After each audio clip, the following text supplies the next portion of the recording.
2023 SYC Indy 300, presented by Storm Bowling. The Storm U Championships are brought to you by I Am Bowling, the official merchandiser for the SYC. By PBA Junior, the PBA Youth Club for bowlers under the age of 18. And by Kegel, built for bowling. By Turbo 2-in-1 Grips, 3G Footwear, Master Accessories, Ballard's Bowling Academy, and by Quality Respite and Home Care.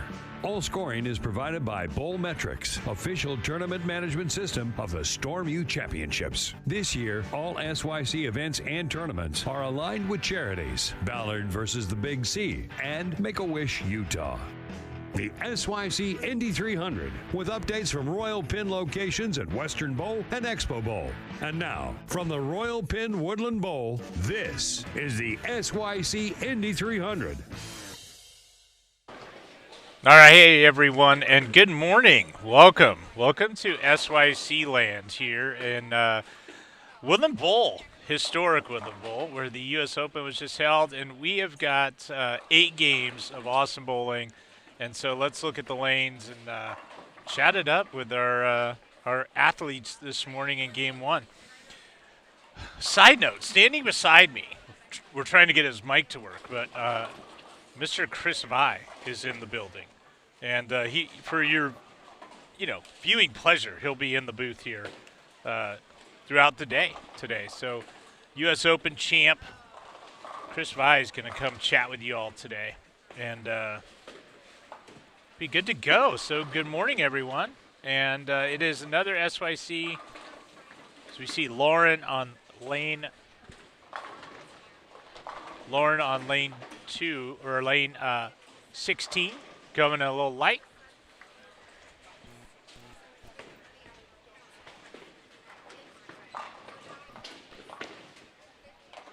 Hope everyone's having a great time today. I've got to show you this booth cam. Mike, come on over here by Chris. Look at who we have. We have Mr. Mike Albee and Chris Vi hanging out. This is Mike Albee. This guy's a legend. Chris Vi, right here. And you know what they're doing? They're troubleshooting the audio problem for headset number 2 so they can get in and chat. But there you go, folks. Historic Woodland Bowl, folks. Game 1 of what's going to be 24 games of total pins determining the winner.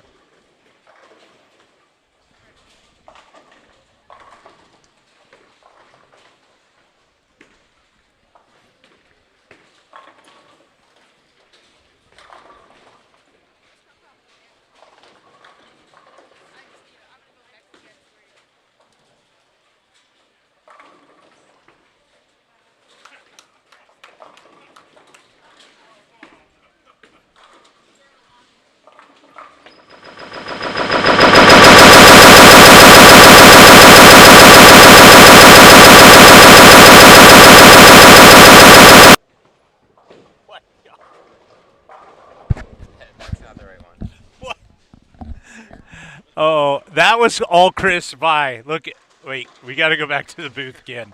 That's his fault right there. He just did that to you guys. He was Googling how to fix this audio thing, and that's what he came up with. What's that? There was a thumbs down. Hey, sorry, Jeremy, get on our guy, Chris Vi there. All right, he's working on it, folks. Our technical expert.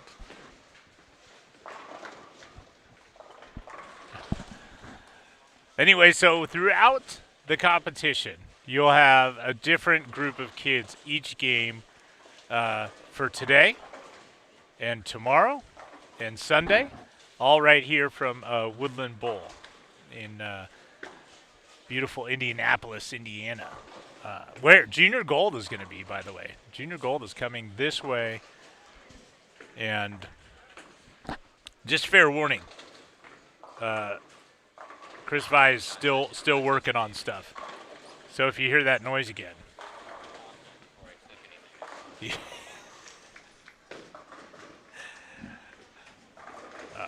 I'm going to have Mike Albee tell us what this oil pattern is. What's this mean, Mike? did you have here? Let's put this back. Let's check. I'm going to pass this around for a minute until we. Now you have to remember that when they started doing this, I was still bowling on tour, but I never read those. I let my ball be my guide, so I never wanted to see the graph because Do you know what the graph means? I have no idea. No idea. I'm colorblind for one, so I'm in trouble already. No, I'm in trouble already. Yeah. So it looks to me like there's, I have maybe a little pole, maybe. I don't know. 27 mils, and it's 46 feet long. So that's a good length, 46 feet. Chris, you can read this. Yeah. Chris, what do you think? 4.2 to 1. 4 to 1 ratio. I just want to know the real stuff is where do I throw it? Where do I throw it? Well, here you can throw it a lot of different places. They hook. Yeah, they do. Yeah, you can get the ball a little further right than what you probably would think, or left for the lefties. Than you probably think. I like away. I like if I have a little away. Yeah. we know. All right. Chris Mike, give us an audio update over here. So we don't have to use one mic. The audio update is that there's not really any update because Google was very wrong, as you guys heard. Google was wrong. That didn't work whatsoever. But we're still troubleshooting through Google.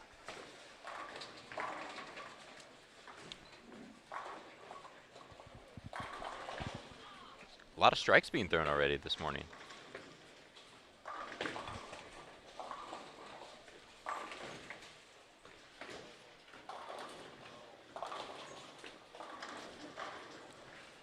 These are our competitors.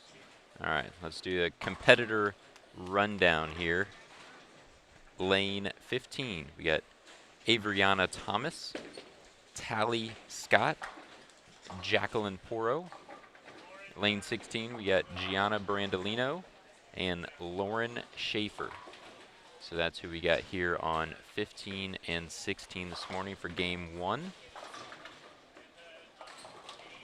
Looks like after this we will be skipping one pair, so we will be getting the competitors from 11 and 12 for game number 2.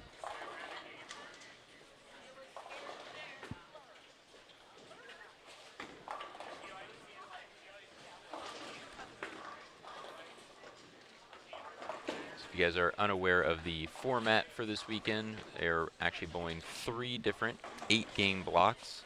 They're going to be in 3 different bowling centers. So here at Woodland, we have the long 46-foot pattern.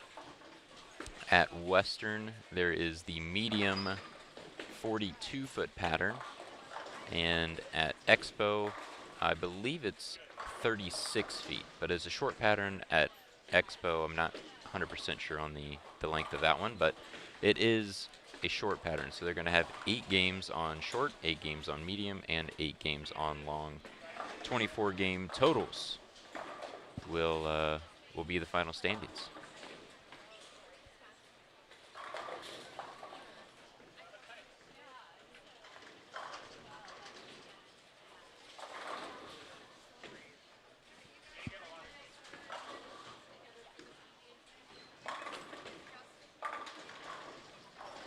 Gianna with a nice double there early.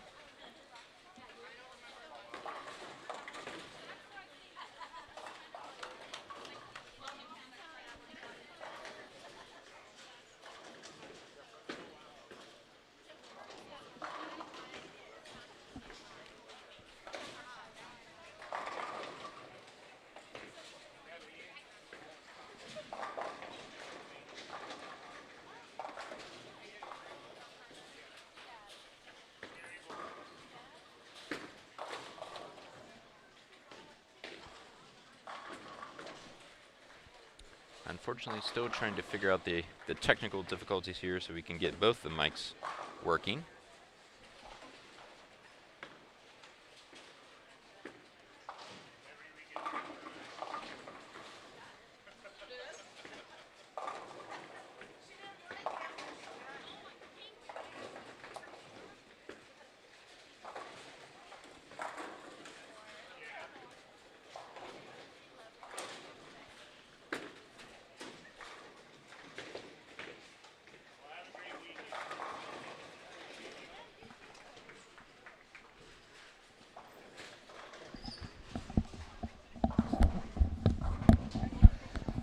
The vocal stylings of Chris Vi.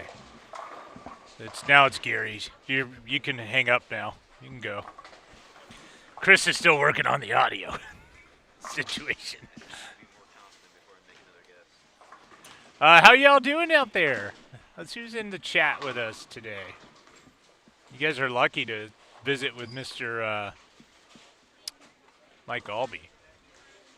It's pretty cool. It's a pretty cool treat. He hung out with all the kids, said good morning. Chris and Mike, before they started, gave them a little bit of advice just about the long format, 24 games over 3 days, total pins win. So it's, you know, you gotta have some patience. Imagine in 24 games, something's not quite gonna go right. You know, at some point. At some point, something's going to go awry. So patience is the key factor.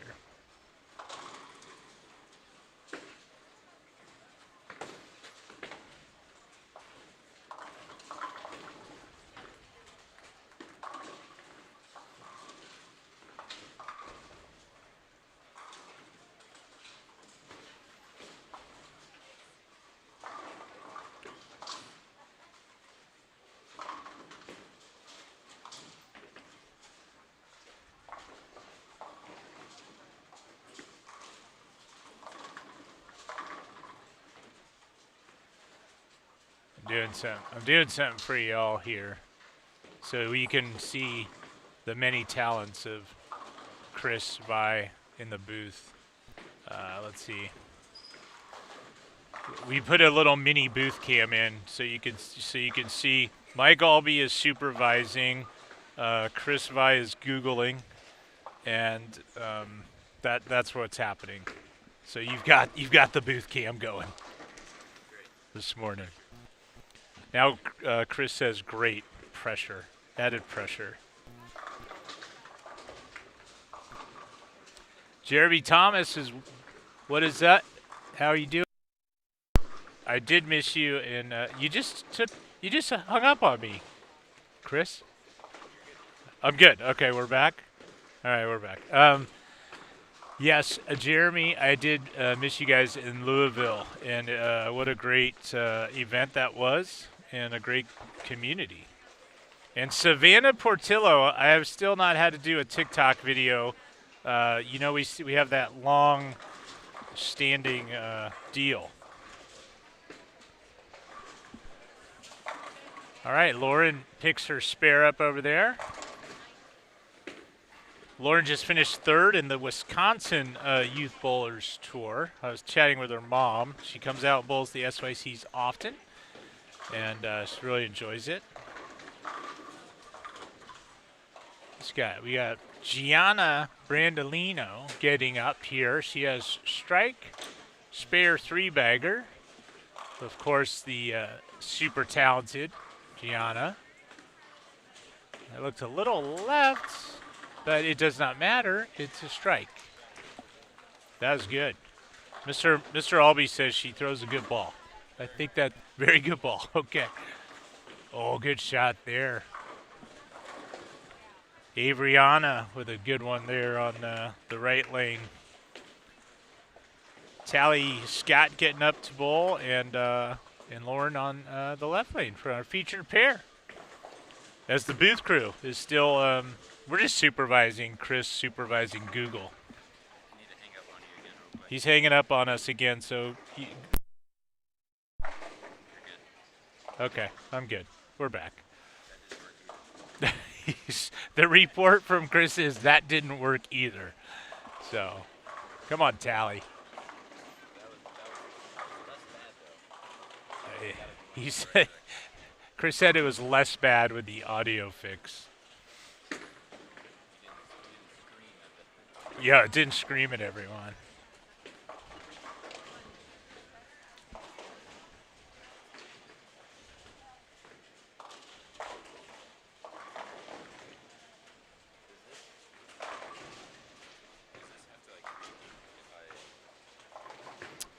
We will lose audio if you do that.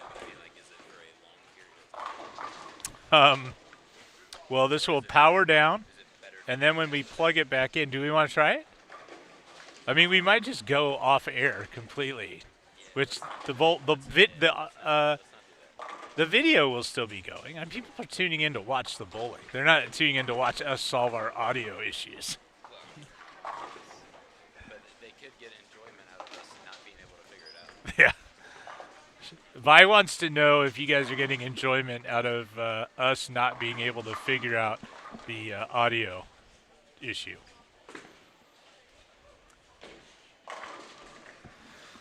All right.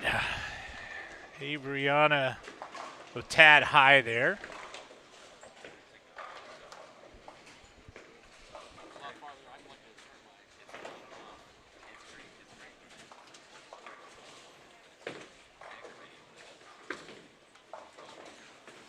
Gianna working on a 4-bagger, heading into the 7th frame.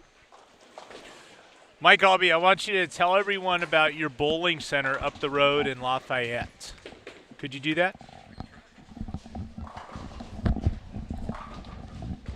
Yeah, we've got Mike Albee's Arrowhead Bowl. It's in Lafayette, Indiana, and we are going to be part of the Junior Gold tournament coming up here in July. We actually have the Team USA qualifying to start the week off, and then we also have the U12 division in Junior Gold. So 42 lanes, full-service pro shop, snack bar, game room, brand new game room. So it's Lafayette's a great town, a lot of things to do there, but we've got a great staff waiting for you there. If you get up to Arrowhead in Lafayette, it's 2331 Brothers Drive in Lafayette, Indiana.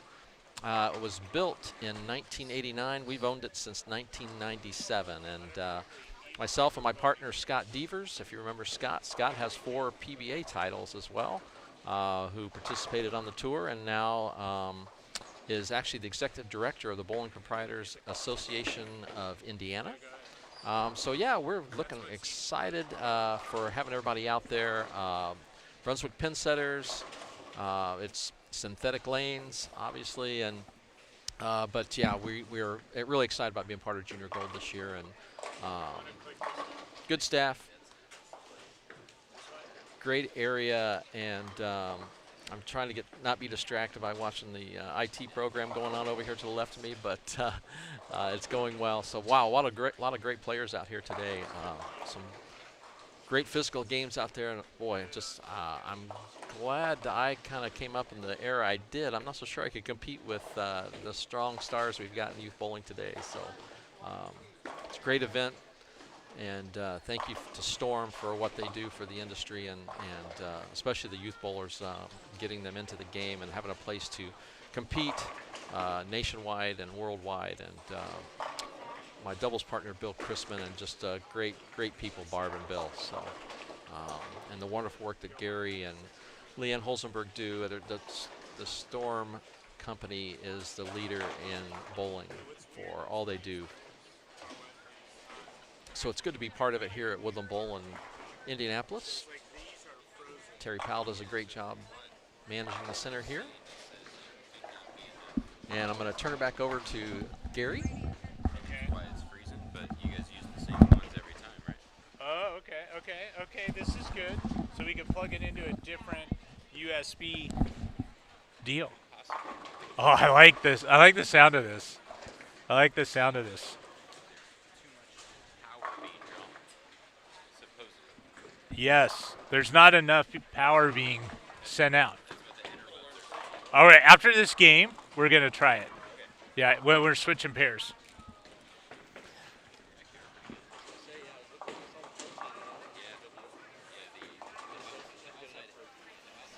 All right, well, there's your booth. Now the booth has gone to talking about this thing called a legendary, this must be Chris Vi, legendary brown sugar cinnamon protein pastry. This is you? Are they a sponsor of Chris Vi? They need to be a sponsor? I'm actually not going to eat it.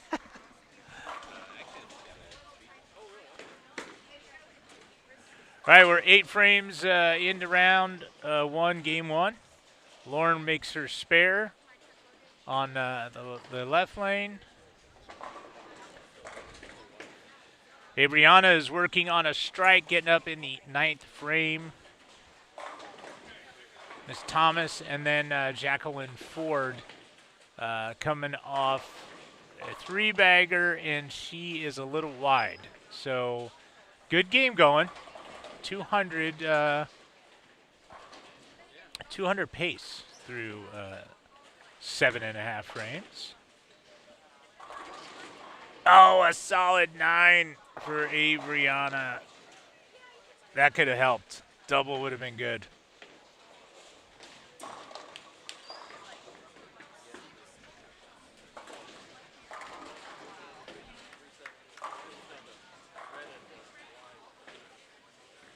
All right, and Jacqueline could not convert the washout. Still having a good game. 152 through 8 frames, folks. Jeff Gish, what's going on? David Seiler, hello. We got to shout out Chris is doing a great job. Chris is still troubleshooting.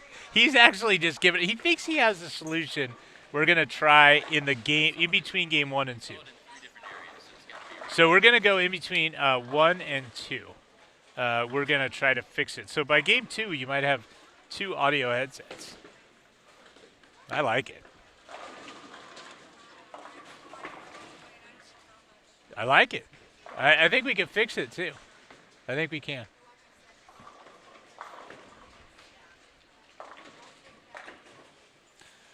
All right, Tally. She didn't get it there. 149 in the 8th. Got to convert this here spare. Gianna makes her 7-pin. She's crushing it. She can bowl 259 if she strikes out in the 10th frame.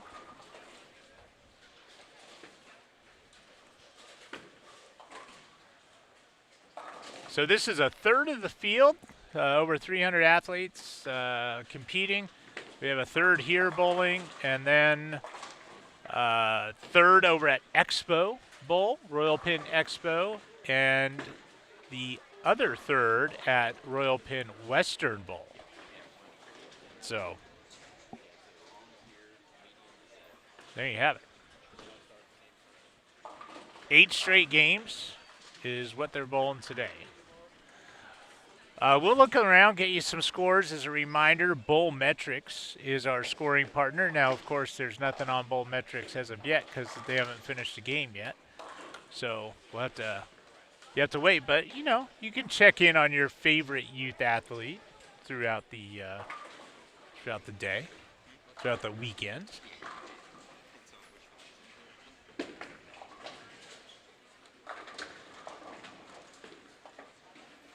Tracy, good morning, and Derek, good morning.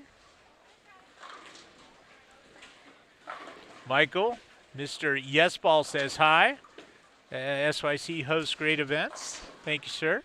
Mr. Yesball, see your name popping up everywhere. Gianna gets the first one in the 10th, potential 259.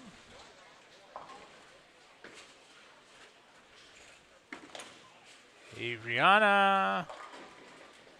Okay, 9 spare. Let's get that spare. That'll be all right.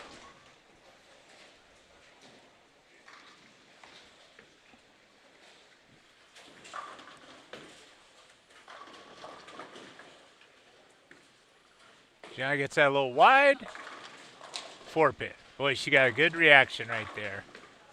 So 249 if she converts. And off and running, not a big surprise. A super talented young lady, Gianna. What's going on 13 and 14? We had 213, 190, couple close to 180s, I guess.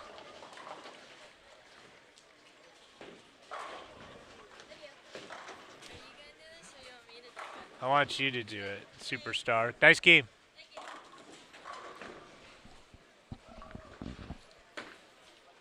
Gianna's going to keep all the scores down there. All right, Lauren, that looked good. Oh, solid 7. Good shot. Good shot, Lauren. Solid 7 twice.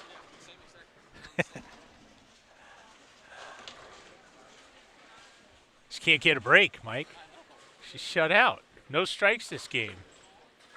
Lauren bowls a lot of our SYC. She's aged out of junior gold, but we have a spot for her here, and bowls great. Her mom said she really loves coming to the events and seeing everyone, and it's really nice.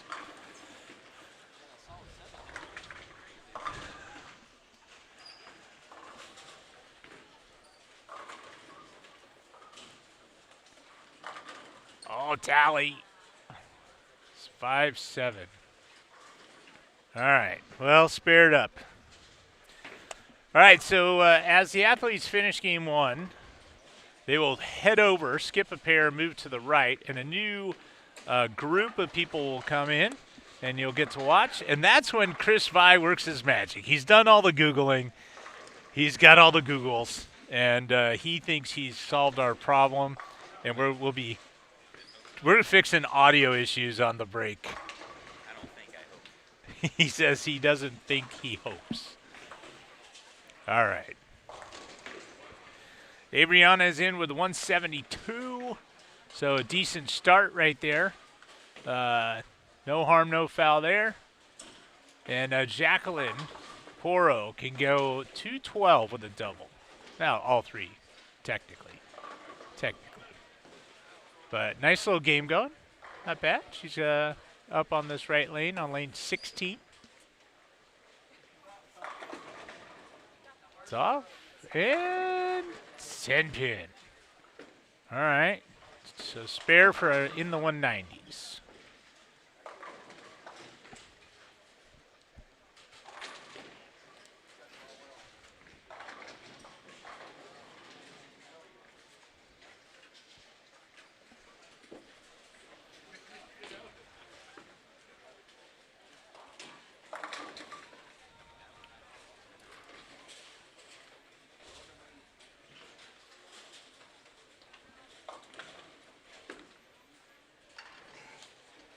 Spared it up.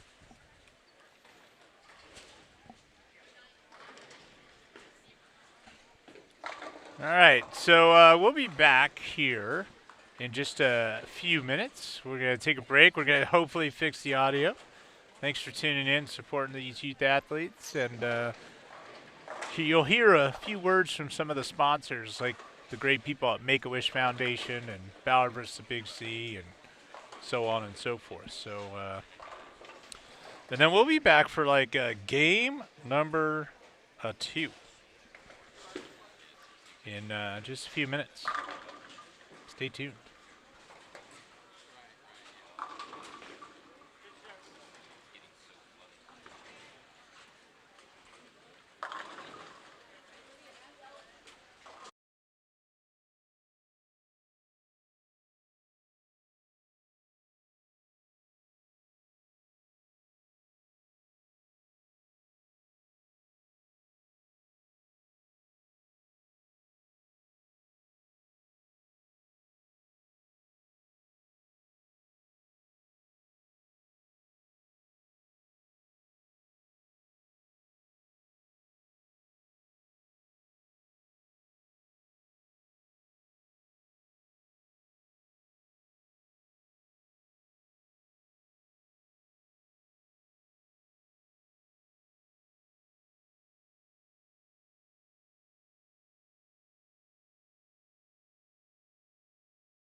Test. But turn the Bluetooth off.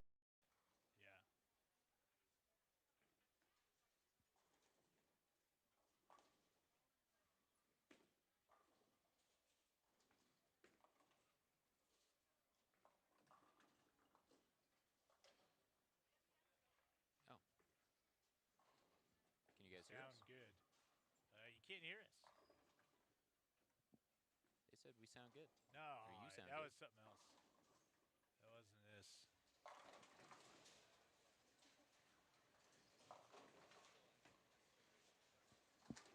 Hello. Chris, say something to us.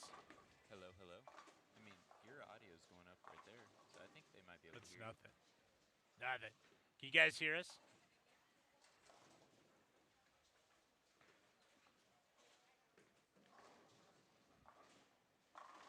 What about Chris Vi? Do you hear Chris Vi? Hello. I don't think the Chris, Yes, vocal it's working, stylings yeah. of Chris Vi?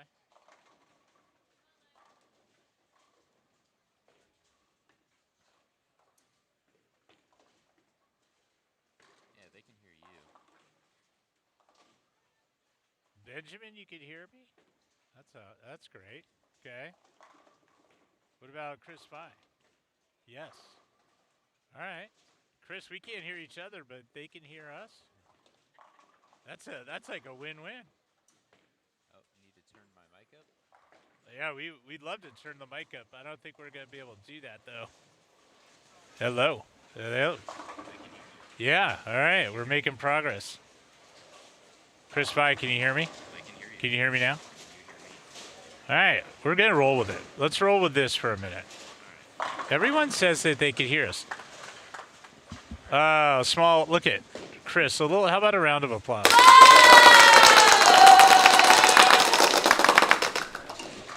Chris Vi finishing up his job as audio technician there. He needs a raise. It's a contract year.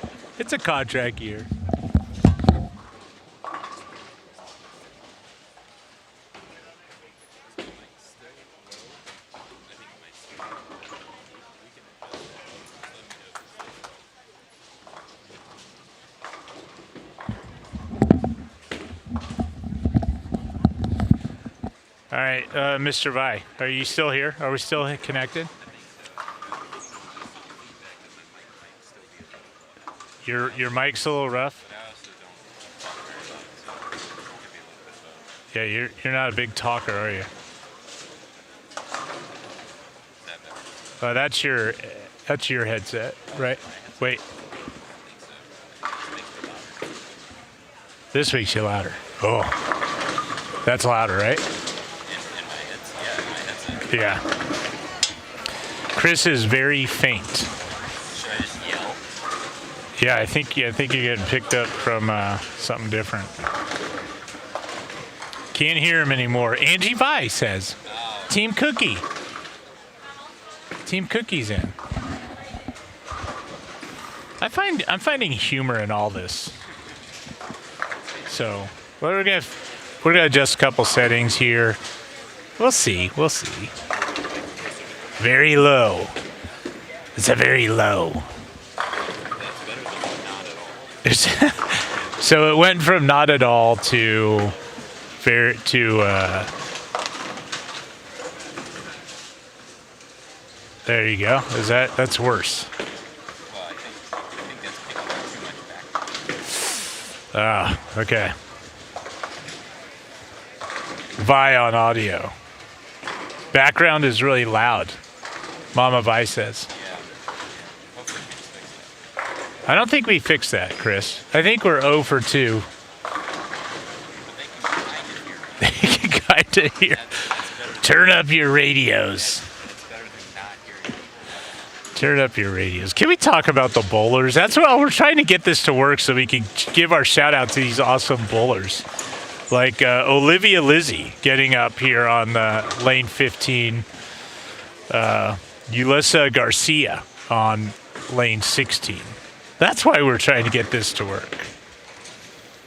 We're trying to get it to work for the bowlers. Liv, I thought that was a good shot. She had the front three. That was a good one. She's four. She got a little tough spare, Chris.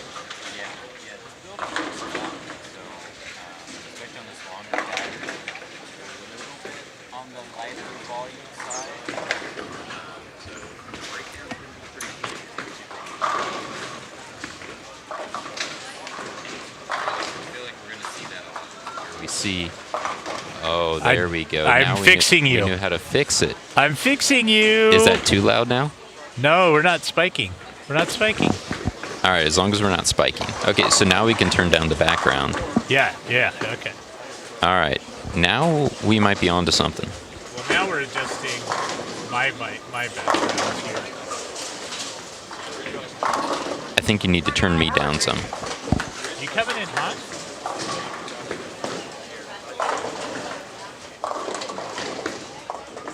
There we go. There we go. We are so tech savvy, it's unbelievable. I think Mama Vi, what do you think? You're our audio engineer, Mama Vi. Tech savvy. Jeremy says woo. Benjamin says you're both good, but we're constantly making changes. Goody says perfect. Mama Vi says she hears this one. Mama Vi, did you send any cookies to us? We're good. We're good. No cookies. No cookies. No cookies? No. What is this fake cookie you brought? It's not a cookie. Yeah, from our friends at, let me see. Legendary. I think it's just called Legendary. Legendary Foods. Yeah. It's a fake Pop-Tart.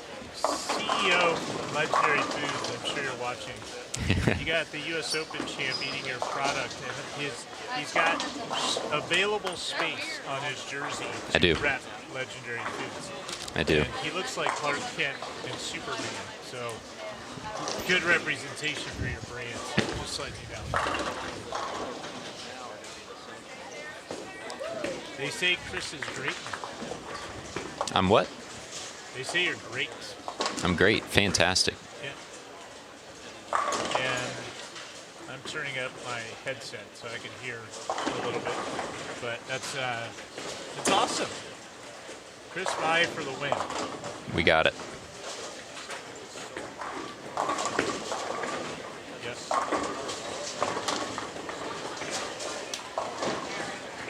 Hi, people.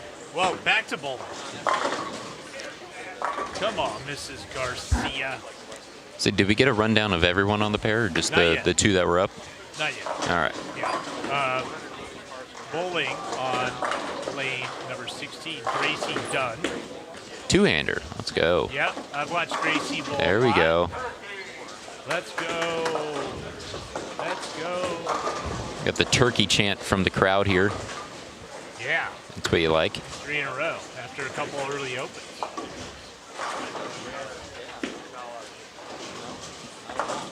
Good spare for Miss Garcia. I do hear that background noise bothering me. Maybe we'll fix it over time. I say I hear the background more than I hear you.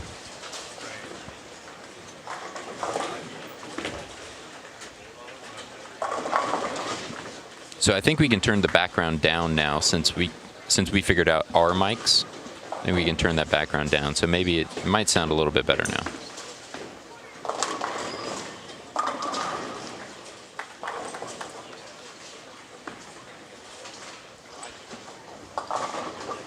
We're tweaking. We're tweaking. We'll make it right. We have 8 games to figure it out.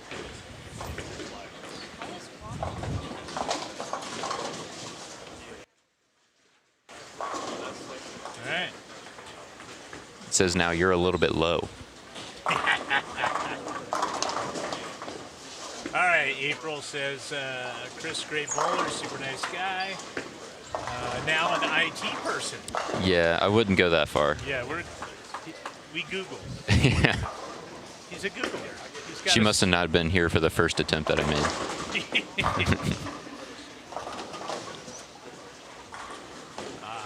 Miss Garcia with a 7 pick. Clean game going so far, Chris. For you Alyssa? Yeah, that's what you got to do, especially on these patterns that it can get a little tricky, and probably starting to see the first transition here after, we're, 16 frames in, so going to be making some moves, trying to figure it out, but if you can stay clean during that time, then you are going to be gaining ground on the field, so that's very good. Oh, Olivia. Olivia pulled that one a little. She Gary'd it. Give the Gary attempt at the spare there. Spare. Yeah. Seeing quite a few two-handed girls out here this week. Yeah, it's pretty cool to see. There's some super talented two-handed girls, and they're bowling here, and I think we'll see them at some point today.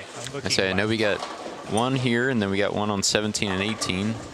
I'm not sure how many more there are, but.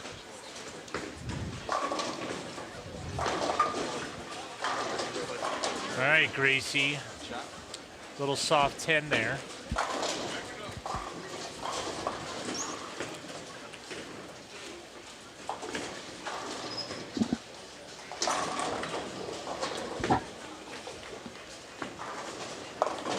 Look at who joined us in the chat. Carolyn Dorn Ballard. Wow. The legend. Hi, Carolyn. Carolyn, you know who's next to us? You're going to appreciate this because you love... She can see him. No, can you see him? Yeah, right over my right shoulder. You know, Mike Albee. Look at this. Look at this grouping. Chris Vi, Mike Albee, Carolyn Dorn Ballard all hanging out at the SYC. Virtually or in person. Yeah. It's all the same nowadays. Come on. Come on. This is amazing. I always feel good for our bowling community that you guys are so accessible. I don't know how you feel about it, but I'm like, you're walking around as the U.S. Open champ, hanging out, giving advice to all the kids before they start practice this morning. Like, yeah, I it's think pretty that's cool. pretty cool. Yeah. Like, I don't see Tiger Woods. I mean, he would probably do it because he's cool. I'm just saying, like, I don't know. Like, I don't get the chance to talk to Rory or Justin Thomas before I tee off. It up. Yeah, so it's pretty cool.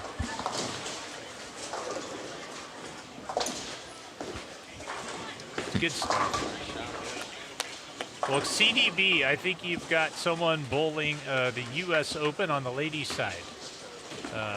And you've got your Olivia. She started, CDB, she started three-bagger, open, and now big four. And that's a spare. That was good. Yeah, I thought she had that one. I thought she had it too.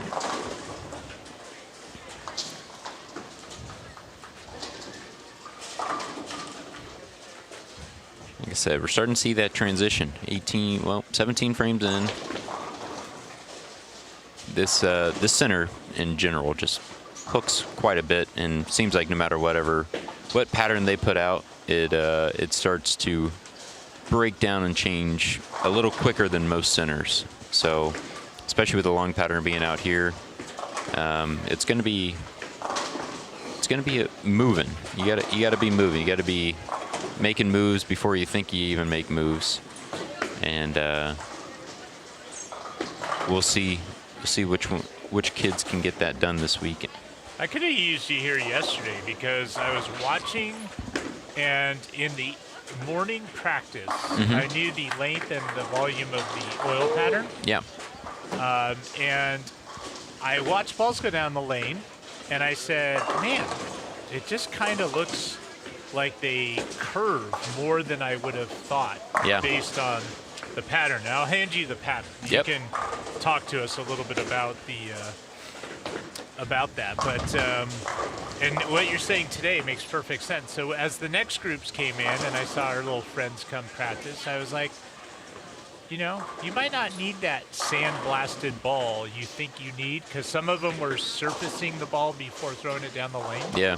And I was like, I don't think that's a good strategy. Why don't we throw the ball and then see how much surface we need, right? Correct. It was practice after all. Correct. So, Yeah. I mean, it's not like you're going for score right out of the gate in practice, so might as well throw whatever that you have, especially bowling on 3 different patterns this week. You know, if you got a ball that, you know, might look good in another center, but then you hit it with, you know, 360 or 500 or whatever it may be, and then you go to, you know, the medium pattern, or you go to the short pattern. Now that ball's not in play, and it turned out to not be in play with a bunch of surface here, then, you know, it's much harder to bring a ball up in surface than it is to add more to it. Yes. So my kind of philosophy is always throw whatever you have as is. If you need to tweak a little, then you can go from there. But especially, you know, like I said, this weekend's a different animal with needing different looks and different shapes on different days and different bowling centers. Got to have as much variety in the bag as you can. Chris, Mr. Albee is going to go skedaddle to some other centers today, and Yes. I want him to chat with you and everyone else, and get me out of here, so that you can listen to the amazing, talented Chris Vai and Mike Albee. Thank you, Gary. Hi, Chris. Hi, Mike. How are you doing? Good, good. Just watching some great bowling. Wow. I know, it's incredible. It really is. And we were talking a little bit earlier before they started, just how awesome it is to see, you know, the kids still being kids, but at the same time listening to some of their conversations and Way ahead. Yeah, how educated they are at such a young age. It's really, really cool to see, and you know, it's exciting to, you know, what's going to come in the next 10, 15 years when, you know, some of these people are making on their respective tours. You know, how quick are they going to be able to take off and just go running I immediately? think you've already probably seen it in the last so many years. Yeah. You know, there's so many more. And back when I bowled, you know, late 70s, 80s, 90s, I mean, it was a slow progression. And then, you know, towards the end of my career in the early 2000s, then you started to see a lot of people came out ready to win early, you know. And, and obviously, some of those kids, let alone the way they throw it, but how they prepare, they're there. Yeah, now college bowling is so big now. I mean, programs are popping up everywhere, and, you know, talent's really spreading across the country now too. You know, it's not those Exciting to watch too. I mean, it's fun to watch. Yeah, it's not those 3 or 4 major programs anymore. It's, you know, now you got 20 or 30 really good, solid programs all across the country that, you know, kids are going to, and they're getting plenty of playing time and experiences, and it's only making them better for time to come. So it's cool. It's exciting. It's really awesome to see. Yeah, as the industry people would say, I mean, it's perfect. I mean, the bottom of the pyramid is wider and wider, which is what you got to have the top, you know, bigger as well. So it's as a proprietor, it's exciting to see, and you know, we're in good hands with what you see out here for sure, and you know, just these type of tournaments, Storm's involvement, I mean, have obviously increased that, you know, tenfold. Yeah. So now you've hosted some USA regionals at your center as well? Yeah. We've done that, and we've had the Boilermaker Classic College and things like that. We've actually had our center, this is our 25th year we've had it, and we've had 23 state tournaments. So, that's awesome. So we continue to try to, you know, it's good to be an FEC and all that, but it's, you know, you've got to keep the sports side of it going as well. Exactly. So that's awesome. It's really good, and I'm sure you've seen plenty of talent come up and through. You know, like we were talking, you know, after Gianna finished her first game here, that, you know, she had bowled the USA Regional at your center there. So, you know, some of these same kids that you're seeing from this area that are bowling really well have, you know, experienced some, you know, bowling talent in your just your center as well. So it's cool. It's really, really cool. That's exciting. We get to do a lot of the live streams for Indiana State High School bowling, so those are always exciting and fun, and it's just amazing. Yeah, yeah, it is really cool. It's very nice that these kids have so many opportunities to, you know, participate in tournaments, and they don't necessarily have to travel all that much anymore. You know, obviously SYCs are all across the country, but seems like there's always something to bowl, you know, within, you know, a couple-hour drive of all of these kids. So it's really nice to see that, you know, all these youth tournaments are popping up, and they're able to gain experience without having to, fly cross country. Right, yeah. Our sport's in good hands. I truly believe that. Yeah. All right, Macy Jones stepping up here on lane 15, 220 left, and gets the first one there. Very nice.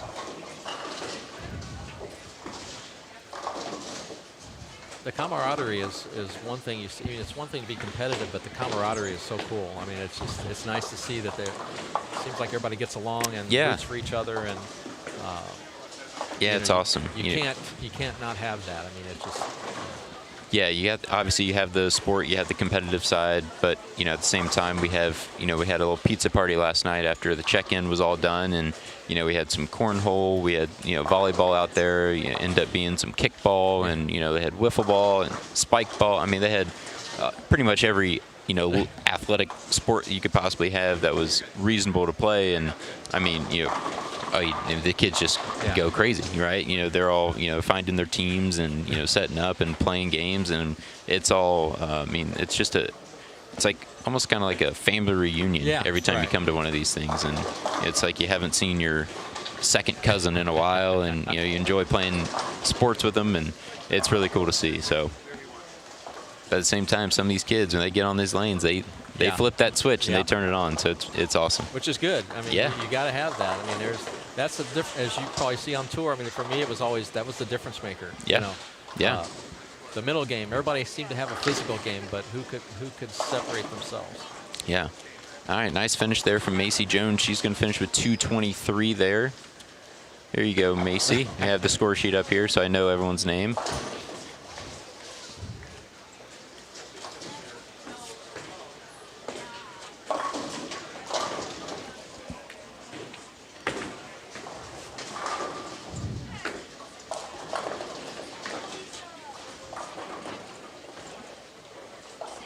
Now, what have you, so we're bowling on 46 feet.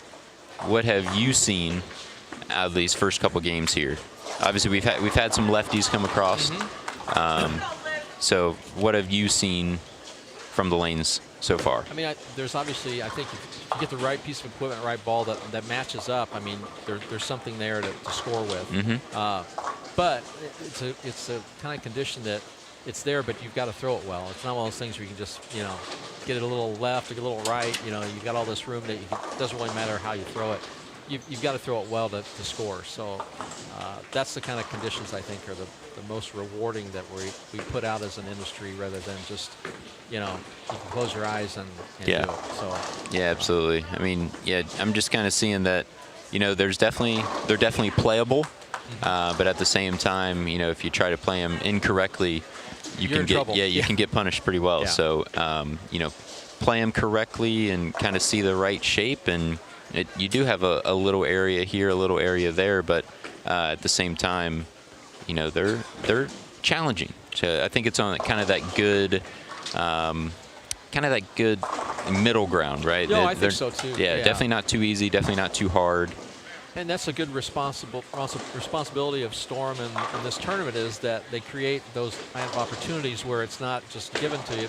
You've got to earn it, so when you go to some of the other events, Junior Gold or wherever, now they're prepared. Yeah, and especially, I mean, some of these kids are going to be bowling in these same centers for Junior Gold. Yeah. So, I mean, now they're getting, 8 games of tournament practice at the centers that they're going to be competing at Junior Gold in. So, I mean, this is going to be, fantastic week for those kids as well. So I know they're going to be spread out a little bit. Like you said, I think you have one of the U12 divisions. All U12 is up at Arrowhead. Yep. So I mean, it's going to be it's really nice to see. Some of these kids are going to be back in pretty much a month's time, and they'll be competing again out here. So, but yeah, Olivia Lizzie, nice 4-bagger there after a couple of opens to finish out with 196. So really no harm done there. And looks like Gracie is going to have a nice finish here. Got that all or nothing game going. Yeah. Got that all or nothing game. She's got 6 strikes and 3 opens so far, but see if she can get another one here.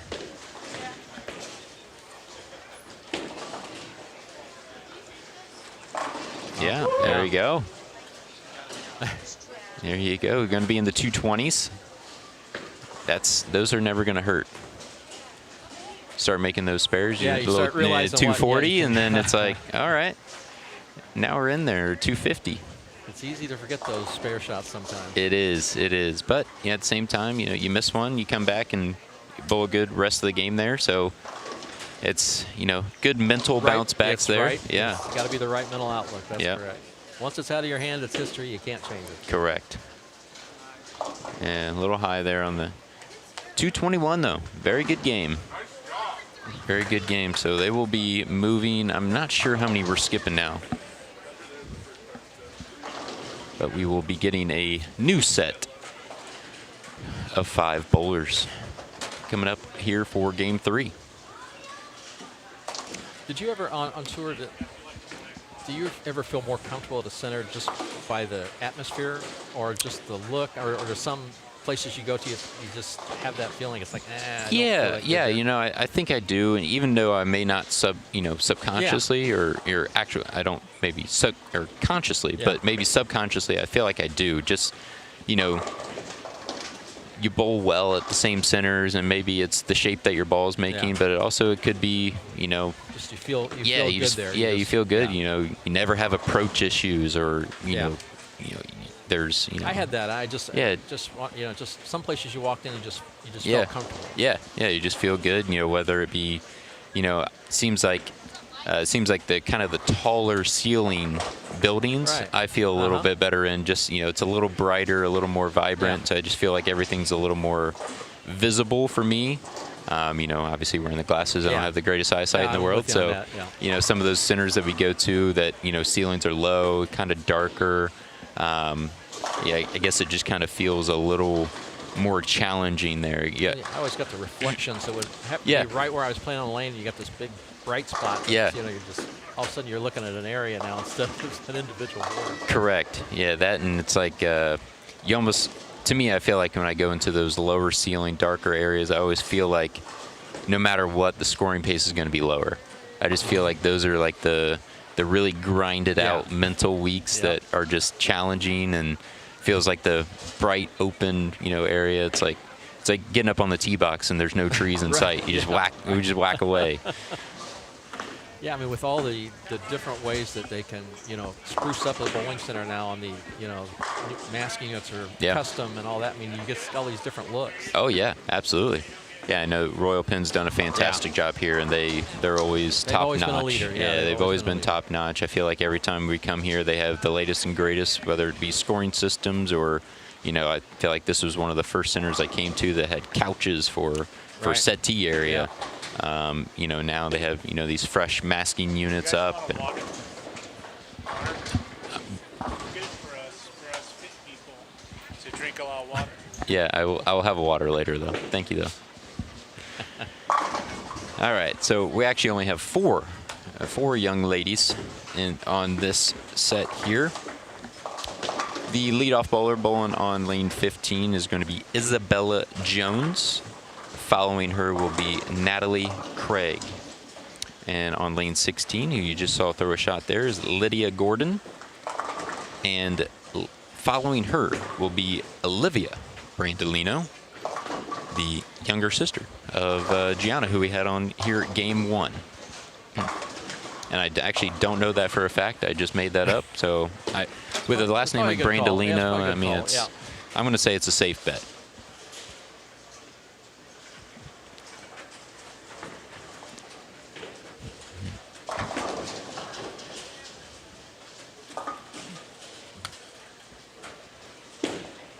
First frames are always interesting, aren't they? They are. I mean, especially at this, kind of this age group, everyone is a little bit younger. They kind of have their area that they like, right?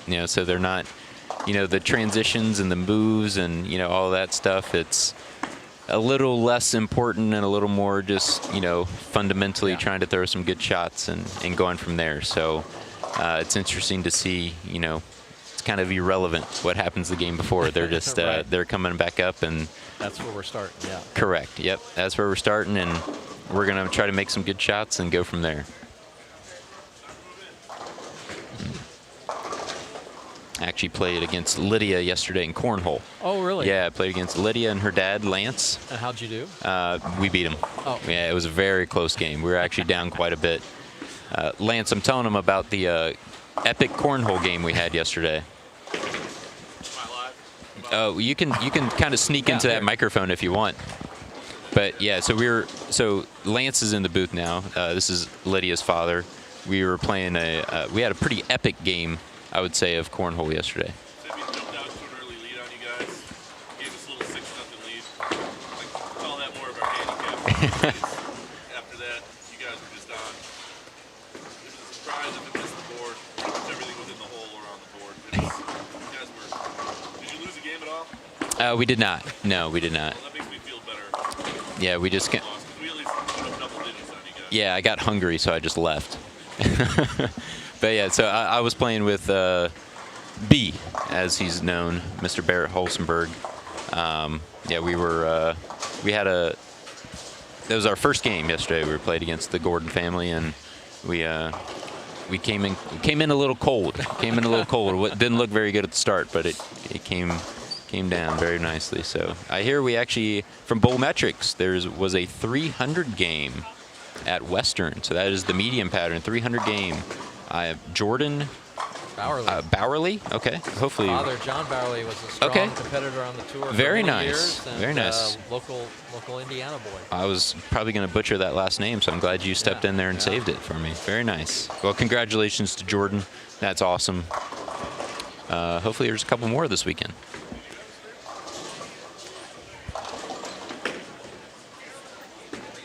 With the talent I've seen so far here at Woodland, I think it's definitely a possibility. Absolutely. Yeah, and this is just game 3. We got 5 more games of kids coming through that talent level is going to be very good. Down there on 7 and 8, I can see Garrett Andrews. I actually crossed with him the year I won the U.S. Open. So, wow. I believe he was 15 at the time, and he was bowling the U.S. Open. He made it through the PTQ. Yeah. I think he actually even maybe led or second or something on the PTQ. Wow. Bowled incredible. Okay, Mike's audio's down a little bit. It's Gary's fault. Can you raise his? Go into the. Yeah, there you go. Just raise that one. Yeah. There we go. You talk louder than I do, Gary. That's 100%. All right. But yeah. That should be all right. Yeah, it should be good. Yeah, so I think Garrett was either first or second in that PTQ. So I mean, at age 15, already having the who would you even consider that even happening? Yeah, let alone having the chance to even bowl the U.S. Open. Yeah, and I bowled with him, and actually I think after the first day he was beating me, and I mean bowled incredible, and obviously 15. I think the heat starts coming. Yeah, it's like, oh crap, I'm in now. I bowled the PTQ. You wake up and go, oh my God, where am I? PTQ, I got in. Well, now I'm in the actual cut for the regular U.S. Open, and he struggled the last couple days, but he's great young man. Family's fantastic. I've talked to him several times since, and he told me how much of an experience that was for him, and how much he's been able to learn from that. And so it's really cool just to see kids coming from this, getting those experiences at the biggest stage you can possibly have, and being able to take that back with them here. I mean, it's pretty incredible.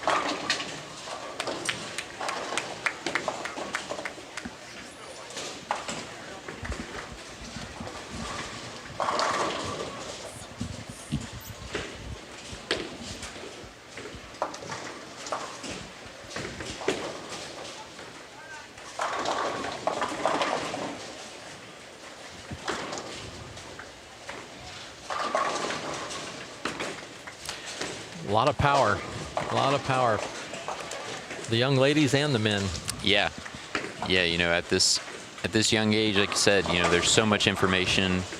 Whether it be online, whether it be, YouTube. There's so many avenues that you can get information nowadays that it's incredible to be able to see how quickly these kids are picking up on, whether the tips or tricks or whatever it is that, the pros weren't even learning until college years. These guys are getting 7 to 8+ year head starts on them.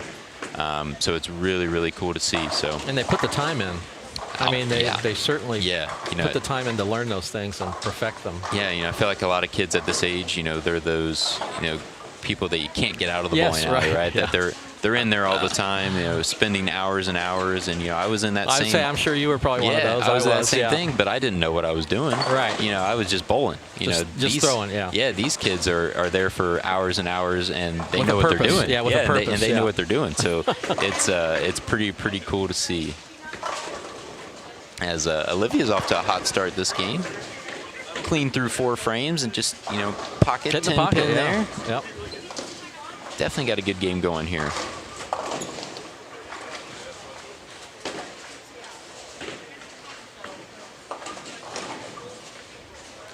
She has 142 and 180 so far.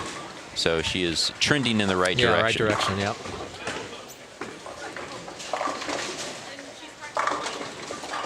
So I see, looks like she's charting on her phone what she leaves. Yeah, possibly. Yeah. I haven't seen that, but yeah, very much so. I've seen other journals going on and stuff like that. I know journals are getting very big at a younger age as well. I know there's apps involved that you can track basically stats and what you leave, what you make. All the things like that. I'm not sure so my mind can take that. You know what I mean? Yeah. It's just, I just wanted to go out there and bowl and not overly think. If you're starting to think too much, then I would lock up. Yeah, I think it depends on how they're using it as well. But I think part of it is, it's just at the moment, just okay. I left a 7-pin, I spared it. That's just it. Becomes, you don't really think about it, and then I think maybe tonight later or you go over that after the tournament or something like that. Like I shot 7 pins at 90%. Like, okay, that's good. The last tournament I shot them at 85, so I did better at 7 pins. Or I guess the last girl that was here had all or nothing we talked about. So do you go back and look at it and go, this might be part of my mental game where I can change that. Think I just need to regroup here and take a step back and not get caught up in, how those frames come fast when you're trying to figure something out. Yeah, absolutely. I mean, especially when you're bowling 24 games this week. Yeah. I mean, there's lessons to be learned. Peaks and valleys for sure. Yeah, I mean, there's lessons to be learned pretty much every single game that you're bowling. So to be able to now have at least kind of like an archive that you can go back, because you're probably going to forget game 2 or game 3 of the tournament by the end of game 24. Yes. So it's nice to well, there's a lesson to be learned here, but you may have forgotten if you hadn't charted it at some point. So I think it's all, obviously, it's so personal. It depends on, some people are extremely analytical and they want to have every piece of information possible, and there's some that I don't care what any stat is. I just go out there and try to knock all 10 pins down. So, there's very different ways of going about it, and that's the other cool thing. It's just everyone has their own way of doing things.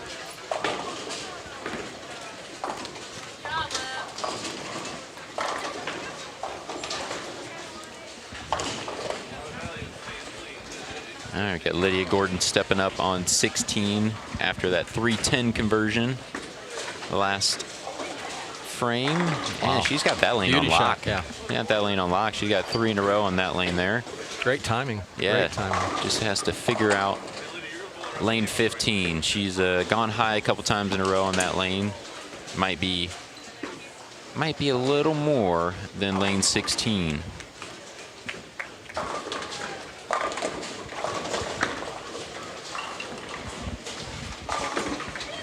And there you go, Olivia getting the strike there on lane 16 as well. Pretty shot. Yeah, clean through 7. Natalie makes a good shot there and gets a strike as well. The girls are heating up. It's catching. The girls are heating up. Awesome to see. I believe they call that a star frame on most of the scoring systems in the country.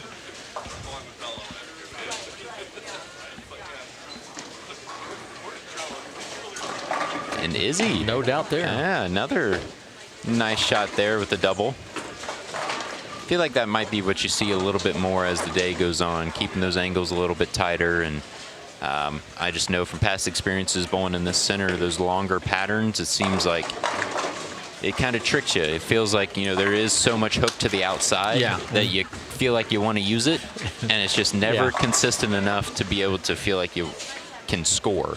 Feels like it does it just enough times to make you feel like you want to keep doing it, but never enough to really make a difference on the scorecard. So I feel like you might start seeing some more of those tighter angles, keeping the ball a little bit closer to the head pin.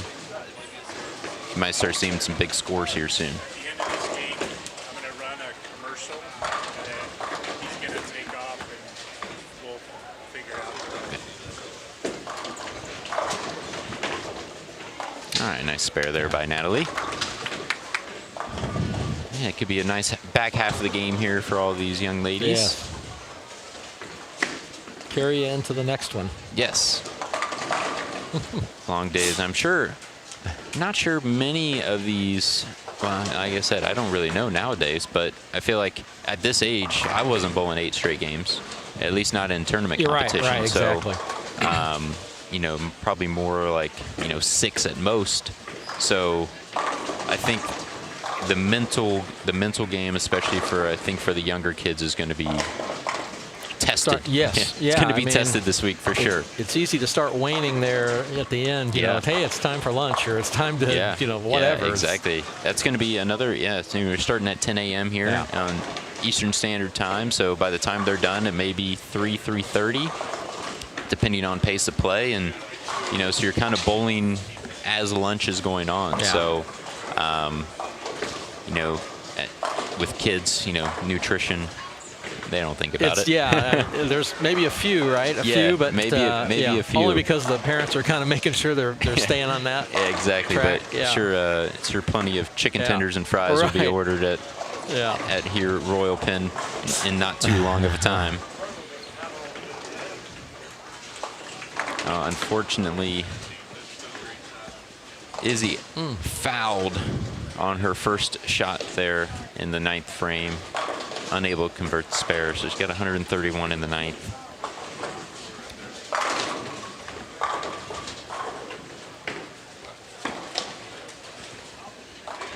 Olivia keeping the clean frame alive. It's just awesome to see. Great attitude. Yeah, it's just awesome to see the excitement, right? Yeah. Like, she has 2 strikes this game, and she's fist pumping and smiling pretty much every time she gets a spare. Look at her, yeah, that's awesome. She wants that clean game.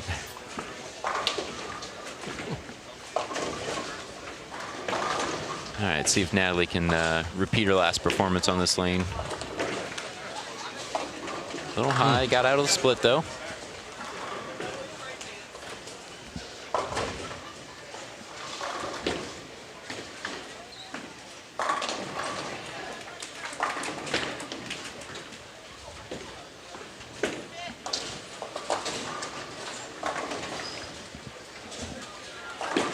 Now, what age did you start bowling competitive tournaments? So I didn't start bowling until I was 12, but so I would say it was probably when I was 15, I was averaging like 156. Okay. And then my next year I averaged 195. Wow. Yeah. Okay. That one year, and then all of a sudden, back then, there was really, other than the double, singles, and team in the city and state, that was pretty much it. Yeah. My senior in high school, I was able to go to the All-American Youth Championships, which was for graduating seniors only. Okay. And so won the house level, won the state level, won the regional level, and then got to go to the nationals in Greenwich, Connecticut. And there was basically 8 regions back then in 1978. So we bowled, there's 8 of us in the girls handicap, girls scratch, boys handicap, boys scratch.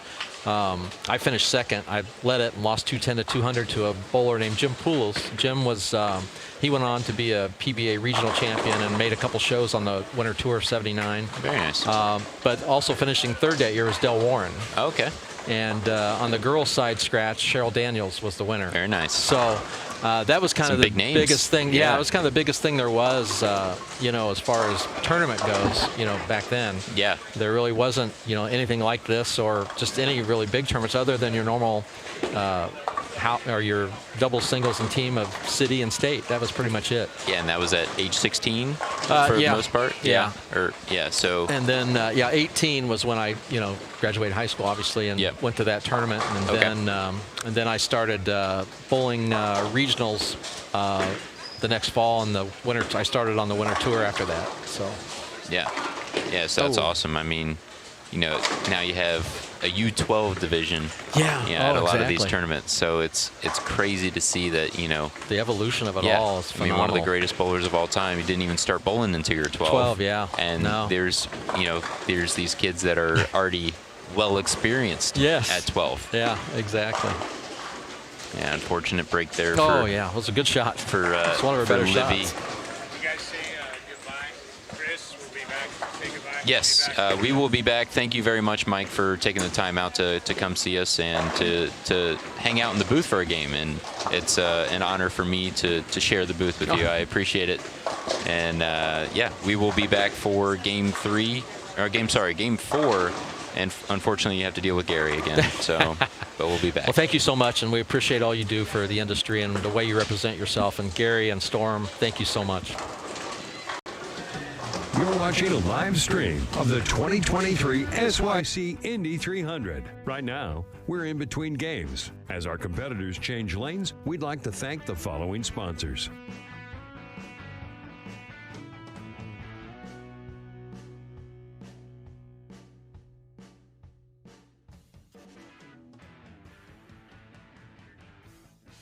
When you combine knowledge, along with technical innovation, quality craftsmanship, and uncompromising integrity for the game, that's Storm Bowling, the Bowlers Company. High performance from your equipment. Shot after shot after shot. Storm Bowling. No matter your skill level, visit stormbowling.com and find out where your game fits. Storm balls, bags, shoes, apparel, and more. Storm Bowling, proud presenting sponsor of the Storm Youth Championships.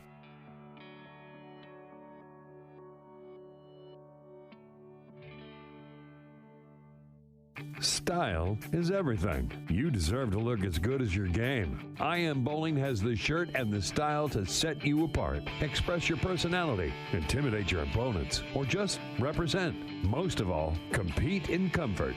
I Am Bowling, manufactured in the USA by American workers. As a bonus, $15 from every SYC Bowling jersey purchase goes to Ballard versus the Big C. I Am Bowling. Visit iambowling.com. Since 2017, the SYC Indy 300 has had the largest field of all SYC tournaments. It's the 2023 SYC Indy 300.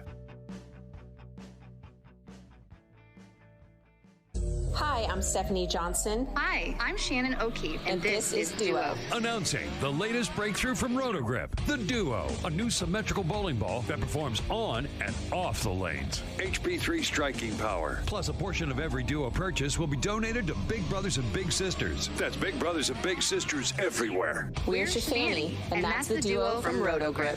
Teaming up to make a difference. For Big Brothers and Big Sisters, you and the Duo from Rotogrip.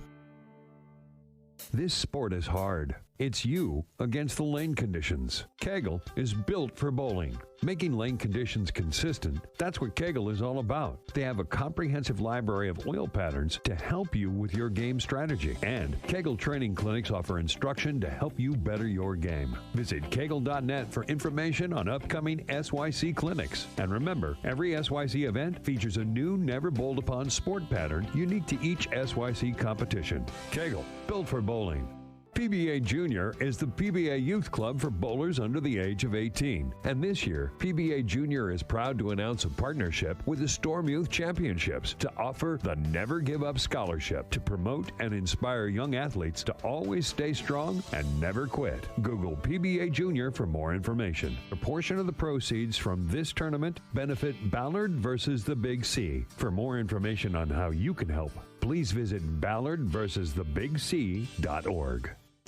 You're watching a live stream of the 2023 SYC Indy 300. Right now, we're in between games. As our competitors change lanes, we'd like to thank the following sponsors.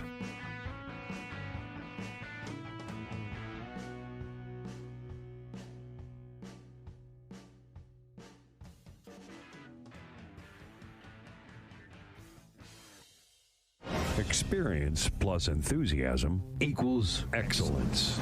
Technology you can trust. Years in the making. Every innovation that Storm has developed has led us to this moment of absolute perfection is within and awaits. At its core, the response is absolute power. Brand new, the Absolute. Available at your Storm VIP Pro Shop now. This year, the Storm Youth Championship is proud to partner with Make-A-Wish Utah to continue to make dreams come true for critically ill children. $5 from every entry from every SYC tournament this year will go to the Make-A-Wish Foundation Utah for dreams, for hopes, for the spark that, for a child, can mean anything is possible. Big donations might get the big mentions, but it's your donation that's at the heart of Make-A-Wish Utah. It's the SYC Indy 300, with updates from Royal Pin Entertainment locations at Western Bowl and Expo Bowl. And now, live from the Royal Pin Woodland Bowl, the SYC Indy 300 continues.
Nice. All right, everyone. Hey, welcome back. We've got another game of bowling to share with you all. I'm Gary, and with us is USO champ Chris Vai.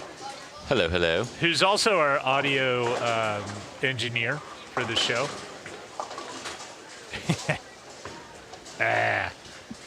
Let me go grab the score sheet here. You're gonna grab some score sheet? All right. We're gonna see who's bowling here for you.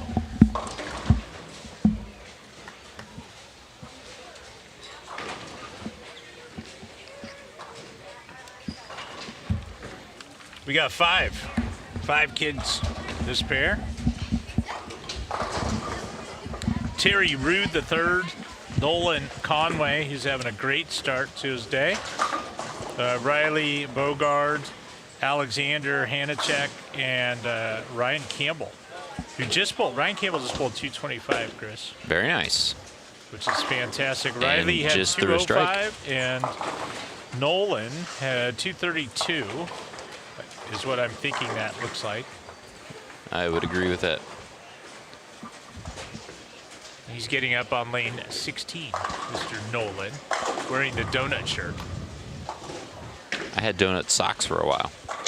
Donut socks. Yeah, they finally got a hole in them. It's kind of ironic for you, as you are a healthy guy. that you are a donut guy. I love donuts, though. You do? I do. Pizza too, right? Yeah. You're a pizza I mean, guy. well, who doesn't like pizza? Yeah. I question someone's everything if they don't like pizza. Yes, Jax, this center does have lane talk.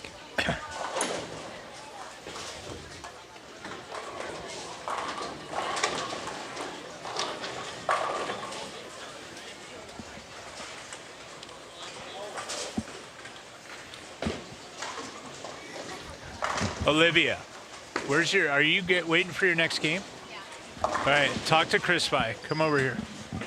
Yeah, you're at a good start. Come here. Who's Hello, your Olivia. sister? Who's your sister? Gianna Brandolino?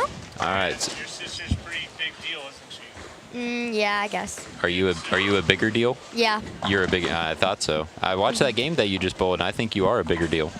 Absolutely. And she is a gymnast just like me. Oh, okay. Yeah. Do you train her?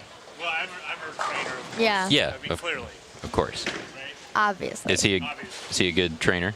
I'm pretty On good days, yeah. On good days. How often does he have good days, though?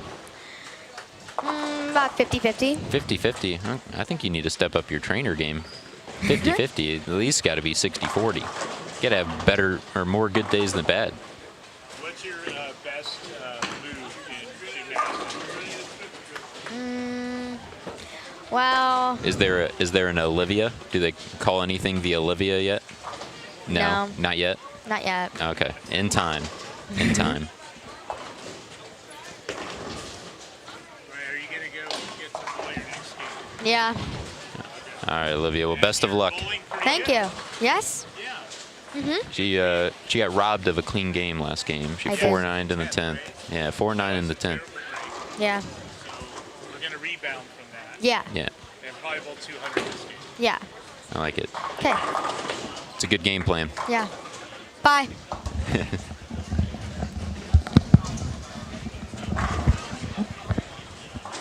All right, Olivia Brandolino, the siblings. Yeah, I made a guess that was her younger sister, Gianna's younger sister in frame one. Oh, you did? I had no evidence besides their last name, Yeah. and it's not the most common last name, so Yeah, I it's thought not it like was Smith. I thought it was a safe bet.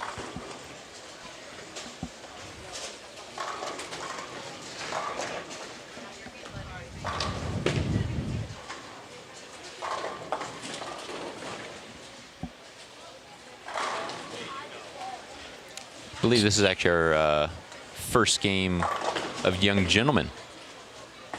The first three are all young ladies. Yep, and then we're going to end with the big kids. The big kids. I heard there was a 299 game one. We did have a 300 at Western. I don't know if you were informed of that, but our friends at Bowl Metrics informed us that there was a 300 game at Western on the medium pattern. All right. Do you know who bowled the 300 game? Jordan Burley. Way to go, Jordan. Yeah, so shout out to Jordan. So Alex started with a double, which is great, and now he's got to pick up the 245. 245 for young Alexander.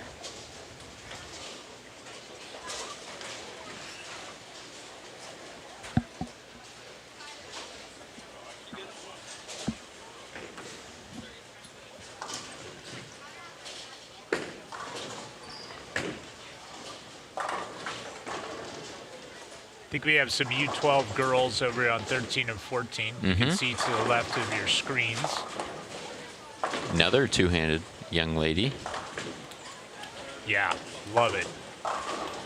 Lefty. Don't see Two-handed lefty. Don't see too many two-handed lefties in general. Packy. Yeah, you got Packy, you got Jesper. Spencer, yeah.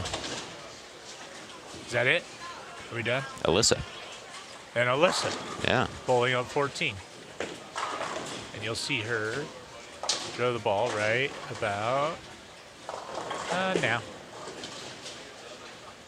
And doesn't too much. Yeah, doesn't bowl too much anymore. But Cassidy Schaub. Cassidy Yeah, Schaub. bowled some doubles tournaments with Cassidy.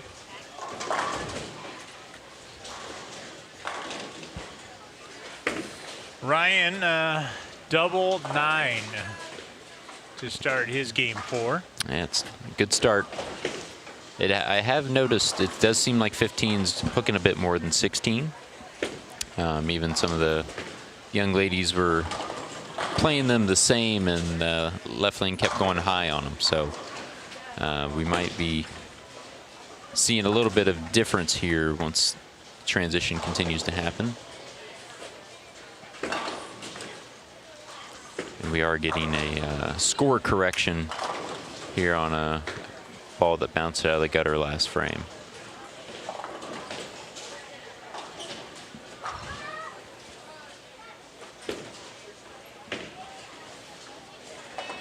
So, Chris, what was it like the last game, chatting with the legend, Mike Albee? Oh, it's incredible. I mean, it's like a dream come true. Grew up watching him bowl a lot, and I'm sure I tried not to say that. Just I don't want to make him feel old. Yeah, I don't want to make him feel old. A guy came up and asked for his picture earlier, and I believe the gentleman was older than I was. And he's like, I grew up watching you bowl on TV all the time. It's, I'm sure he gets tired of hearing that. But I was telling him a story about so one of the first video games that bowling had. Came out in like 98 or 99, and I had it, and I played it a lot, and he was in the game. Yeah. And so I was telling some stories about how he used to beat me all the time in the game, and had to get my revenge on him at some point. But yeah, so it's just pretty cool to still see him hanging around, and I'm sure he could still, if he wanted to, he could still bowl as much as he wanted. He's the nicest person I've met in bowling. No offense to someone like yourself, who's also very nice. But Mike Albee is legitimately. Yeah. And I asked our founder, Bill Chrisman, one time, I said, hey, who's the nicest person you ever met? He goes, I don't know. I had to think about it. Who's your nicest person? I said, Mike Albee. And he goes, honestly, when first few times I met Mike Albee, he said, I thought, this guy can't be this nice. So he thought there was some act or something. Yeah. And nope, it's true. He's genuinely the nicest human ever. I know, it's incredible. And they're doubles partners for the Open Championships. Yes. Yeah. Yep. And we actually got word that Ryan Campbell got second last year at the Junior Gold for the U12 division. Yes. So that is incredible. I also was not nearly that tall in the U12 division. Yeah.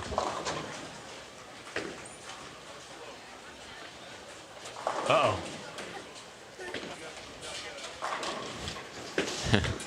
We're having some hesitation here. We've bitten on a couple of pump fakes. I think Nolan here is going to regroup. Yeah. He bowls a lot. There we go. Curve a little. Bang. All Belmo right. spare ball did the trick. Third time's a charm, Nolan. Didn't feel comfortable on the first two, so.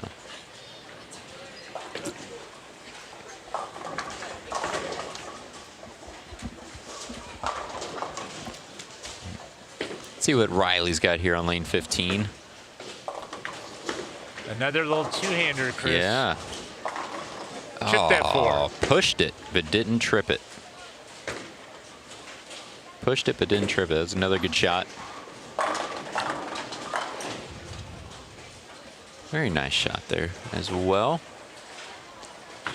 From Terry. I was lucky enough to grab a pregame interview with Taylor Morgan, who's bowling on 13 and 14 over 8 years old. She told me she was a little tired. A little tired? Before she started practicing this morning. It's early. Yeah, it's early. How are you going to do in 24 games? I'm a little tired right now. Do you have any coffee? No coffee. Yeah, I don't think we need. I don't think we need the 8-year-olds drinking coffee.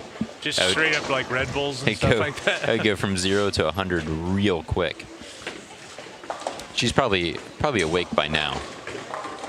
She looks like she's having fun. Yeah. She's covered a 10-pin the last frame. Yeah, actually, Mike and I were talking about how some of these kids are going to be able to handle the 8 games in a row, kind of bowling through lunch. Yes. Yeah, so I think that's going to be interesting to. We might sneak over to the snack bar, see what the kids are ordering. Feel like it'd be a lot of chicken tenders and fries.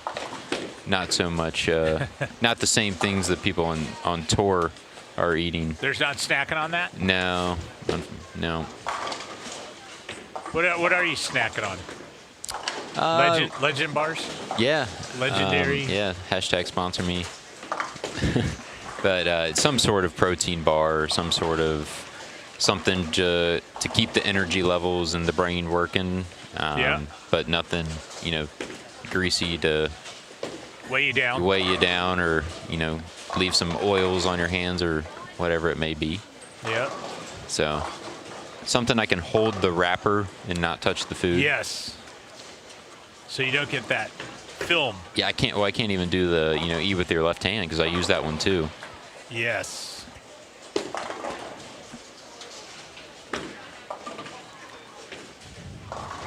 Go. Nice spare there. Did Riley make that? He did. Yes.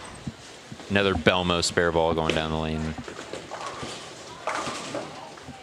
Yeah, 4-9 there for Ryan. We are seeing that lane hooking a bit more than 16, so we're going to see which kid figures it out the fastest. I would just move left. I'd just move left to them. I think that's a smart play. Yeah. Nice shot there from Alex.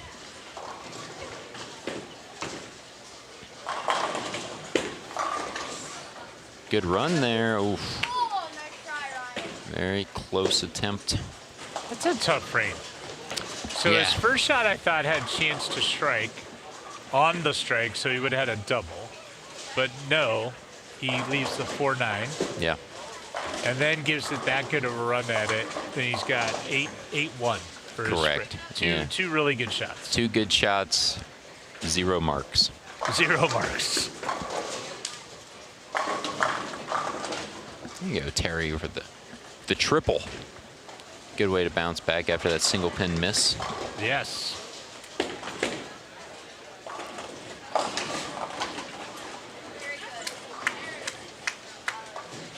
All right, so Ryan, Chris Vi is sending you an adjustment, like mentally, like sending it to you. Telepathically, I'm telling him to move left. Yes. Please. Please. I'll ask politely. Please. Hold on for the spare. Close.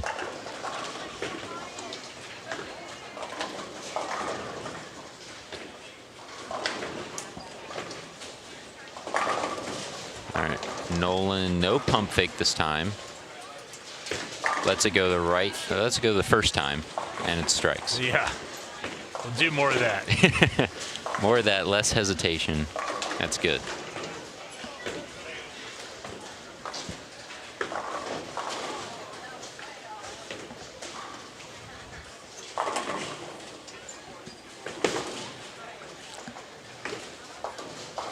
Taylor Morgan, lane what? It's just such a bad break. That's a terrible break. Strike, spare to start, and then she gets that hit. Oh. It's disheartening. Disheartening. Devastating. All right, Riley with the Brooklyn there.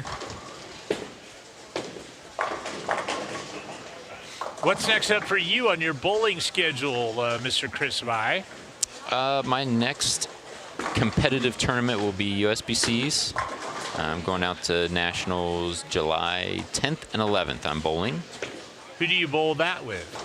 Who's your group? Who's some of the people? So Mikey and Darren, nice. the Tang Bros. I think we're actually going to have 6 teams this year. Yeah, so I have quite a big group. But honestly, it's mostly California people. So I believe some guys from Darren and Mikey's college team are going to be bowling with us. A couple of Vegas guys are going to be bowling with us. The Duplons. The Duplons will be bowling with us. Yeah, Tony and Nick Nick's my doubles partner, and then Tony and Nick both are on my team. So it'll be fun. That'll be a good time. It's always a good time. I've gone with this same group the last 3 years, I believe. Yeah. And I mean, it's fun. Well, you won one of those years, didn't you? I did. I mean, that's always fun too. Yeah, but just in general, it's fun. Because I played golf with the Duplons, and they were saying, "Oh my gosh, it's ridiculous how good Chris is." Because you won, right? I did. Yeah, I won all events that year. Yeah. And they were like, "We're bowling on the same pair of lanes as this guy," and he's like, "We can't even keep up at all, And Nick Duplon, really good bowler. Yeah, he is. He doesn't bowl as much anymore, like ever, but good arm swing, good release. Absolutely. Yeah, we always have we have a running joke with Tony about how long it takes him to move his feet. Because it was actually the year that I bowled well and won. It was like I think it was about the 7th frame of the 3rd game in team event. And he goes high, and he comes back, and he's like, "Man, I think it's time for me to move." I'm like, "Yeah, probably." He's like, didn't think I was gonna have to move all day." I was like, "What do you mean you haven't moved?" It's like we're almost 3 full team games in, and you haven't moved a single board yet. Yeah. So yeah, we had a running joke to see how long it's gonna take him to move his feet for the first time.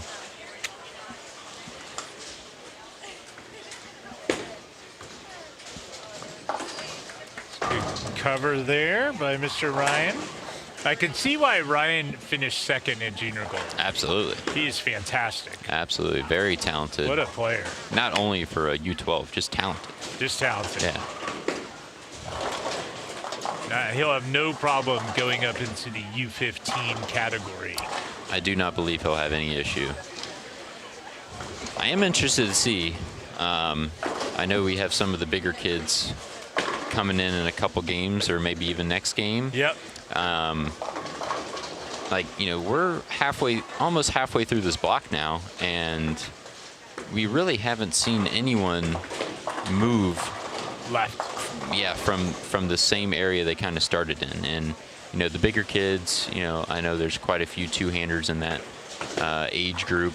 They're hooking the ball quite a bit. So I'm interested to see, 1, where they start at, and 2, if this pair is going to be quite a bit different than the pairs they're coming from, which probably not, since they're following the same people. Right. But if there's, especially on a long pattern, everyone kind of stays further to the right and creates a hook spot, and the hook spot was kind of already there. It can create some nastiness later in the block with a super defined hook spot to the right and a lot of oil in the middle part of the lane. They could get pretty gross. So I'm interested to see how these last few games are going to end up here. Don't we call that league bowling? Yeah. Little wet dry. Little cliffed. Little cliff. That's what you tour guys call it. Cliff. Yeah. So if you ever hear somebody say cliffed and you don't know what they're talking about, that's what we're talking about. Super dry to the right, ton of oil left. Makes it hard to control the ball a little bit. Yeah, it's like you miss left and your ball hooks less, so you miss right and your ball hooks more. Yeah, it's backwards. Those are the places I bowl at, Chris. Along with all of America, the Bowls League. Yes. Yeah, league. Yeah, that's league bowling. Correct. So Ryan is still going high.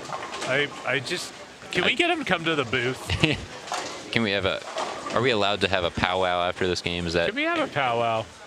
I don't know if that's, would that be an unfair advantage for the rest of the competitors? He could be watching. He could be. Spares it up like a champ. It'll be his due diligence if he's watching to actually listen to us. He can open the lane up with that power. Absolutely. Nice spare there from Riley. It's also really cool to see how many kids are shooting spares left and right straight. Is that a good idea? It is fantastic idea. I mean, I never like that. I like to curve at it. It's more fun. I never know if I'll get the spare or not. Yeah. It just keeps it more It does keep it more interesting, but when you're just bowling your league, yes, you can have as much interesting shots as you want to have. Yeah. But these kids, they're here to win. Yeah, yeah. They're here to win. For They're here big to scholarships. Yeah, so they want to know for a fact that they're making that spare. Well, Alex just mowed him down in the ninth. He has room for 211. Yep. This game. And our guy Terry. Yeah, he had a nice middle part of the game there. He had a great middle. Still can make this here. It actually did look like Ryan moved a little left there, but that is not going to be the correct bowling ball moving forward. Oh, now he's got to change balls too? Now he's got to change balls too. We're blowing up the whole game plan. You know what ball I like right now? What's that? Like if I was like ball repping for someone like Ryan that has that much ball speed. Like I could personally see like a exotic gem with a little touch of not a lot of surface, just enough surface to not have it be too sensitive to the oil. Yep. So the one in my brain was Eternity. Eternity. In that same ballpark. Yep. Bigger asim, helps slow down the middle part of the lane, but got some pearl in it to give it a little kick down lane.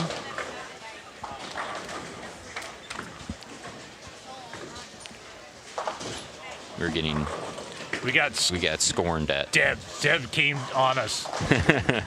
She got on us for taking the kids' score sheet. Parents, leave your score sheets down below.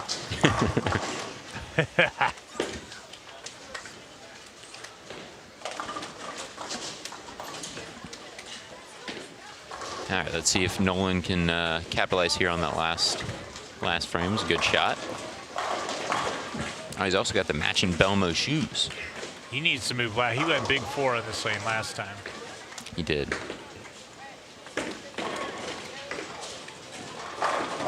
Good move. Good move. I think he moved right to go Brooklyn. He went Brooklyn. Double. Count it. Hey, it's playing the racks right there. He's a touch over par after his first 3 games. Yes. Unlike the U.S. Open yesterday, I got back to my hotel, Chris, and I was watching the men's U.S. Open recap. -8. I'm like, what? What? Wow. Are they playing at my local golf course or something? Yeah, they. So I guess they had interviewed some of the members of that country club there, and they said they didn't really change the tees that much from the members' tees, at least on the first day. Okay. And some of the pin positions were in the easier pin positions for those so greens. Now they're going to tighten them up the next couple days? So it seems like they said day 1 was kind of you think this is going to be easy. Okay. And then might not be so much the next few.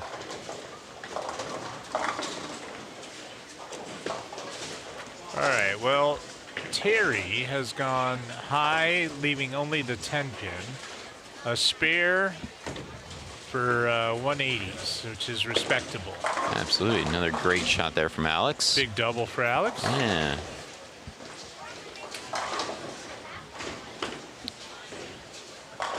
Coming up next game, you got Garrett Andrews, a former SYC champ, all-around nice young man. We got a little firepower coming our way next game. Oh, yeah. Some high rev rates. And that's what I like about these SYCs. That you got these big U18 boys bowling right next to these U12 girls. Yeah, and then on the other side, you got the U12 boys. Yeah, it's fantastic. Yeah.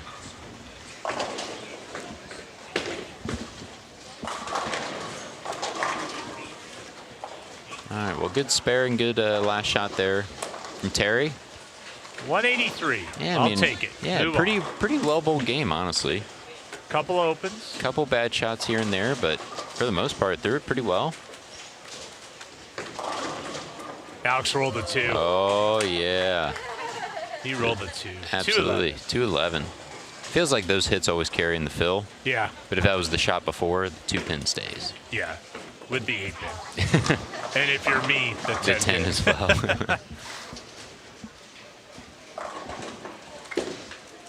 Nolan. Big 4 there again. Maybe in the 150s. Rough go of it. He is about 20 over or so going into this game, so this is he's going to have to regroup on this. Yeah, it's going to be that, middle part of the block. I've said it a couple times already, but, they transition super, super quick here in this bowling center. So it's never really going to stop changing. I mean, they're pretty quick to kind of blow up in the middle part of the lane there. And if you're trying to stay on top of it, it's going to be a long day.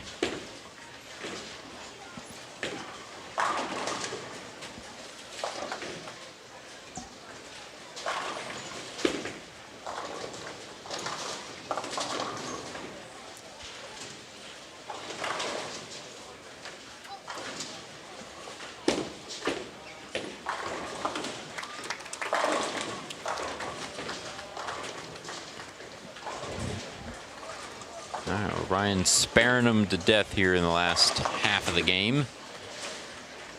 It's going to get him into the 190s with this fill ball here. Should we interview him when he's done? I'm going to let you ask him a question. Okay. Like, are you going to move left when you get to the next spin? How do you feel about moving left? I think he moved right again. Yeah, he's starting to see that edge, where it's gets it going right, it's got no chance. If it gets it going up the lane, it's got no chance. I think if he moves in and wheels it, he's got a chance. I completely agree. Well, either way, 189 minus 11 that go. Which in the grand scheme of things, not that bad of a game. Nope. If your bad games are right around 190, that's no harm at all. Yep. Respectable. Yes. I mean, he had the 149. That was a good shot. Yes. Other than that, stayed clean.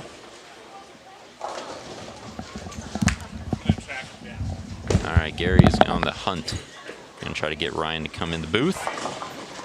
Riley ends with 172 there with a couple of 9s in the 10th.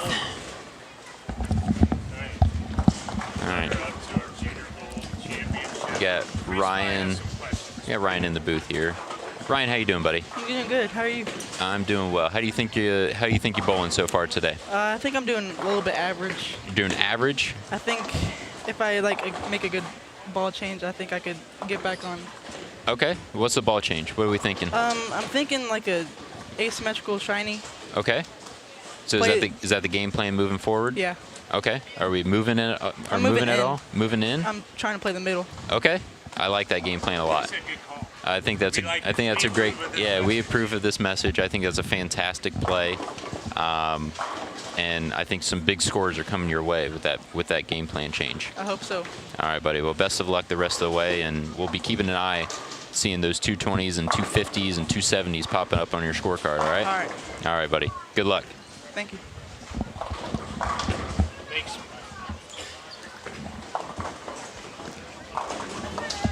How you doing, man? Yeah? Come here. Come sit on this chair. Talk to the U.S. Open champ, Chris By. What's up, Henry? How you doing? Good, buddy. How are you? You want to tell the people what you just shot? I just shot a 187, so I had a rough start, like a 121, then a 137. It's I used urethane in the third game because nothing else just pushed down. Uh-huh. I didn't get enough pin carry, so switched to urethane. Very nice. So 187, that's a pretty solid game there. Yeah. So what's your prediction for your game 5? What do you think you're going to shoot? Or game 4, because I actually had some breakdown on. Oh, you're a game behind? 5 and 6, yeah. So oh, okay. So what do you think you're going to shoot game 4? I want to try and shoot about, 200, but okay. I know that's going to be really tough because there's going to be a lot of range transition on No, 13 and 14 because the girls are using like a lot of reactive. Yeah, so we're definitely going to see some transition, but good news is we get to watch your game on 13-14. You'll be on the edge of our broadcast, so we'll be able to see you shoot that 200 game on camera. You can go back and watch it. All right. All right, sounds like a game plan. All right. All right, buddy, good luck. Thanks.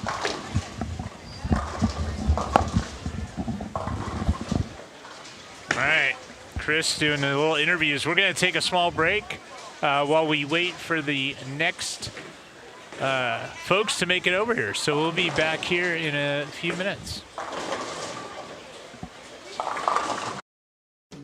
You're watching a live stream of the 2023 SYC Indy 300. Right now, we're in between games. As our competitors change lanes, we'd like to thank the following sponsors.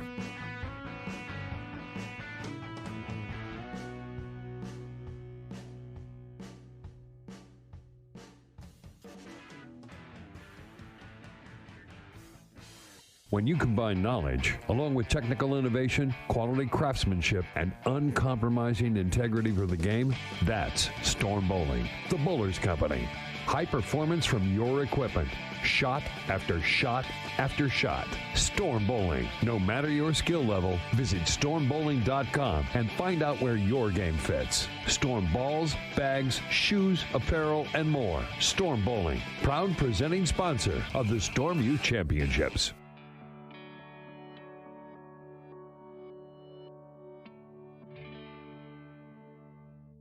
Style is everything. You deserve to look as good as your game. IM Bowling has the shirt and the style to set you apart. Express your personality, intimidate your opponents, or just represent. Most of all, compete in comfort. IM Bowling, manufactured in the USA by American workers. As a bonus, $15 from every SYC Bowling jersey purchase goes to Ballard versus the Big C. IM Bowling. Visit imbowling.com. Since 2017, the SYC Indy 300 has had the largest field of all SYC tournaments. It's the 2023 SYC Indy 300.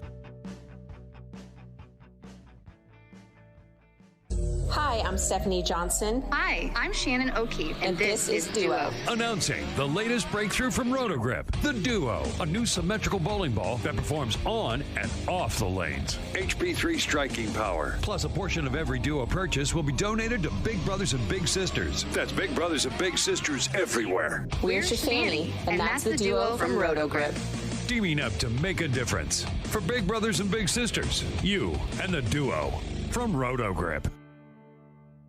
This sport is hard. It's you against the lane conditions. Kegel is built for bowling. Making lane conditions consistent, that's what Kegel is all about. They have a comprehensive library of oil patterns to help you with your game strategy. And Kegel training clinics offer instruction to help you better your game. Visit kegel.net for information on upcoming SYC clinics. And remember, every SYC event features a new, never bowled upon sport pattern unique to each SYC competition. Kegel, built for bowling. PBA Junior is the PBA Youth Club for bowlers under the age of 18. And this year, PBA Junior is proud to announce a partnership with the Storm Youth Championships to offer the Never Give Up Scholarship to promote and inspire young athletes to always stay strong and never quit. Google PBA Junior for more information. A portion of the proceeds from this tournament benefit Ballard versus the Big C. For more information on how you can help, please visit ballardversustheBigC.org. You're watching a live stream of the 2023 SYC Indy 300. Right now, we're in between games. As our competitors change lanes, we'd like to thank the following sponsors.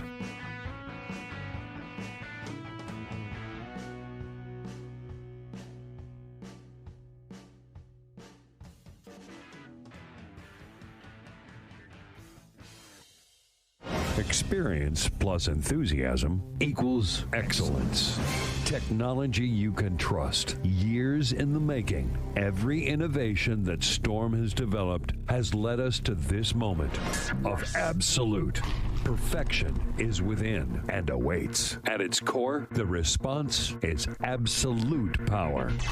Brand new, the Absolute. Available at your Storm VIP Pro Shop now. This year, the Storm Youth Championship is proud to partner with Make-A-Wish Utah to continue to make dreams come true for critically ill children. $5 from every entry from every SYC tournament this year will go to the Make-A-Wish Foundation Utah for dreams, for hopes, for the spark that, for a child, can mean anything is possible.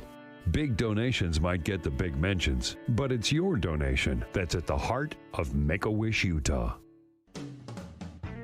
It's the SYC Indy 300, with updates from Royal Pin Entertainment locations at Western Bowl and Expo Bowl. And now, live from the Royal Pin Woodland Bowl, the SYC Indy 300 continues. You're watching a live stream of the 2023 SYC Indy 300. Right now, we're in between games. As our competitors change lanes, we'd like to thank the following sponsors.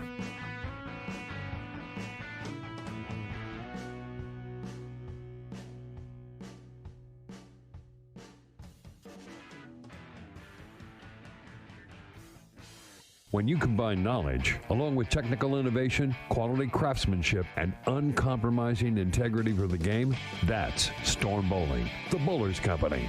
High performance from your equipment. Shot after shot after shot. Storm Bowling. No matter your skill level, visit stormbowling.com and find out where your game fits. Storm balls, bags, shoes, apparel, and more. Storm Bowling, proud presenting sponsor of the Storm Youth Championships.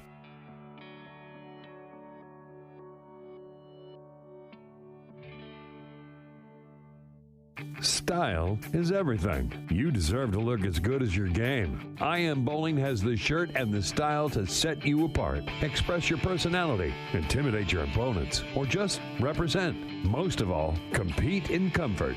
I Am Bowling, manufactured in the USA by American workers. As a bonus, $15 from every SYC Bowling jersey purchase goes to Ballard versus the Big C. I Am Bowling. Visit iambowling.com.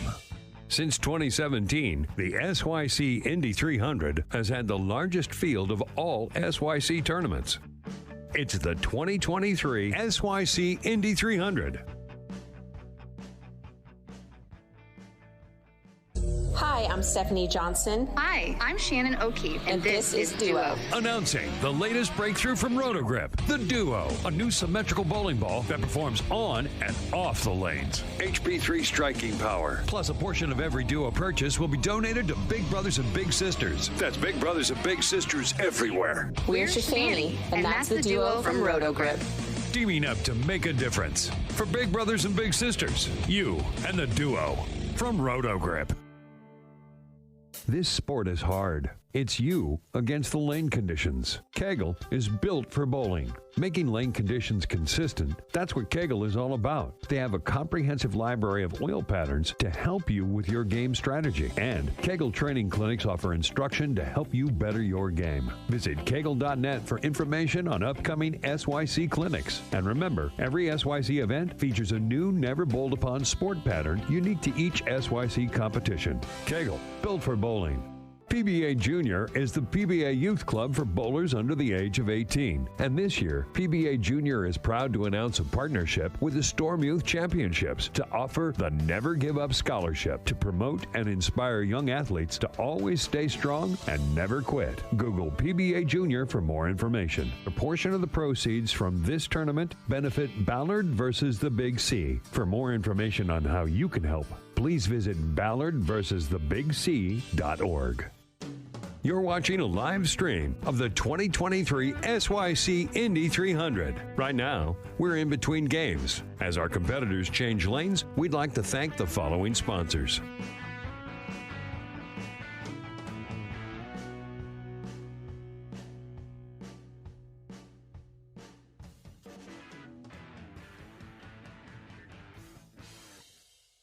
Experience plus enthusiasm equals excellence. Technology you can trust. Years in the making. Every innovation that Storm has developed has led us to this moment of absolute perfection is within and awaits. At its core, the response is absolute power. brand new, the Absolute, available at your Storm VIP Pro Shop now. This year, the Storm Youth Championship is proud to partner with Make-A-Wish Utah to continue to make dreams come true for critically ill children. $5 from every entry from every SYC tournament this year will go to the Make-A-Wish Foundation Utah for dreams, for hopes, for the spark that, for a child, can mean anything is possible. Big donations might get the big mentions, but it's your donation that's at the heart of Make-A-Wish Utah.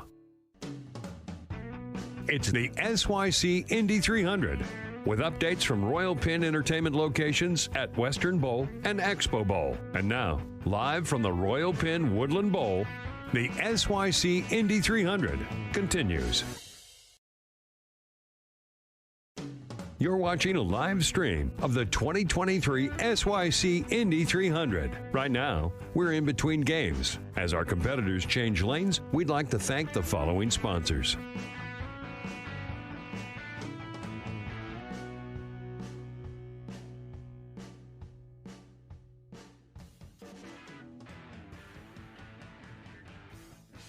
When you combine knowledge, along with technical innovation, quality craftsmanship, and uncompromising integrity for the game, that's Storm Bowling, the Bowlers Company. High performance from your equipment. Shot after shot after shot. Storm Bowling. No matter your skill level, visit stormbowling.com and find out where your game fits. Storm balls, bags, shoes, apparel, and more. Storm Bowling, proud presenting sponsor of the Storm Youth Championships.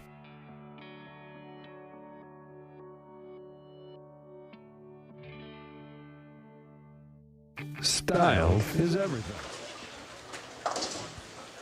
All right, and we are back for Game 5. The long pattern here at Woodland. We have Elliot Greer in the booth with us. Elliot, how you doing? Second-time booth veteran. I'm not bad. Just enjoying watching bowling here. Yeah. I wanted to cover this game because Garrett's on this pair, so. Yeah. Love watching Garrett. Are you trash talking Garrett? No, I love watching Garrett. No? Okay. Well, Garrett has bowled very well so far. I know. It looks like he is 155 over after 4 games. So that's pretty good. There's our 299 Gary that we were talking about earlier. Keaton Beery had 299 the very first game.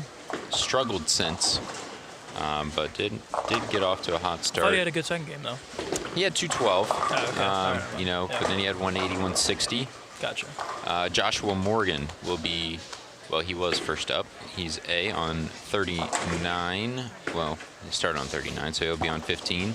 222, 237, 258, and 231, his first 4. Colton Bennett will be B on 15. He had 246, 170, 210, 199. And just threw the shot on 15, Zachary Smolin, 224, 214, 225, 188. Zach Smolin with the Omega Crux. Yeah, that's so that last game for this squad, overall, a little bit lower. Joshua Morgan's kind of the only one that really stayed steady. Everyone else, that 180, 190 range, with Keaton having 160. So. Definitely seeing some transition. Yeah, I was going to be interested to see what happens this game with this older group coming in. We've had the first 3 games were girls. Then we had U15, I believe, last game boys, and no one's really moved left at all. So everyone stayed pretty much right and straight. I think Garrett, when they made the jump down here, I think he said he moved like 5 right. So. But I think he had a good game down on 1 and 2, or whatever pair they were on. Then last game he kind of hit the transition a little bit, but it's definitely changing. It's definitely different down here for sure. Yeah, and I'm sure there's probably a little less bowling down here. There's a grip on the lane. Yeah, I'm sure there's some less bowling. I mean, just, you know, most times in bowling centers in front of the desk is where they put a lot of the open play just so they can kind of keep an eye on them. Yeah. So if all else fails, the first lanes they were giving out are pretty close to the front of the desk, which is roughly where this group started. So it makes sense that those lanes were probably hooking a bit more. Plus, you give these guys with a lot of rev rate 15 minutes of practice, and they're going to chew up a decent part of the lane there. Especially with these younger groups, they tend to throw more plastic, so there's usually more carry down when you hit these younger pairs, and so usually they just play a little different. So yeah, see if they can figure this out. Yeah, they don't really. Younger groups, they're worried about just trying to make a good shot rather than moving. Yeah. So they just try to keep staying in that same area and just try to keep throwing shots. So. Yeah, this lower end's definitely tighter down lane, and I did see 278 from Jada Combs down there. So, very nice. He ball changed, figured it out. Yeah. And he ball changed to the ball that he said was going to be bad. So, yeah. That's the lesson learned. I told him it would be good at the start, and he was like, "Oh no, it's not going to be good," and then changed it. She's 278. So yeah, there you go. Yeah. Just ball repping out here. So how did you enjoy Wichita State, Elliot? I'm really enjoying it. Year. Even though I couldn't really bowl that much, I love the school. The entire city's clean, nice.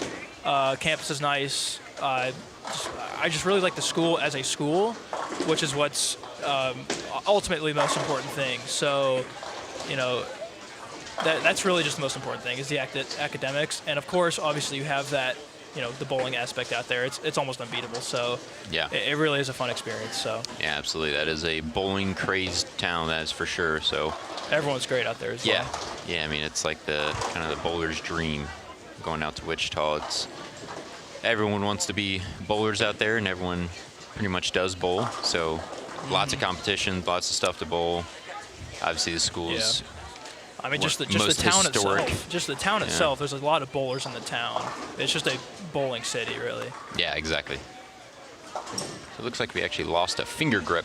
Yeah. From one of the bowlers on lane 15 and 16. Actually flew over to lane 13. That's what kind of the commotion was over there. Oh, I thought it was from 13 itself. I think it was Keaton's. I think he went to grab really? it. Yeah. So I think it actually was his, and I think that's why we also have a stalemate here.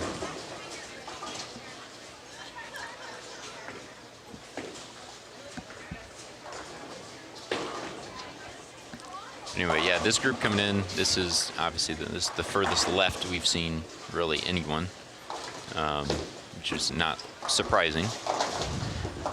I'm sure they've mentioned this before, but this is the first SYC with an 8-game block. Yeah. And it'll be very interesting to see, games 6 through 8 to see how they play, because none of us have really experienced it or seen it at an SYC before. So it will definitely be different. There will definitely be some different balls in play at those times, and it will be definitely fun to watch.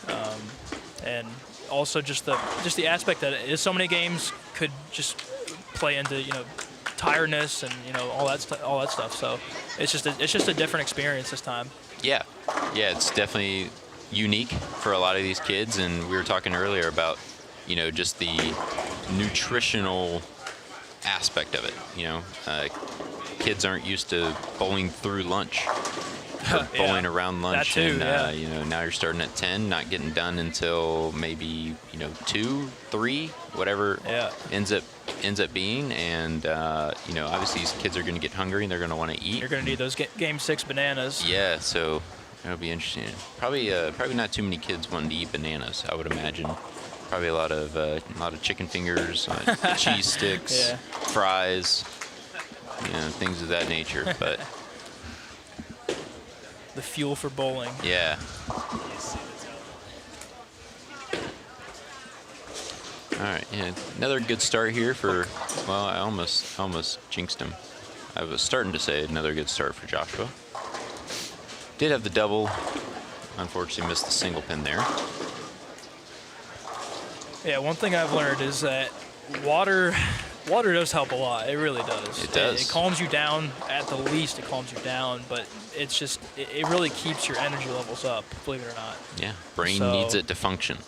I used to never really drink it while I bowl, but recently I've been drinking like 2 bottles in a league session. So it's it really does help. So they got to make sure to drink the water, I guess. Yeah, so that's an interesting shot there from Colton. I've started to notice kind of early on the left lane wants to hook a bit more than 16. So 15 seems to be a bit more than 16. Yeah. Still waiting for somebody to figure it out. Garrett's last shot on 15 looked really good. So we'll see what his shot here on 16 looks like. I don't know if he's playing them the same, playing them different, but he might be able to honestly play them the same since he's actually further left and kind of away from all the traffic. But it does look like he's definitely straighter on that lane, and that still really didn't want to hook at all. Wasn't his best shot off his hand, but definitely a lot less down lane motion on that lane. It seems like today you kind of want to keep your angles quite a bit straighter because it seems like there's quite a bit of soup in the middle, and I've seen a lot of balls just hydroplaned 60 feet from just being a little bit left. So getting left is, I don't want to say it's out of question, but it's definitely less prominent today than other longs that we've seen. A specific way you need to do it if you do want to get left, that's for sure. And you got to make sure you get it right. If you want to get left, you got to make sure you send to the friction, because otherwise, if you miss left, you are going to get 6. Yeah, so it's that fine line, because I feel like that is what is so tricky about this bowling center. We talked about it before, maybe a couple games ago, how this bowling center, it does hook so much, and it feels like it recovers from pretty far right, that it makes you feel like you can throw it there, but you never score. Right. You never score I've doing it. I've seen a lot of 9 counts, a lot of 8 counts, from just, from so that. It feels like you can do it, but you really can't. So it is that kind of moving left, but not like severely far left. It seems like a lot of balls are burning up, and so that's why we're seeing a lot of flat 7s, flat 10s, shaker 4s, and just kind of those hits, because a lot of balls are burning up. I've seen a ton of kids' balls just burn up and just not going through the pins exactly how you want it. This bowling center hooks. I mean, we've bowled plenty of PBA tournaments here. Bowled the U.S. Open here last 2 years. We bowled the 60th anniversary tournament here. We've bowled the Rolf Homan doubles here. And it just seems like everything we bowl, no matter what it is, no matter what the pattern is, they hook early, they hook a lot, they hook back from further right than you think, but you can't really play it. Right, I agree.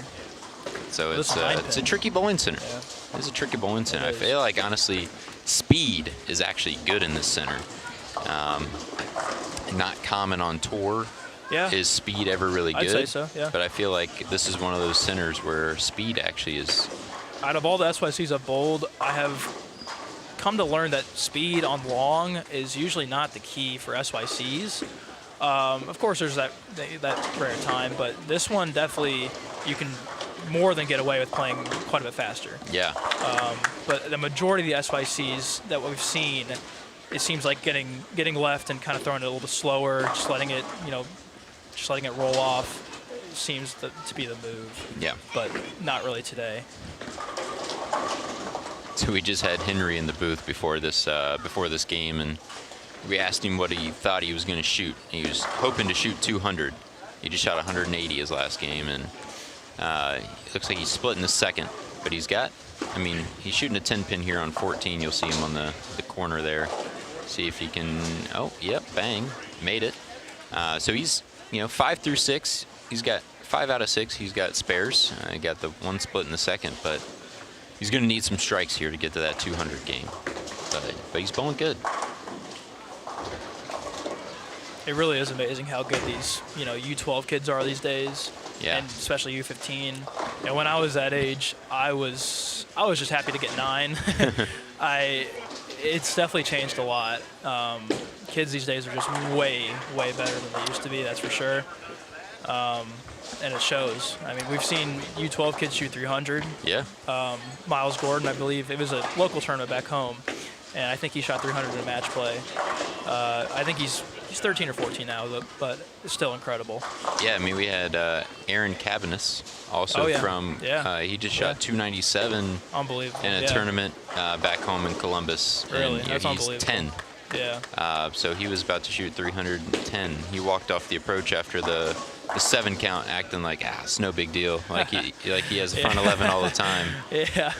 So it's pretty cool It to was see. a few short years ago when I would get on the front 7, I would be shaking. You know, and after a few times, you definitely get used to it. But it's it was not long ago for me that I was just really nervous when I got that many. Oh so, yeah.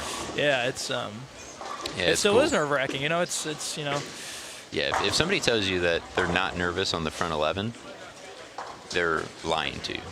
Yeah, right. Like there's always some sort of because you want it, right? Everyone wants to shoot 300. Yeah. I don't care where you're at, what you're doing. Like if you want to shoot 300, just adds to the collection. Yeah, so it's like one of those.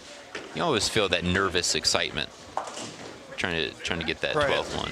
That's why you see so many people, you know, yank them fast, and just a bunch of misses on the front 11. People get excited, and they wing it down there. Yeah, Jeremy, it's pretty cool to see these, U18 or older guys bowling. I think Gary mentioned it last game. Bowling beside, one side of them they got the U12 girls and one including an 8-year-old girl, and then on the other side they got U12 boys. And they're giving them lane courtesy. They're making sure that the kids are doing their thing and they're not letting it bother them and they're not bothering the kids. So it's really cool to see.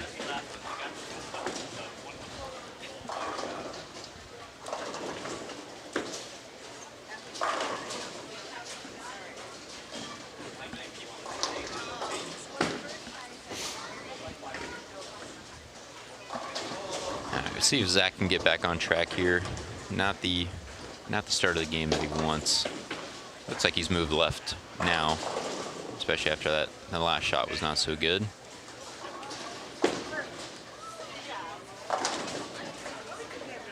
Not too bad. Got them all down there.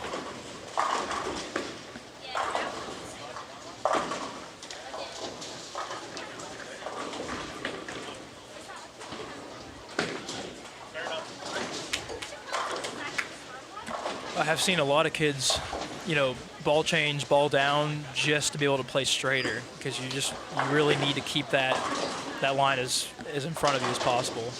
Yeah. That's just what Zach did. Just ball changed and kept that same straighter line. Yeah, but it's got to be a smoother option as well. You start getting into some of those weaker balls, and they really start to change directions down lane. I hit them with 500. And they, you're not really going to ever play straight with them. They get offline too quick, or they go through the back of the building. So it's that happy medium of getting a ball that's going to get through the front part of the lane, but smooth off of it. Yep, got to read it the right part, get to the pins. And unfortunately, another missed spare there for Joshua. Hitting a little transition here. Looks like he's been able to stay a little further right than the rest of these guys on this pair, so it's probably why his scores are a little bit higher, but it has to come to an end at some point. And we'll see what he can do his back half of this game, see if he can get lined up for the rest of the game. It's a pretty good shot. And a good shot there from Garrett. Even got that one a little further right. Yep.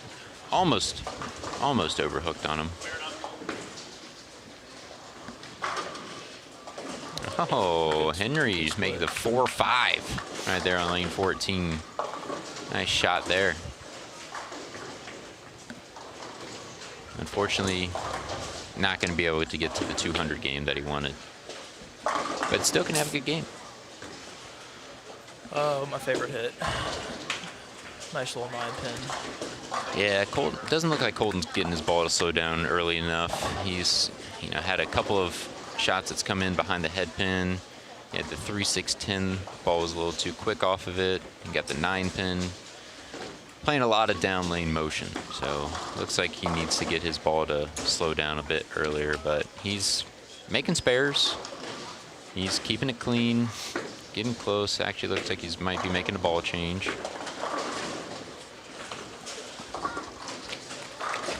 Which is impressive for this age. You know, when I was 18 or whatever it was, if I 9-pinned, I just told myself it was a bad break and I'll bowl again, right? Yeah. But he knows, or at least we think he knows, that it's just not the right ball. Well, I think he's B, and he's had 3 9 counts in a row, so that should tell you it's about time for some sort of change. Yeah. See what Joshua does here. Ball change. Something weaker, something a little more smooth. He has a great release. Yeah. Allows it just to roll in there. Just got to let it roll off your hand. All right, Zachary with the double there. I'm going to imagine we're going to start seeing some doubles and triples here towards the end of this game. Yep. Keaton's got a 4-bagger working, stepping up on 16. See if ball change here works for Colton. Yep. He also has a great game. Yeah. Really simple. Yeah, same thing. Still, it's a little quick down lane. Ball just kind of wants to change directions and get forward on him. I think he got that one a little off the back of it, but he got it at the right spot. Yeah, I mean, if your worst shot's getting you, a 10-pin and keeping it in the pocket, then there could be worse things. And he keeps making those spares. As frustrating as it is, games like that are never going to hurt you.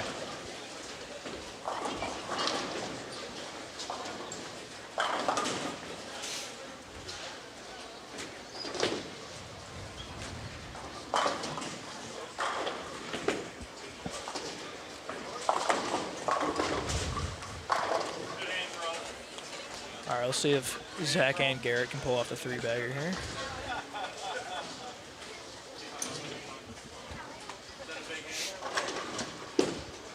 It's a little right. Yeah, that one's good. Got the 10 out.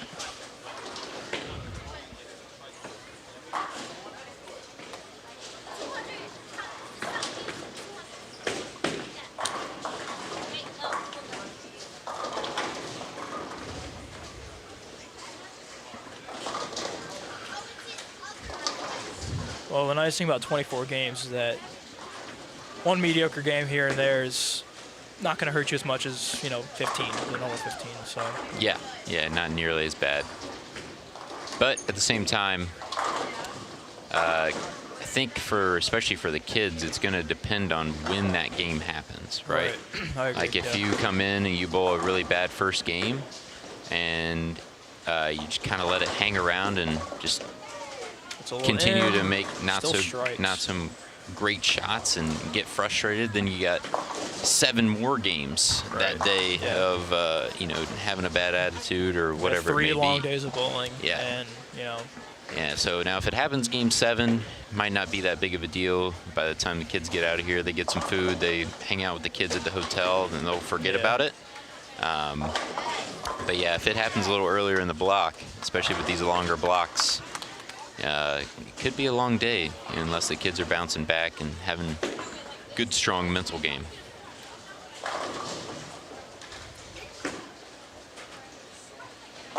Josh got that one right quick. Still shaped up and got to the pocket, but looks like that steeper angle in the front part of the lane going to be probably a little more challenging to get them all down consistently. Well, it seems like Garrett's got a good amount of room on this pair, so it's just now about making shots, executing. Yeah, a little further around that one and in the juice and mixed them up. That's always a good sign. Love watching Garrett bowl. I actually bowled, I think I told the story when Mike Albee was in here, but bowled with Garrett at the U.S. Open a couple of years ago, so I got to qualify with him. So it was really cool to see at such a young age how poised he was, and I agree. got to meet him and his dad, and I mean, it's an absolutely great family. So it's pretty cool to see and continue to watch him grow.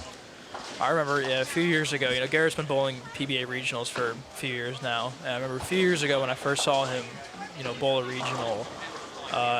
He bowls great in them. He scores and does really well. And I'm like, wow, this kid's fantastic. And Garrett, he looks a bit older than he actually is. So I thought he was like maybe 18 or 19, about ready to age out. But no, he's like, what, 2 years younger, year or two younger than me? Yeah. And I heard that, I'm like, really? Huh? Yeah. What? Yeah, he's a big kid. Yeah, he's going to be really good. So, yeah. That was another great shot there from Colton. It looks like, I don't know if it's what the kids are seeing or if it's just maybe a couple of shots that aren't exactly where they wanted them, but they're getting it significantly further right on 15, or I'm sorry, on 16 than they are on 15. I mean, that one peeled back. I mean, unfortunately, stuffed a 7-pin, but yeah, they are getting it right. Well, without an issue. Sometimes you can't have different lines on different lanes. Yeah, I mean, absolutely. It's possible. If it works, it works. So we'll see what Zachary does here. Sometimes you just accidentally float one a little right, and it's perfect, and you're like, well, might as well play that. So.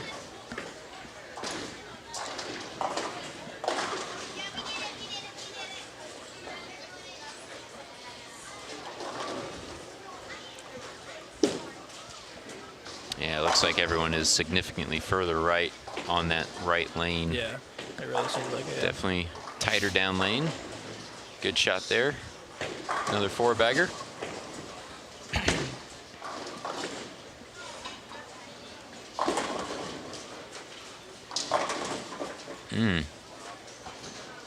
Light mixer hit. That ball is getting quite forward on him. 5-pin just not quite connecting with the 7.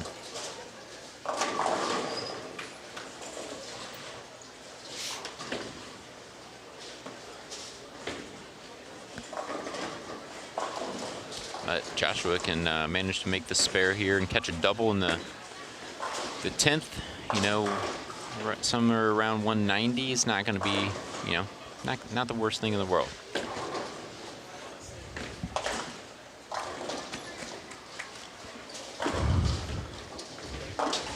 Nice pickup. Yeah, a little offset spare there.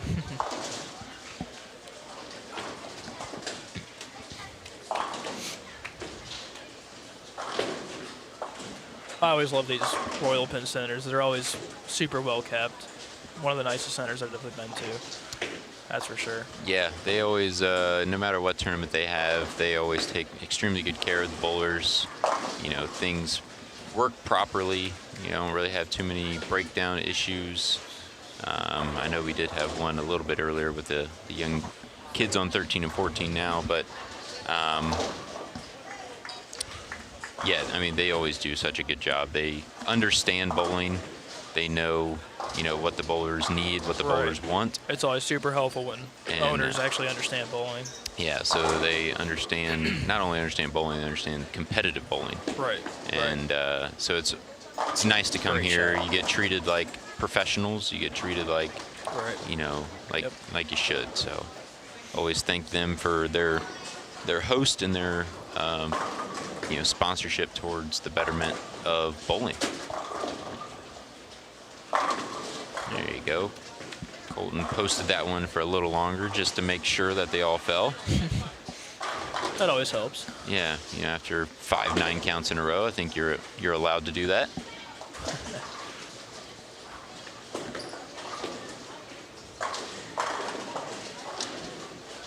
All right, see if Josh can double up here on this right lane. That one not quite as far right as the one that he threw last time. Goes through him just enough. Yeah, looked good.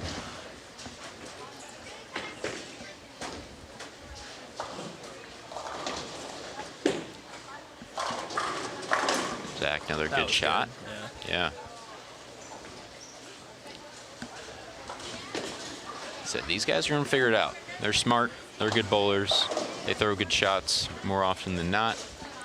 So they're going to eventually get into the right part of the lane with the right ball. It's just a matter of how long it's going to take. Right.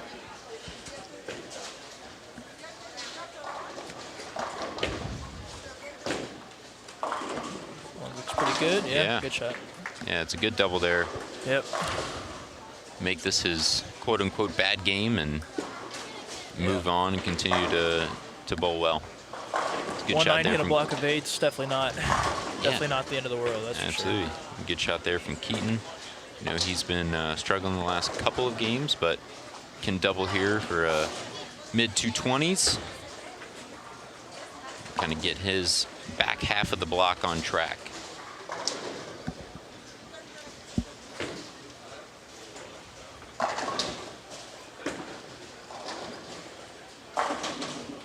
That's all right. Nice finish there from Josh.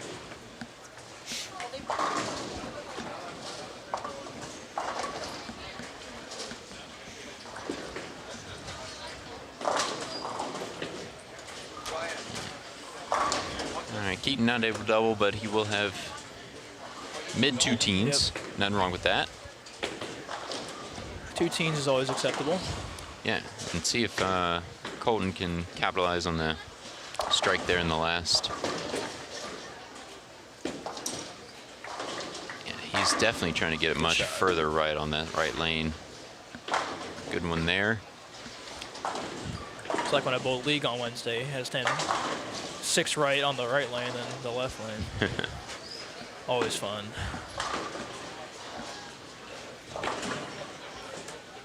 Good one there. I mean, this is going to be an absolute grind of a 2-teen game.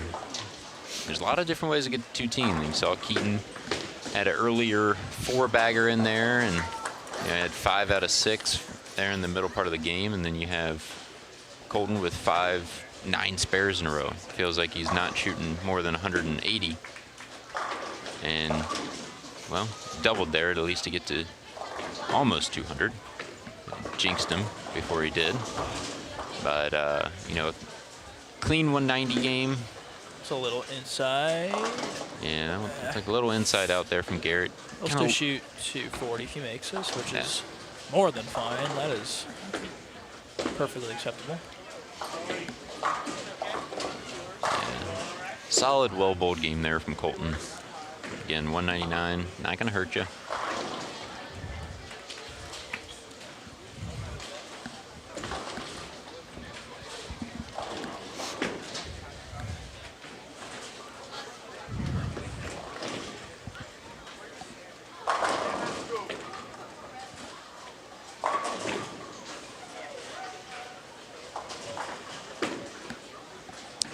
Good spare there from Garrett. Gonna be in the 230s.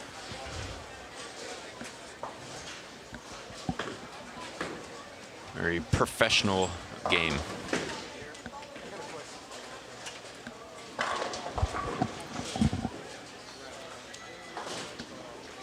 Just got to stay clean. That's all that matters.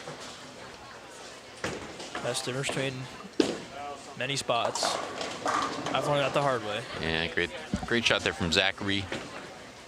Great finish to the game. Any Bam Bam updates? Well, I mean, he does crush everyone back home. I actually don't know.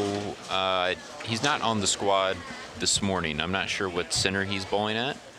I do know he's bowling one of the centers, but I'm not sure which one. I think he bowls here tomorrow. I could be wrong about that, but I think he does bowl here tomorrow. Good game there from Garrett, 237.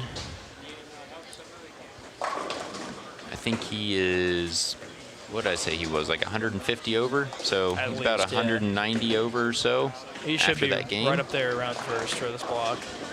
I haven't really looked at scores, so I don't really know, but he should be definitely up there. That's for sure.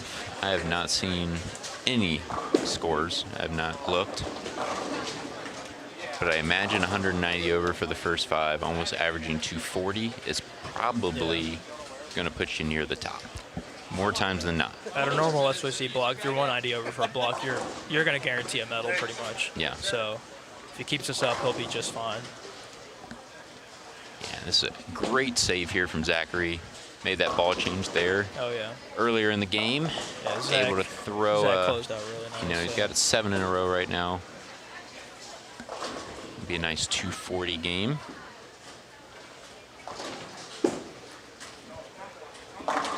Yeah, 246. Absolutely great finish there. I mean, that's a pretty solid game for the entire group, honestly. Had a couple of missed spares kind of early to middle part of the game, but the back half, everyone cleaned it up and controlled the pocket for the most part, and it's nice to see. Nothing too horrible for sure, so.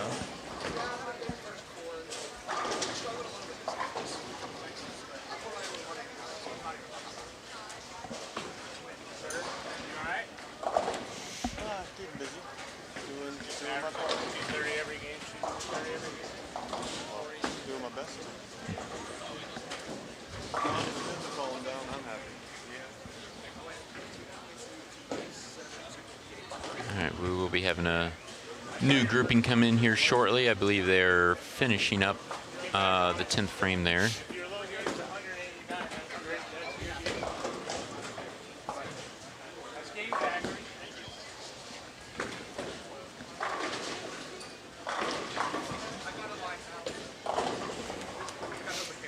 You got Henry there on lane 17. You guys just saw him on the right-hand side of your screen.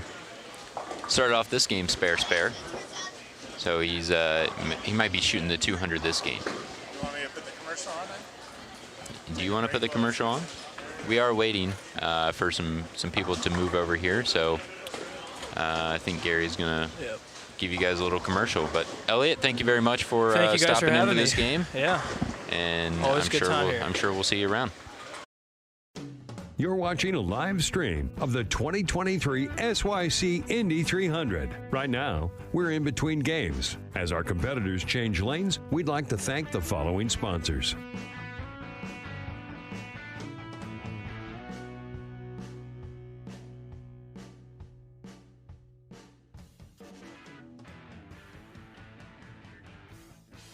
When you combine knowledge, along with technical innovation, quality craftsmanship, and uncompromising integrity for the game, that's Storm Bowling, the Bowlers Company.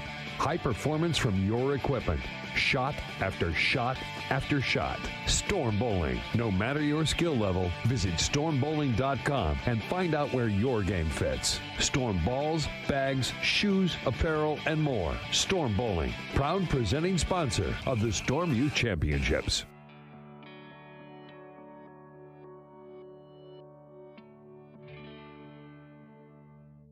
Style is everything. You deserve to look as good as your game. I Am Bowling has the shirt and the style to set you apart. Express your personality, intimidate your opponents, or just represent. Most of all, compete in comfort. I Am Bowling, manufactured in the USA by American workers. As a bonus, $15 from every SYC Bowling jersey purchase goes to Ballard versus the Big C. I Am Bowling. Visit iambowling.com. Since 2017, the SYC Indy 300 has had the largest field of all SYC tournaments. It's the 2023 SYC Indy 300. Hi, I'm Stephanie Johnson. Hi, I'm Shannon O'Keefe, and this is Duo. Announcing the latest breakthrough from Rotogrip, the Duo, a new symmetrical bowling ball that performs on and off the lanes. HP3 striking power, plus a portion of every Duo purchase will be donated to Big Brothers and Big Sisters. That's Big Brothers and Big Sisters everywhere. We're Shafani, and that's the Duo from Rotogrip.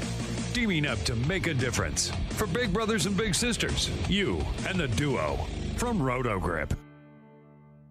This sport is hard. It's you against the lane conditions. Kegel is built for bowling. Making lane conditions consistent, that's what Kegel is all about. They have a comprehensive library of oil patterns to help you with your game strategy. And Kegel training clinics offer instruction to help you better your game. Visit kegel.net for information on upcoming SYC clinics. And remember, every SYC event features a new, never bowled upon sport pattern unique to each SYC competition. Kegel, built for bowling. PBA Junior is the PBA Youth Club for bowlers under the age of 18. And this year, PBA Junior is proud to announce a partnership with the Storm Youth Championships to offer the Never Give Up Scholarship to promote and inspire young athletes to always stay strong and never quit. Google PBA Junior for more information. A portion of the proceeds from this tournament benefit Ballard versus the Big C. For more information on how you can help, please visit ballardversustheBigC.org. You're watching a live stream of the 2023 SYC Indy 300. Right now, we're in between games. As our competitors change lanes, we'd like to thank the following sponsors.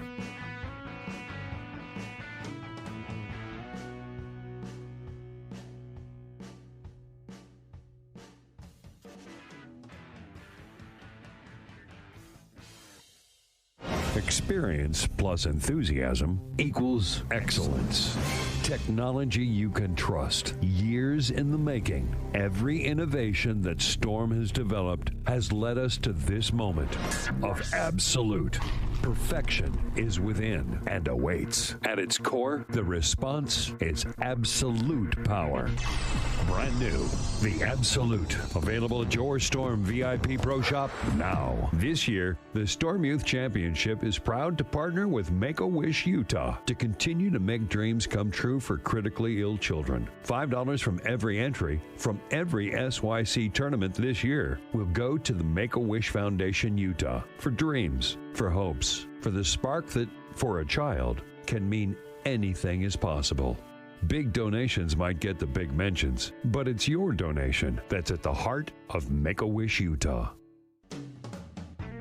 It's the SYC Indy 300, with updates from Royal Pin Entertainment locations at Western Bowl and Expo Bowl. And now, live from the Royal Pin Woodland Bowl, the SYC Indy 300 continues. You're watching a live stream of the 2023 SYC Indy 300. Right now, we're in between games. As our competitors change lanes, we'd like to thank the following sponsors.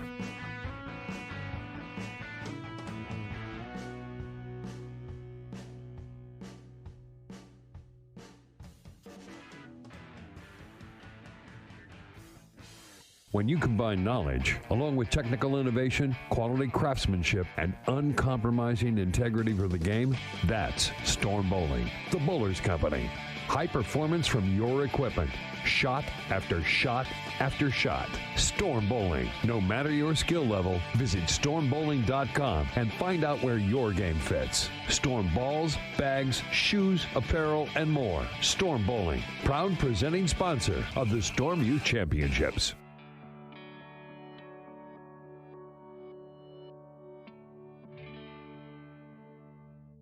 Style is everything. You deserve to look as good as your game. I Am Bowling has the shirt and the style to set you apart. Express your personality, intimidate your opponents, or just represent. Most of all, compete in comfort.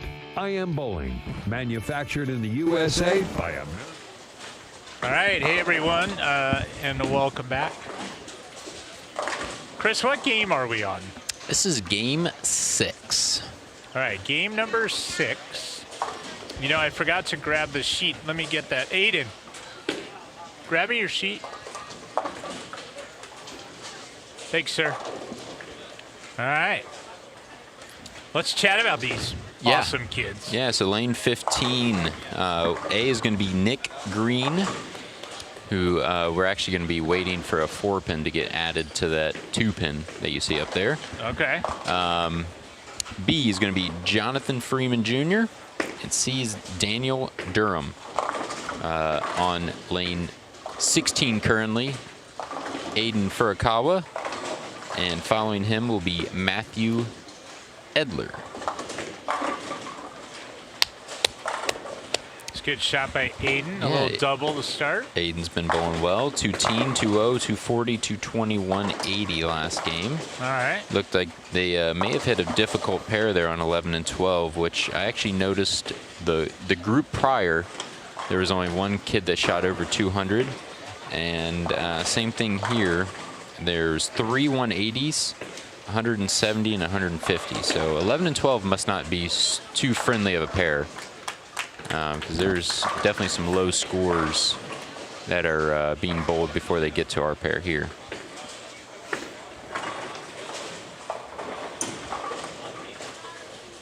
So why is 11 and 12? Did you guys bowl on that when you bowled the U.S. Open? No, that's one of our, actually, I think the paddock is still on 11 and 12. Okay. Or getting really close to it. And then we have our warm-up pairs in this general vicinity, actually. And then, actually, I don't think our 27 may have been our first pair that we used. 25, 27, somewhere around in that area. We have our practice range before we actually bowl the main event there. Practice range. Yeah, so they have 4 or 5 pairs that they flip on for 30 minutes. We can bowl on any of those pairs for 30 minutes. And then we go to our starting pair and we start right away. So there's 0 shots thrown on our starting pairs. It's as soon as we get there, our first shot is for score. Actually, I'm sorry. I think we get 1 shot on each lane. So is that to prevent like manipulating the lane oil? I think it's a little bit of manipulating it and a little bit of preserving it is the intended. The intended decision making. I guess their goal for making that decision was to eliminate people destroying the pattern and hoping that it lasts for all 8 game blocks, which in this bowling center hasn't been too successful. Right.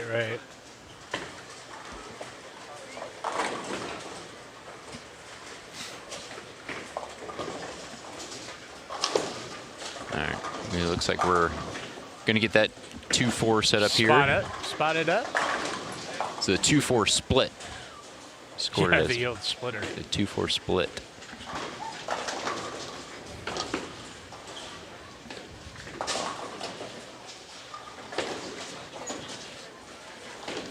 Well, you know, a couple things about the SYC, Chris, that we haven't mentioned earlier. It is called the Storm Youth Championships. Storm is the company behind putting these events on all over the country. And every competitor gets a high-performance Storm bowling ball. This week was the Absolute, which is a really powerful Big fan of that one. You like that one? Big fan of that one. Okay. Yep. And then since we started doing these, we've given over $600,000 in scholarships for college tuition. That's incredible. Which is pretty cool, and raised over $200,000 for charity through the events. And so I think that's what it's all about, right? Absolutely. All the people from our team, like yourself, you can come out and volunteer and hang out with the kids, and you could be doing a lot of different things with your weekend this weekend, and you chose to be here, so we appreciate that very much. I think the kids love seeing you guys, big-time superstars. Absolutely. Cool. I mean, I just think about, when I was a kid that, if I could go to these tournaments, and every single tournament I know that I'm going to get to meet, a professional bowler that, someone that possibly look up to, that, somebody that's, it's not like you're meeting guys that bowled 25, 30 years ago, although you did meet Mike Albee this week. Yes. But it's pretty cool to see the guys that are currently bowling on tour.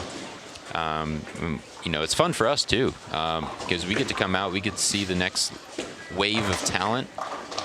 We get to build some relationships with some of these guys and even some of the young girls, and watch them grow up, watch them mature, and see how their games progress, and they continue to get better. And each time we see them, they make little changes to their game, and it's just awesome. It's awesome to see, and it's awesome to see all the kids have success. I get to see them, if I work Junior Gold, I get to see them there.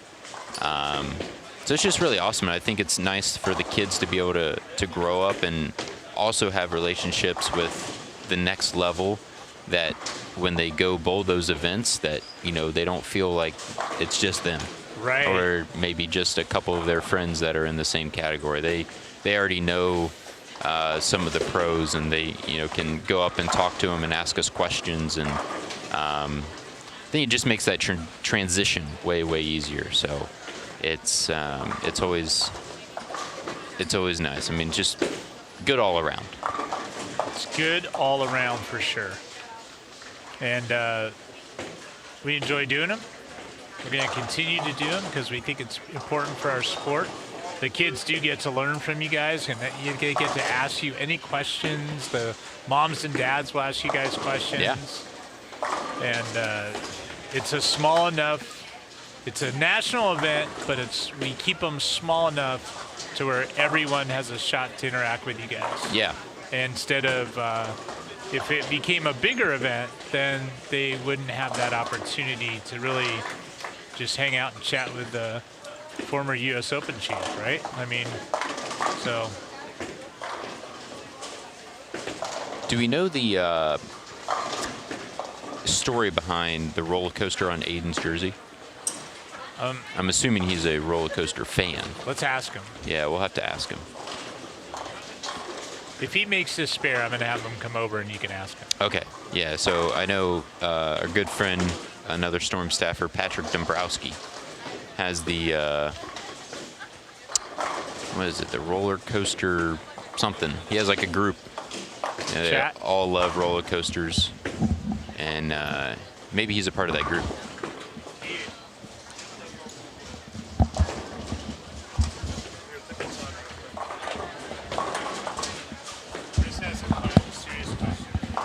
All right, Aiden, serious question. Roller coaster on the back of your jersey. Roller coaster fan?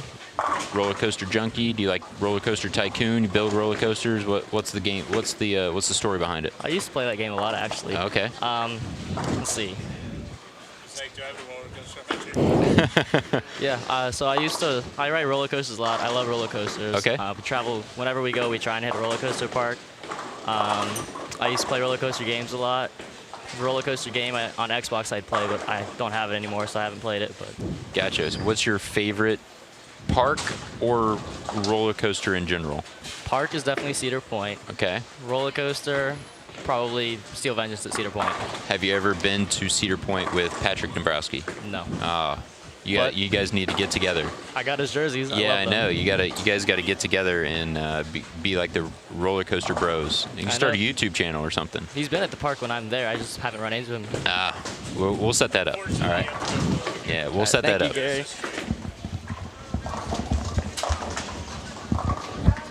I hope we didn't take him out of his game. Oh, we're just loosened him up. Loosened up. Yeah. Chatting about roller coasters. Forgot about that last shot that he threw. Back to striking. That's what I'm afraid of.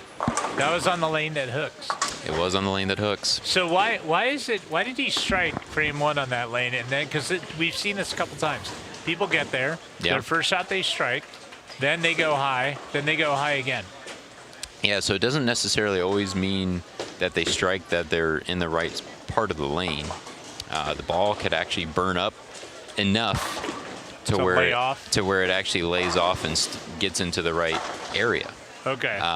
So I think sometimes you just kind of get tricked into thinking the ball does the right thing, but it actually isn't. And then one goes high, and then you make a little bit of a move, and then it actually stores a little more energy and hooks even more down lane. So then you got to make an even bigger move. So yeah, see it quite often where you miss a move, and then when you make the move, you already missed the next move. Oh yeah, that makes sense. Yeah. So now you're behind, and you keep and by the way, you're throwing the ball. Let's say you're throwing it pretty good. Yep. Yep. So now you're frustrated, or could get frustrated because you're like, man, I threw that one good, bad result. Threw that one good, moved, threw it good again, bad result. Yep. I'd fry out. Yeah, and I think that's where it comes into play, where you're seeing a lot of these kids, we saw it last game with Colton, right? He, 9-pinned. It's a good shot, but ball was just changing directions way too much down lane, and off the pocket 9-pin, he makes the ball change. When I was growing up and I was, 16, 17, there was no one I was bowling against hitting the pocket and going to immediately ball change off of a bad break or anything of that nature. So the knowledge and the, I guess you almost call it the guts to be able to make a ball change when it's close is it's way bigger in this age group nowadays. They're not scared. No, they're not scared of anything. I mean, at this point in time, they've been in just about every possible situation you could pretty much be in. They're seeing competition at the highest level, pretty consistently. Pretty much every pattern you could possibly think of.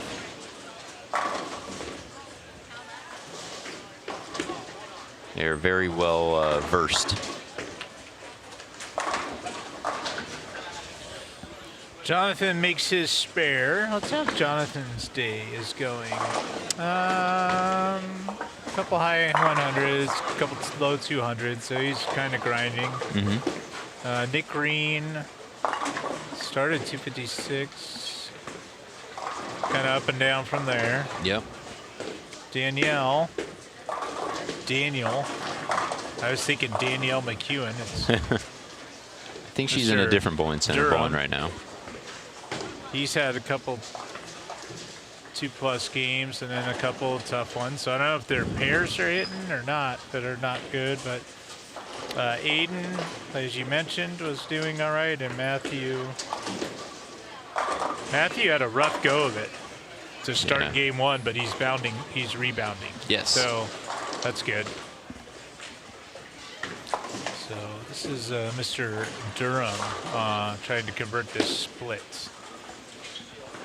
Gave it a good run. He had it. Gave it a good run. He has little ducks on his shirt. Yes, we actually saw one of those shirts yesterday at check-in. Ducks. Little baby ducks. Yeah. I like it.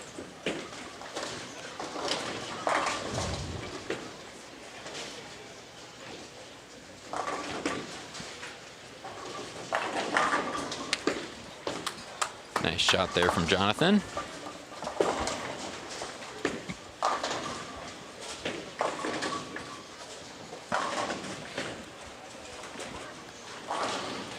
All right, Aiden, are you going to move? This is lane hooks a little bit. Definitely moved. Yeah. So that's what I'm going to be interested to see these last couple games, and especially that lane where, it hooks, and then you move left and you don't quite get it all the way to the right where that friction is. Yep. And it pretty much never wrinkled. I mean, it pretty much went straight flat 10. Yeah. Super flat 10, almost left the 5 with it even. So that's going to be the tricky lane for sure moving forward. Can you ball up and even go further laps? I would, for sure. I just think you start seeing a lot of that hook, and people tend to immediately ball down, and those balls tend to change directions even more. So I think it just magnifies that.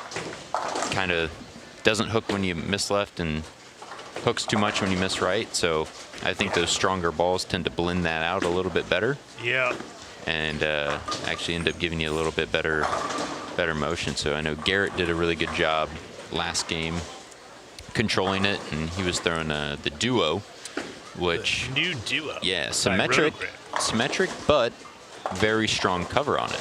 So that same cover is what the ball you were talking about earlier, Exotic Gem, with the symmetrical piece in there, allows it to get through the front part of the lane a little bit better, but stronger cover kind of blends it out left to right. So I think that type of bowling ball is going to be, it's going to make your life a lot easier. Say that.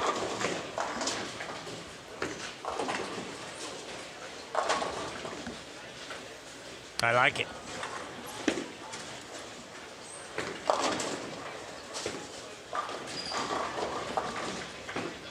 Those balls have been really good. I know the tour guys like them, regular customers. Any of those Gem, Exotic Gem, now Duo's killing it. Yeah. Something with that cover is really good. Yeah. Yeah, it just seems like it matches up with a lot of people. Yeah, I mean, can't really argue the success people have had with it and the amount of people that are throwing it in different styles, all types of, you know, one hand, two hand, lefty, righty, Yep. you know, whatever it may be, people are liking it. So that's when you know you got the home run there. I don't know if I have to ask this question because I might be able to answer it because, I don't know, it just seems like a standard answer. But what is your all-time favorite Storm bowling ball? What do you think my answer would be? Phase 2.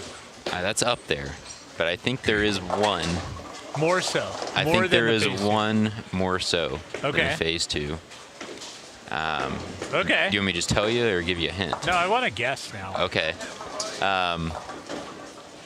There was a modified version of this core that just is getting ready to release.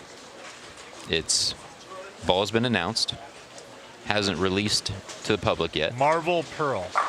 Wow, that's impressive.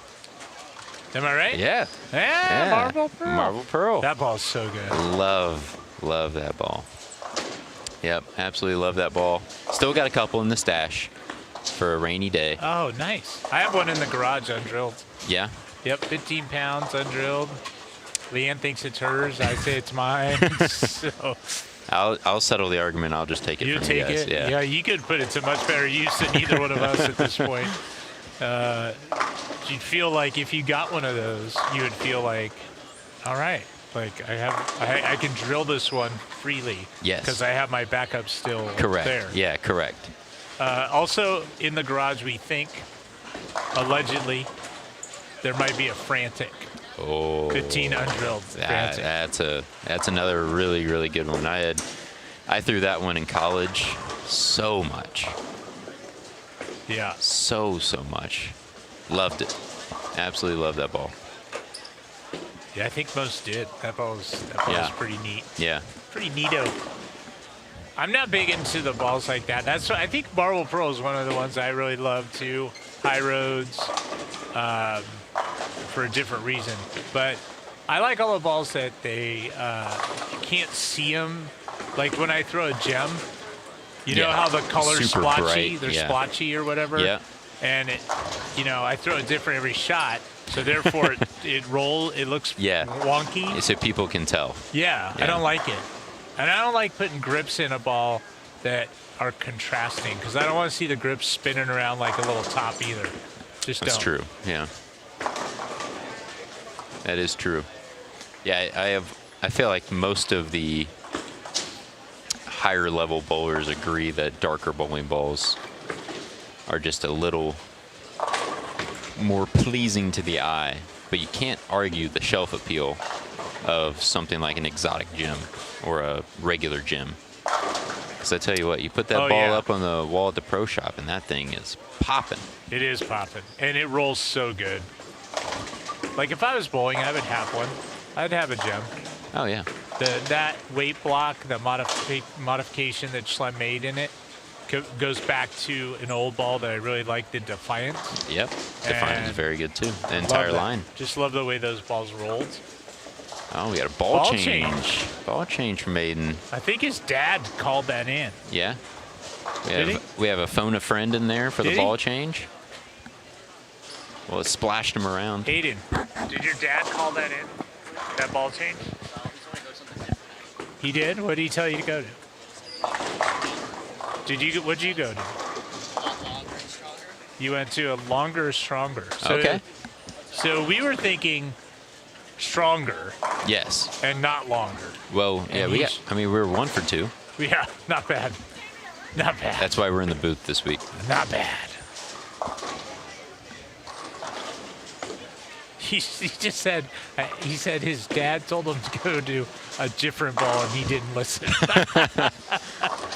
Yeah, at the prove dad wrong stage. Oh, no. Yeah. Prove dad wrong. Nice shot there from Daniel. I'll show you. I have that with my son now in golf. Because I will tell him, I don't know what it is. Little kids, like, he's getting a little better at it. And so now he kind of knows his club distance. Uh-huh. And he will say things like, well, like his max. Like if he's got 110, let's say, then he'll be like, well, I'm going to hit a wedge. And I'm like, no, I think you need to hit a 9-iron. Because 110 would be like a max of his wedge. Yeah. Like he's probably short 90% of the time. Dead pure, everything goes correctly, max 110. But he'll play for that instead of the 9-iron. Well, he's on tour. You know that. You know He that. plays for it. I'm like, what? And I feel like Aiden might be on this left lane in that boat. Because we haven't seen the move he just did. I went to the cleaner and more angular on the wet, dry lane. Yeah. So if he throws it aces, it's probably okay. Yeah, well, yeah. And we if saw he that. gets it right early, it's probably going high. And if he gets it left, it's two-pitting. Yes. Yeah. So maybe he'll just throw it amazing. He'll have the I have to make really good shots to prove him wrong mentality and just go into that next level mode. I think he went the opposite way. We're on your side too. All three of us. Yeah, we're in agreement. We all agree. Aiden's proven us all wrong, which we're rooting for. Like, hey, you go do you, Aiden. I'll be wrong. You do you. I try to help.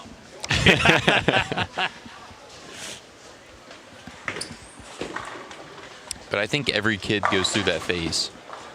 They have to prove their parents wrong at some point in time. Yeah, I think so. I think it's part of growing up. The parents don't know anything. Yeah. They've never been around this sport. They don't know. I do this all the time.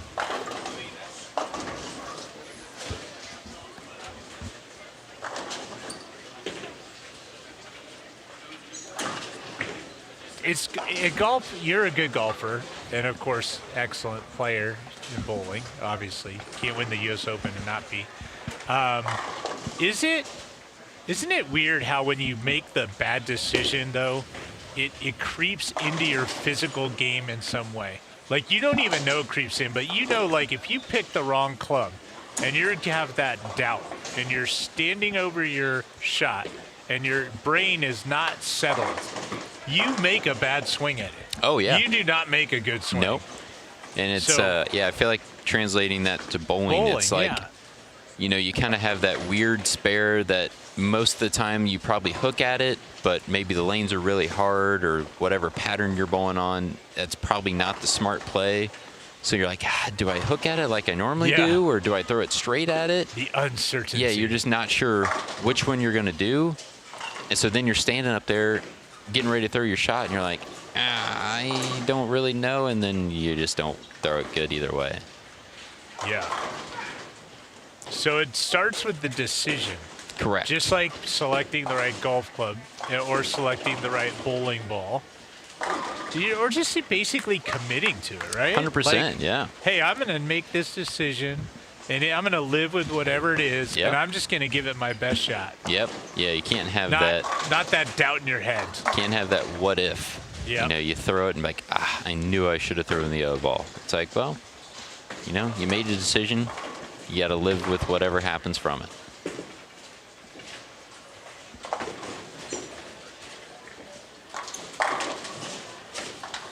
It's a great shot by Matthew. 3-bagger. Yeah. Looks like him and Aiden both are trying to finish this game off strong. I like it. Jonathan's also got a good game going, still got 230 out there.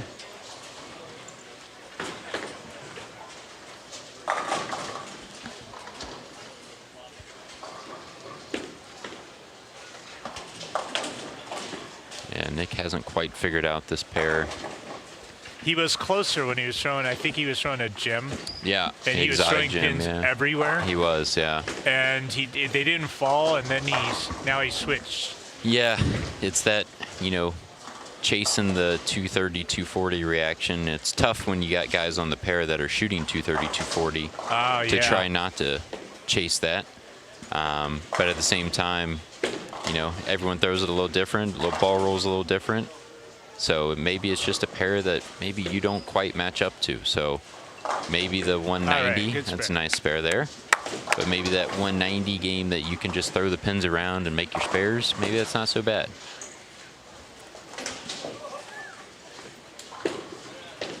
An old friend, teacher, mentor, Len Nicholson. Oh, yeah. Do you know Lenny Nicholson? I do.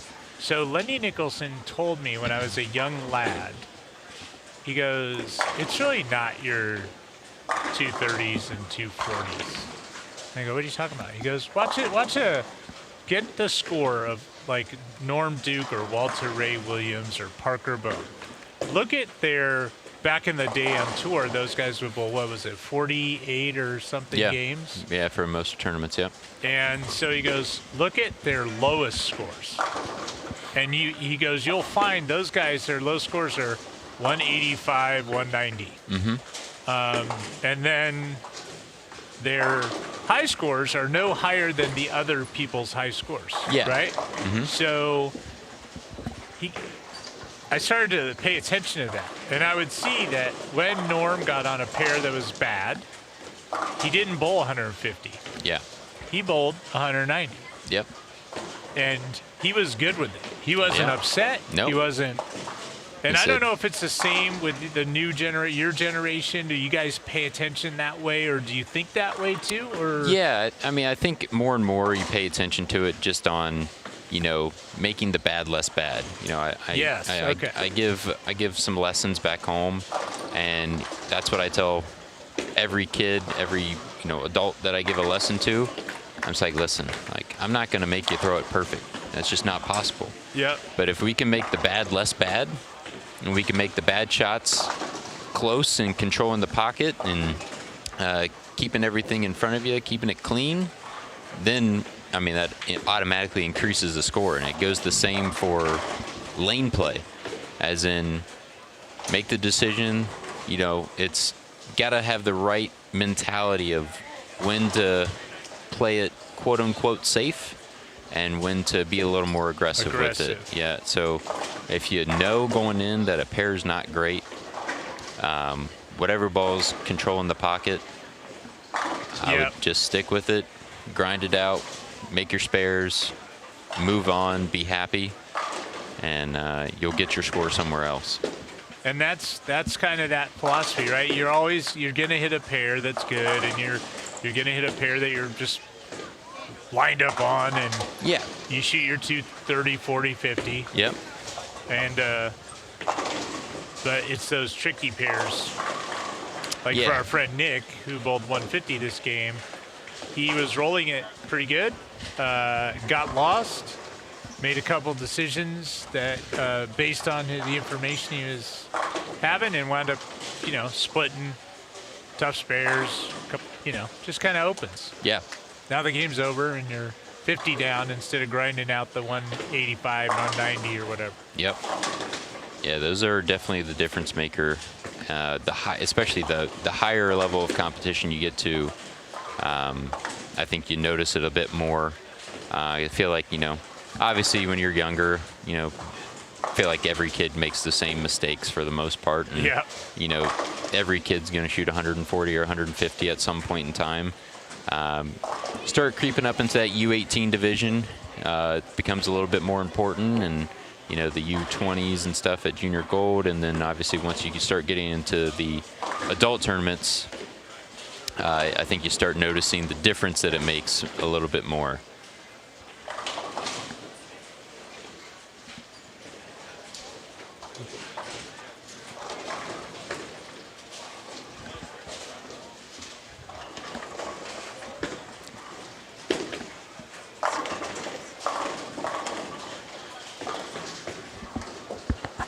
Hey, Deb, we need to give those back to them. They haven't filled out this game yet. We stole it from. We took the kid's score sheet, and Deb is saying, give it back, give it back. We don't want to get in trouble. No, we don't want to get in trouble.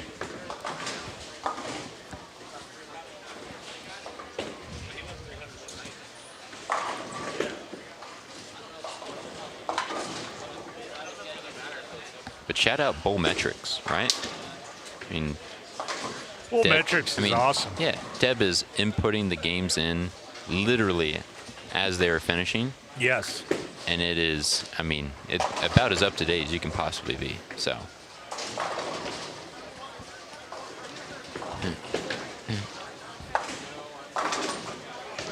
Are you bowling the Lucy? I am, yes. Who's your partner for the Lucy tournament? Miss Bree Cote. Wow. Yeah. That's a good team. It is a great team. Have you bowled together before? Yes, this will be our 3rd year. Any success? Yes, so we finished in the like 6th or 7th, I believe, the first year we bowled together. We were actually leading going into the last game last year. Unfortunately, we finished 3rd. It was a very, very tight race at the top there. Yeah. Yeah, that last game bonus pins kind of got us to where we ended up going down to 3rd. But so yeah, we have a 3rd, and I believe it was like 6th or 7th the previous year. Yeah. So yeah, we've had some good success.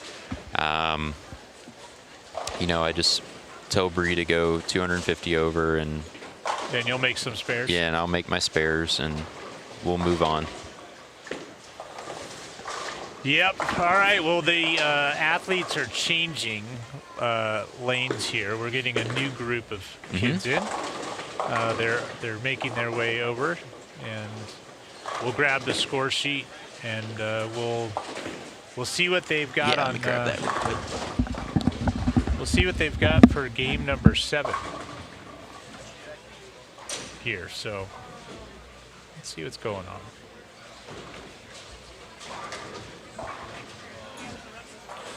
Chris has the score sheet. Let's go. Joshua, who's bowling his last SYC, he's aging out. Uh-oh. This is my least favorite part of the tournament because him and his dad, it's like a boys trip for them. Yeah. And they do a lot of our SYCs. And you'll watch, he's getting up on lane 15. He's a really good bowler. He's 250, 250, 20, 210, 190, 20 so far this morning. Yeah, it's fantastic. So low game 195, high game 257. Yeah, just what we're talking about. Just what we're talking about. Same with after him, you'll see Derek 210, 230, 240, 190, 190, 190. There you go, grinding away. Pro level. Yeah. Landon Jordan 240, 180, 260, 220, 230, 178. And Bryce Lewitt, who struck already, 220, 20, 20. I don't know if that says 145. That's a tough go. 20, 180. And same thing, those lane 11 and 12 scores. 2 2-0s, but 190, 180, and 170. Yeah. And just no scores coming from 11 and 12 there, so. We should go tell the people going over there, hey, listen, par is now 190 on this. Yeah. Right? And Caden, who just spared it up there, is cruising along, back-to-back 200 games for Caden. Yeah. That's cool. Kind of a grind of a start there, and yeah, he's a couple 200s now. Doing that pro thing too, where his games weren't bad to begin, but now he's getting in the 200s, so he's just under par a little bit. Yeah, he's figuring them out, which is perfect timing. Maybe hits this pair well too, and yeah, I mean, I would imagine probably scores might be going down a touch for some, and if you can have that big second half of the block, then you can start gaining some ground. They're not going down for us, Chris. We're doing fine. I still haven't missed yet. Landon with a little half 10 there. Yeah, you see that shot from Joshua, not bad, but that lane seems to be getting more and more different. Right. So dead flush on the 15. left lane and wash out on the right lane. Yeah. And he's showing a super polished ball. Right? Yep. Which is, you're not in favor of. I would not be in favor of, doesn't seem like on either lane. But we saw Aiden actually change balls and was throwing 2 different balls at the end there for the last half of the game. So that may be an option for some players as well. You just play it like 2 completely different pairs. Yep. I know the prior U18 group we had with Garrett and Joshua, I know they were, I think Colton was on that pair as well. It was significantly further right on the right lane. Just trying to keep it a little bit more in front of them. But the further right they played, they actually had some misroom to the right. So we'll see how quickly this group can figure that out.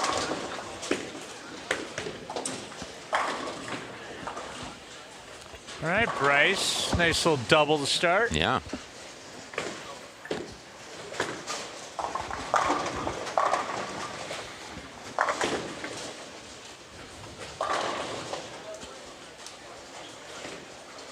Have you noticed what's going on the left side? So I asked Mike when he was in the booth if he had what he was seeing out there. Yep. And you know, he kind of said that, you know, it doesn't look like it's, you know, any easier, any harder than the left. You know, there's something out there, but yeah, you have to be playing the lanes correctly with, you know, in the ballpark of the general, you know, not too clean of a ball, not ball too early. Like we talked about it kind of being in that happy medium range. It's not too hard, it's not too easy. Yeah. You kind of gotta, you know, you gotta think a little to be able to get into the right area. But once you do, then you got a little area out there. So it's rewarding for the ones that are figuring it out, but at the same time a little challenging for the ones that aren't figuring it out. So. And frustrating. Yes, absolutely. Although I haven't seen anyone lose their cool today, which I love. Not one. Not one. Because you've never lost your cool, have you? Not a single time ever in my career. No. Nope. Nope. Not us. No. I'm concerned about my guy Joshua here. I'm concerned with this ball. Did he change? I can't see. Nope, same one. Yeah. So it's round enough on that lane that it's not too bad. Is he 3 to 4? Can you move his feet 3, 4? Can he go left on that? Yeah, probably not that much. Being a longer pattern, I'd probably go maybe 2. 2? I wanted 2 and ball up though. No one's done that yet. Yeah, if he would probably need to go more if he's balling up. 4. Yeah, maybe 4 or 5 and a ball up. Yes. Yeah. I like that. Let's throw in a bunch of variables. Yeah. Come on. That's what I'm here for. Let's go. But I'm assuming, is that a phase 5 that he's throwing? I can't tell what it is. Yeah, I think it's a phase 5.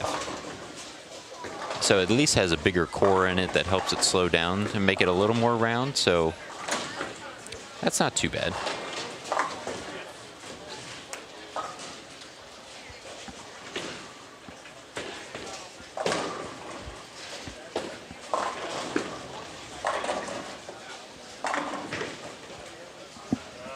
Nice shot there from Caden. He said, figuring it out.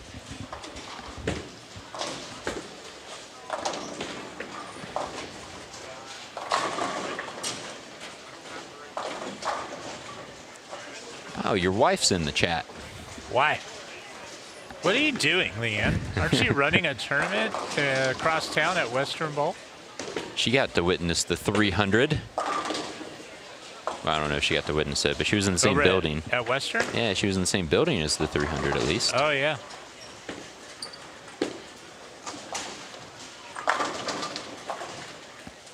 Well, I hope it's going good at Western there. Yes. Miss Leanne.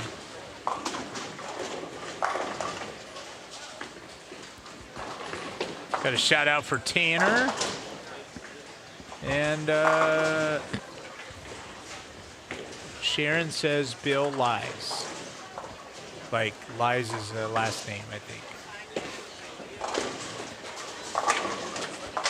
Tanner's getting up on lane number 13. You'll see him as this ball go down the lane right now.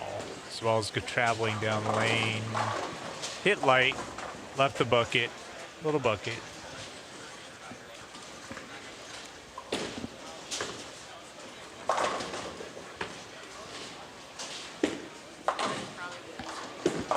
Yeah. Oh. Yeah. Ah. Moved a little right on that lane. It goes sideways.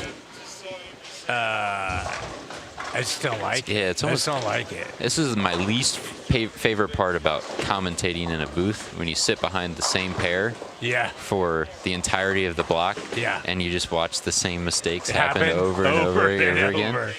And yeah, it's painful. Yeah, but they don't know. They just got this pair. Yeah, it's no blame to them. They're obviously doing the same thing, so they're seeing the same thing on the pair previous.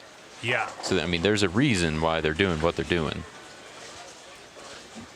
I need to know what the ball is, so I'm going to go walk up and take a look. I'm fairly confident that's a phase 5. Yeah. Well, then I'm not going to walk. I'm just going to say it's a phase 5. It's either a phase 5 or a hyped pearl, and I doubt it's a hyped pearl. So I'm putting all my chips on phase 5. Phase 5. We can ask Joshua when he walks back. What about your cookies? My mom's cookies? Your mom's cookies. Mama buys cookies. I'll bet all those on it's a phase 5 as well.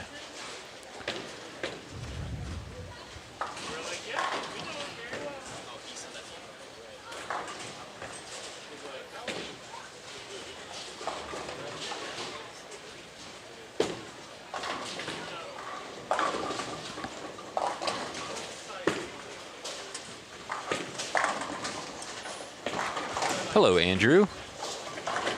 Thanks for the shout out.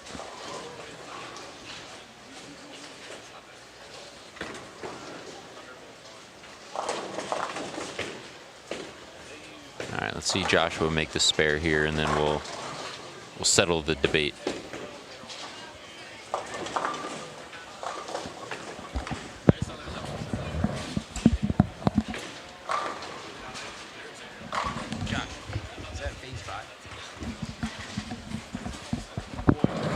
I was right. Phase 5? Phase 5. Mama buys cookies. They're gets safe. to be safe at home. They're safe. They're safe.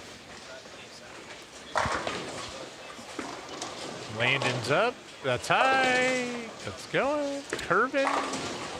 Yeah, this is it's a tricky little pair here, but as we've seen some big games on it. So if you can figure it out, it's very scoreable. But we're waiting for the one to figure it out a little earlier.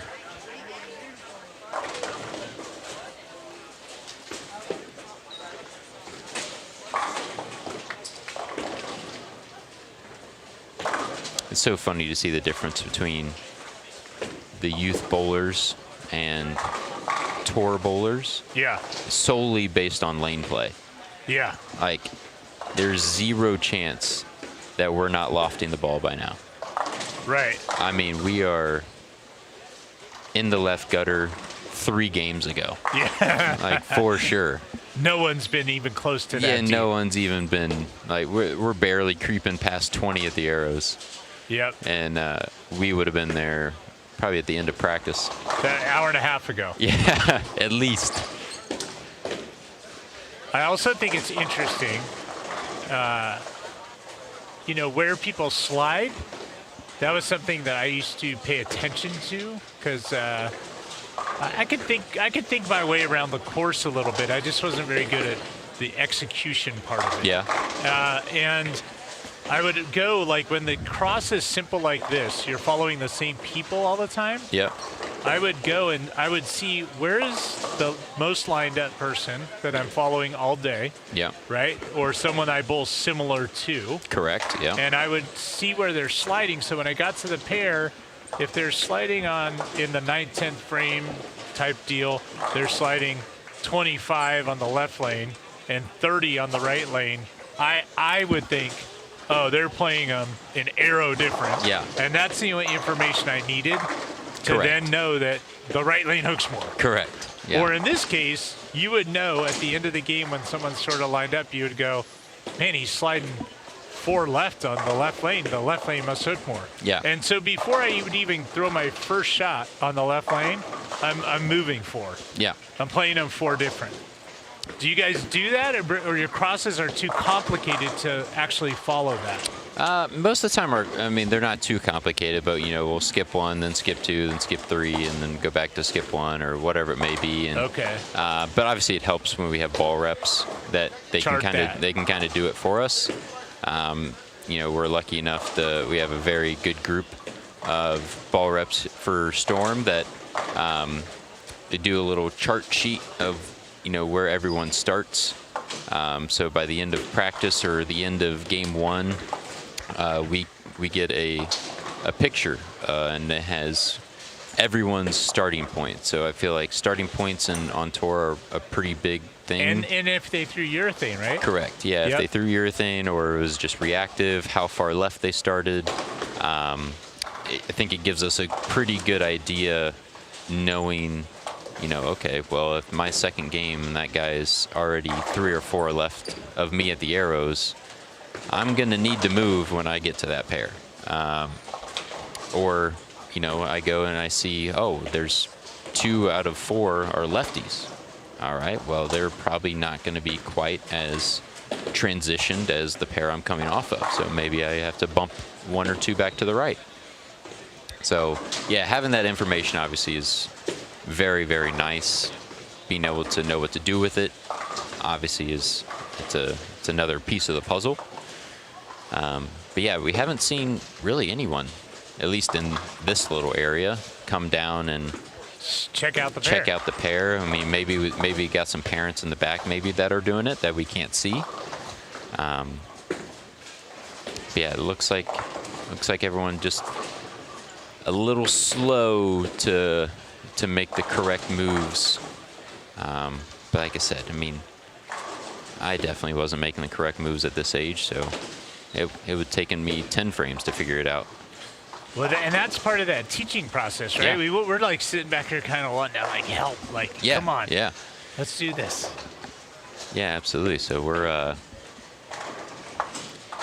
we would love to see that, and hopefully maybe some of these kids will watch this back and maybe they'll take this information and hopefully apply it moving forward.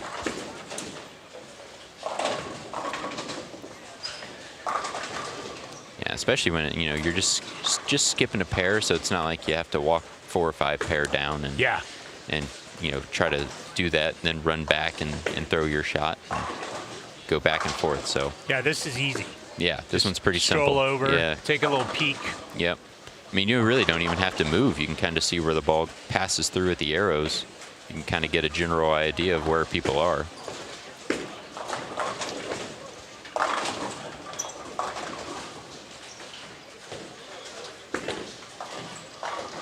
When we first started telling kids about kind of that strategy and doing those things, they would look at where someone was standing to start their approach. Yeah. And I was like, that you're yeah, that doesn't mean anything. Leanne walks 12 left, right? And the Liz walks whatever, straight or right or something. Yeah. So who cares where you start? Correct. And that's where you slide is key. Key indicator.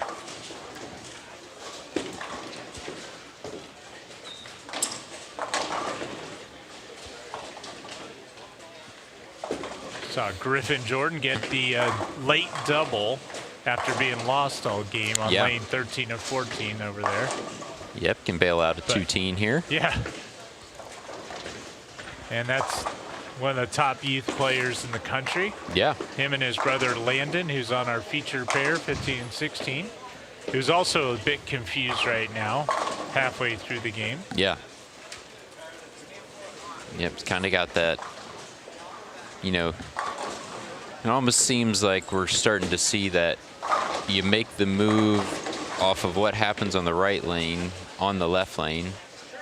Obviously not playing the same, so then that overhooks, so then it's like, okay, well, that's not the move, so then I got to make the move again, but then you go back to the lane that doesn't hook as much, You make the wrong move, and it seems like you're just going back and forth of making the wrong moves on the wrong lanes. Hey, that's another tip for everyone. We get assigned a pair when we go to a bowl league. Hey, I'm on 19 and 20 tonight. Yeah. 19 doesn't care about 20, and 20 doesn't care about 19. They're different. Absolutely. The topography is different. The wear is different. The characteristics of those two lanes. And the only thing they share are the ball return. they share ball return, and maybe the oil pattern's the same on both of them to start with. Yeah. Maybe. Outside of that, they're two independent lanes, so treat them Correct. as such. I see it all the time when I watch you guys on TV. You're throwing two different balls on the same pair of lanes, playing them not, sort of close, but not. And I think, man, they're just two different ball motions. And Yep. Yeah, you got to think of them as their own. Yeah, their own thing. It's like you got to think of like holes in golf. Like, it's like one might be a par 5 and one might be a par 3. You're not going to hit the same club on both.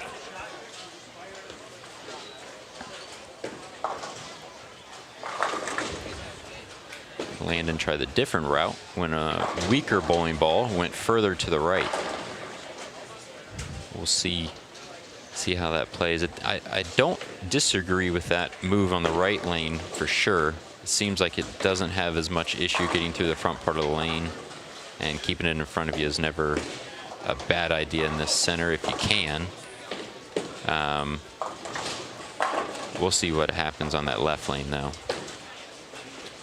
I said that same thing right there for Joshua Josh. 6. Yeah, ball hooks, ball hooks, ball hooks. You keep chasing it, eventually then it doesn't hook. So, by the way, for all you modern players that are listening, that's called the bucket, and you don't leave it anymore because you just don't. There's too much angle. So, especially with the thumb out.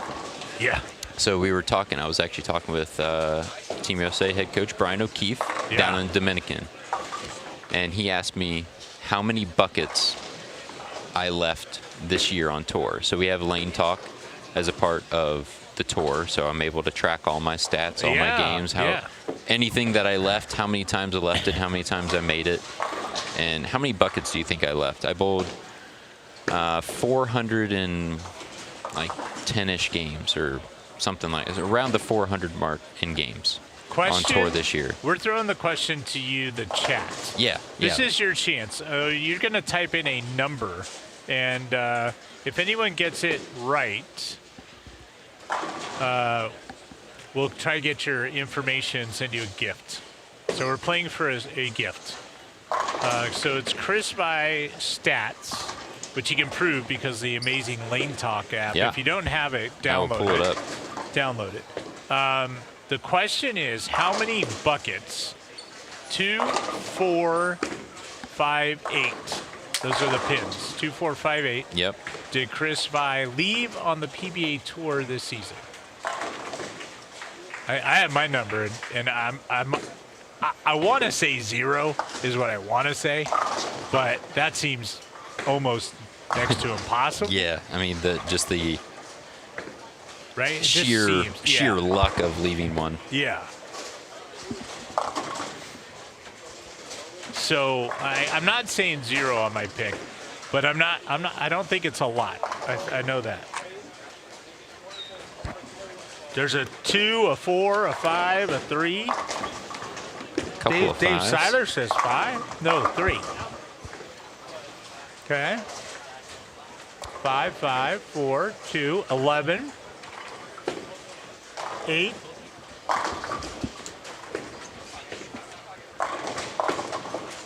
We will give you another minute or so to put your guess in. I am going to go with 1. I want it to be on record that I say 1. And it was by accident. It fell off your thumb. It fell off your thumb, which you don't use. And, I see the answer. Okay. Yeah. All right. Can you show that to our screen? I will. Yes, Okay. I will once the timer is up. I don't know if I want to show my percentage on it. Ooh, bonus question. How many times did he pick it up? Yeah. Maybe that'll be the tiebreaker.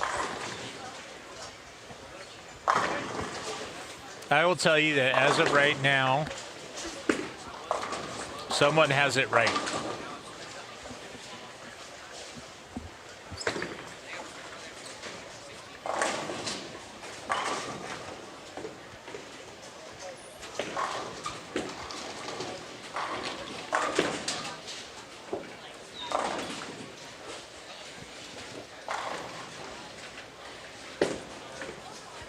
I have a great prize to give away too. Fantastic. And it involves your mom. Did the time run out yet? Yeah, time's up now. All right, time's up. Is it this camera right here, the small one? It's that one up there, yeah. Yeah. All right. Well, I'm gonna have to specify. Let me see if I can get it up there. You're gonna have to tell me if I'm in the camera or not. Yeah. Here we go. Go ahead. Am I in the camera? Yeah, you're there. All right. So You're there is my bucket. Okay. Correct answer is 4. 4 is the correct answer. I actually guttered more than I left the bucket. How many gutters did you have? I had 5. 5 gutters. 5 and gutters. you left the bucket 4 times. Yeah. Now, if you click on it, does it tell you your conversion? Right below it does. So 50%. Oh, you made it 2 of 4 times. I was 2 of 4. Okay. Yeah, not very good. Okay. That's not good. So the winner of the Guess the Bucket contest is Hunter Moffitt. Now, Hunter, you're going to win a prize pack from Team Cookie. Now, Chris's mom doesn't know. She's on the hook to make you a bunch of cookies and send them, ship them. No, we'll get you some Storm stuff. So, Hunter, maybe a Chris Vi autograph something. Yes, I can do that. So if you could send an email to community@stormbowling.com, and you are the winner of the Chris Vi bucket competition. We will put a prize pack in the mail for you. Yeah, like I said, bucket. Oh no! Not left very often. Angie, your mom is still in there. Oh, she's in there. Cookie's still in here. She's been around earlier. Oh yeah, she lives and breathes bowling. She does? She does. All right. Well, Hunter, you're the winner. Mama Vi might make us cookies. We don't know. Someone asked us that yesterday. I know. They said... I was here for about 3 minutes before I got the question. Got the yeah. They asked, yeah. Chris is coming? Is he bringing cookies? That's always the secondary question. It's either Chris is coming, is he bringing cookies, or is his mom coming? Because they know if my mom's coming, the cookies are also coming. That's so funny to me. Yeah. Tell you it's the reason why I have friends. Yeah. The team cookie. I think tomorrow when we come back, I'm going to bring a parka. Maybe go to North Face Mall at the mall today. It is not the warmest bowling center. I will say that. I planned on have my jersey on. Yeah. But nope. The jacket has not even thought about leaving. Yeah. But quietly, Derek bowling a fantastic game. We got 250 left going into the 10th after that strike there in the 9th. Yeah, Derek getting it done. We're talking nonsense, and Derek's just throwing up strikes. Laying them down. Caden's also got a very good game going. Robin He's got 240 out there. Robin wants to know what kind of cookies Team Cookie produces. Pretty much everything, but I feel like chocolate chip is probably your most famous. Oatmeal raisin? Yeah, she makes oatmeal raisin, oatmeal butterscotch. Ooh. She makes peanut butter blossoms. She doesn't make snickerdoodles often, but she can make those. I mean, pretty much anything she can make. I had a Team Cookie oatmeal raisin, I think that's my favorite. Yeah. Yeah. Yeah, Mark Anderson's also a big oatmeal raisin. Yeah, big oatmeal raisin guy. I had it when we went to Columbus, Ohio last year at the SYC. Yeah, it was this 4-day tournament last year. It was my first Team Cookie. Yeah. Yeah. Yeah. It was delicious. Now you're a team member. Yeah, I finally got on the team. Yeah. Although we did try to get you a cookie prior to that Bowl Expo. Yeah, and you left them and you never ate them. Louisville. Yep. Someone stole them from me and ate them. My guess is Simo. Simo.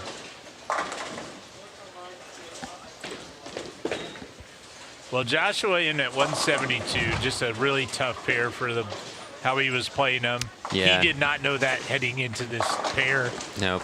And Didn't change ball. Stuck with the same ball the whole time. Yeah, kind of almost get a little tricked when you throw a double in there in the middle part of the game. Think he got it figured out, and only had one other strike after that. phase two? Sorry, I didn't give this back to the kids to fill out their scores. Gary. Yeah.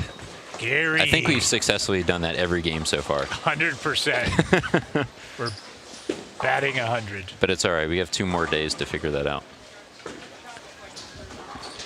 All right. Well, Derek leaving the 3-9. Derek, I'm hooking at that, by the way. Oh, yeah. I am not throwing it straight at the 3-9. I'm hooking at that.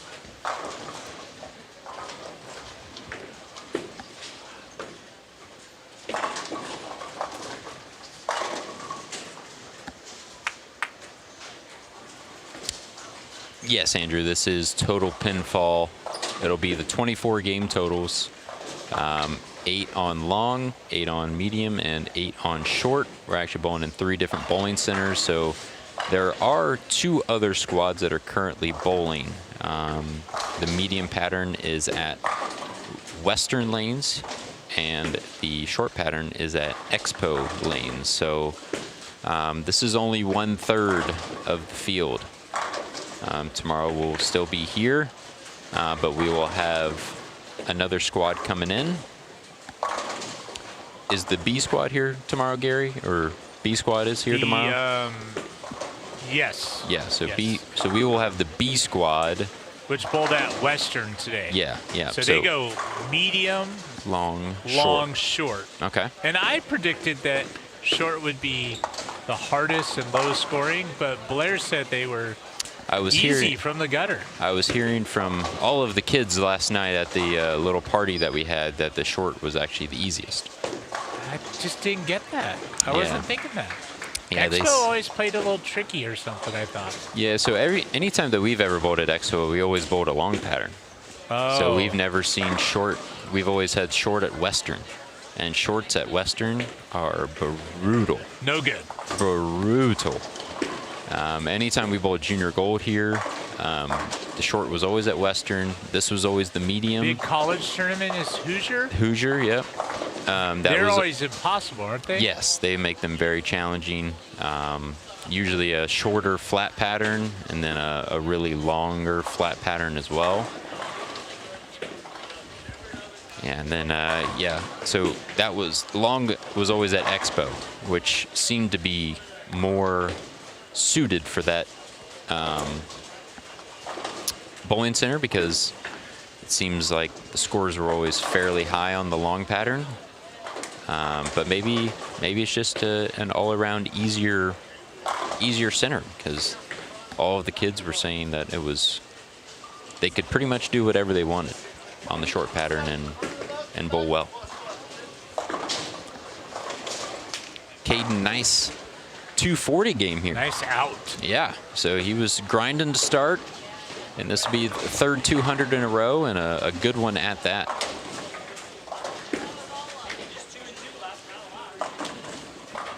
And 242.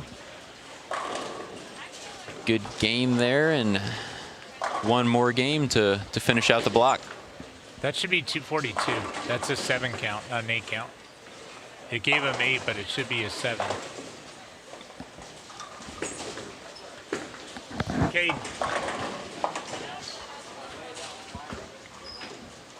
It's a good game. 3rd 200 in a row. On your set, your fill ball was a 7, and it gave you an 8. So the score should be 242, not 243. I think she's fixing it. All right. Hunter said he already sent the email. That should be ready to go. Nice. He's on top of it. Hunter, thanks, buddy. Congratulations. You're the. We want to play that game again. Stats. Yeah. Good. 242.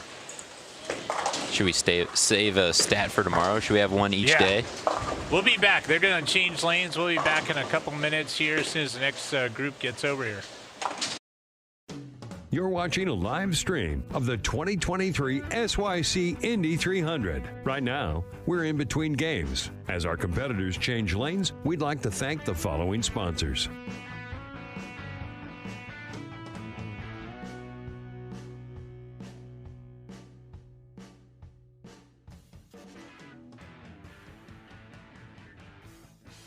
When you combine knowledge, along with technical innovation, quality craftsmanship, and uncompromising integrity for the game, that's Storm Bowling, the Bowlers Company. High performance from your equipment. Shot after shot after shot. Storm Bowling. No matter your skill level, visit stormbowling.com and find out where your game fits. Storm balls, bags, shoes, apparel, and more. Storm Bowling, proud presenting sponsor of the Storm Youth Championships.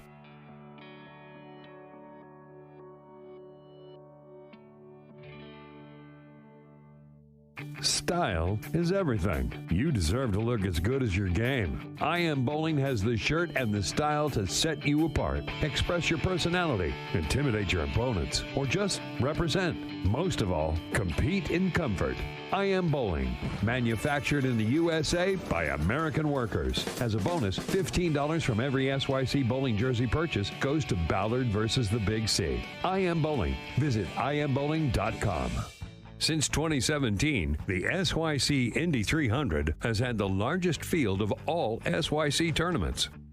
It's the 2023 SYC Indy 300.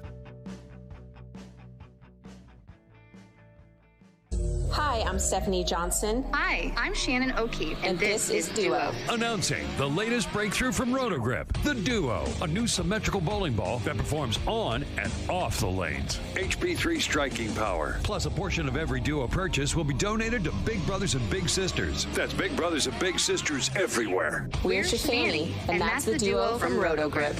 Teaming up to make a difference. For Big Brothers and Big Sisters, you and the Duo from Rotogrip.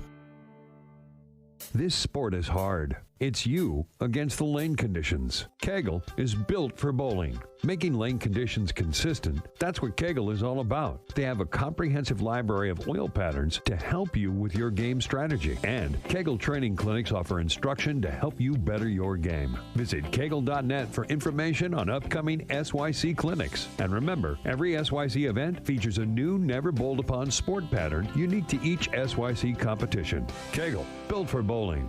PBA Junior is the PBA Youth Club for bowlers under the age of 18. And this year, PBA Junior is proud to announce a partnership with the Storm Youth Championships to offer the Never Give Up Scholarship to promote and inspire young athletes to always stay strong and never quit. Google PBA Junior for more information. A portion of the proceeds from this tournament benefit Ballard versus the Big C. For more information on how you can help, please visit ballardversusthebigc.org. You're watching a live stream of the 2023 SYC Indy 300. Right now, we're in between games. As our competitors change lanes, we'd like to thank the following sponsors.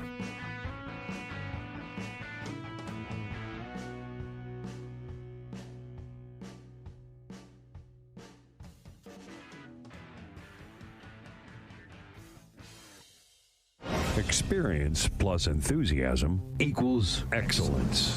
Technology you can trust. Years in the making. Every innovation that Storm has developed has led us to this moment of absolute perfection is within and awaits. At its core, the response is absolute power. Brand new, the Absolute. Available at your Storm VIP Pro Shop now. This year, the Storm Youth Championship is proud to partner with Make-A-Wish Utah to continue to make dreams come true for critically ill children. $5 from every entry, from every S. All right, well, we're back, and you've got our champion of the United States Open, Chris Vai, hanging out at the SYC and hanging out with all of you. So if you have questions for Chris, put them in the chat. We've talked about cookies on 4 different occasions. We must be hungry. or we just like Team Cookies. Absolutely. So thank you to Mama Vi for It always is playing along. 2 o'clock and we haven't had lunch yet, so. So yes. All right, who do we have on this pair, Mr. Vi?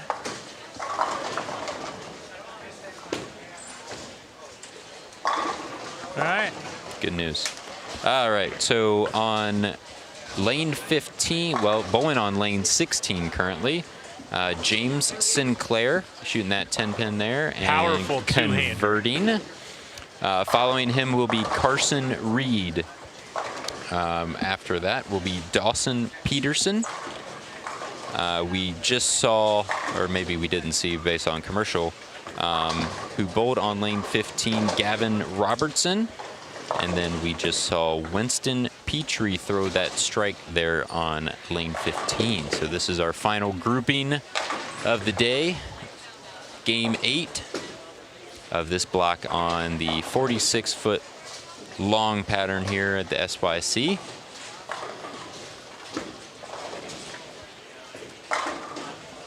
Very nice shot there from Carson. It's a good start. Good start. Yeah. Now everyone's going to get to the trickier of the 2 lanes, right? We agree it's lane 15? A little trickier? Well, or no? I think it depends. Okay. I think it depends which one you start on, or how you're playing them. You could think 15, or you could think 16 is the tricky one. Right. It seems like people have one figured out to start and can't figure out the other one. I haven't necessarily noticed it.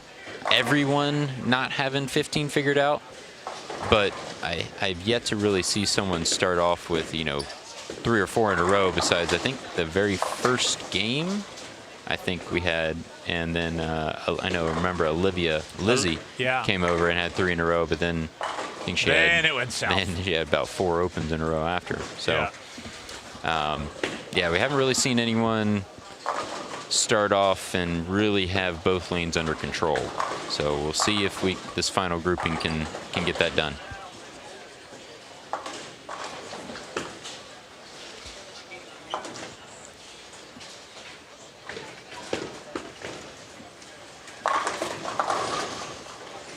Yeah, good little spare there for James.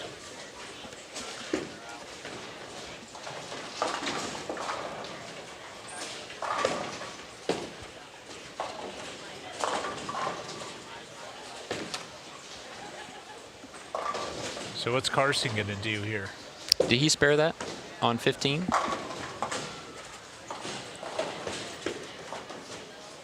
I didn't see it. Oh, I don't know. You said he did, but it only gave him one. I think I missed something. No?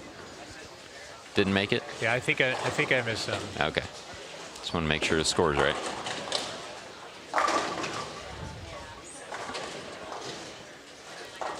All right, let's see. Carson, really good shot on the right lane.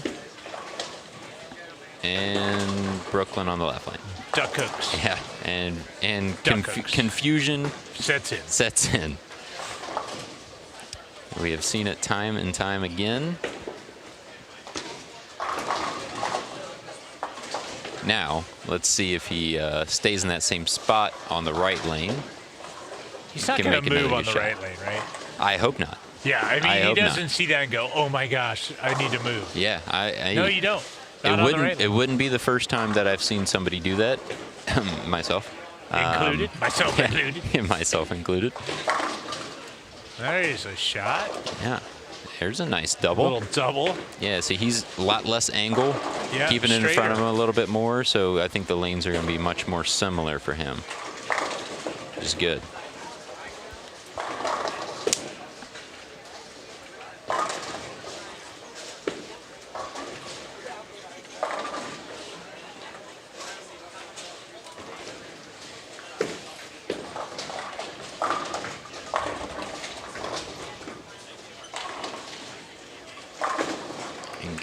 Nice shot there from Winston. Also a nice double to start.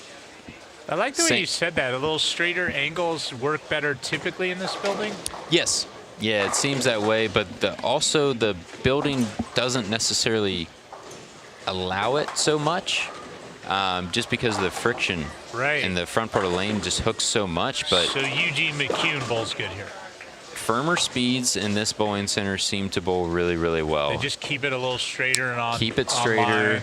less left to right play, and it just, yeah, it's one of those. It's a unique one because on tour, you know, we're always moving left and throwing it slower, moving left and throwing it slower because they get tight down lane. We got to get it back around the corner, and in this center, it just doesn't work.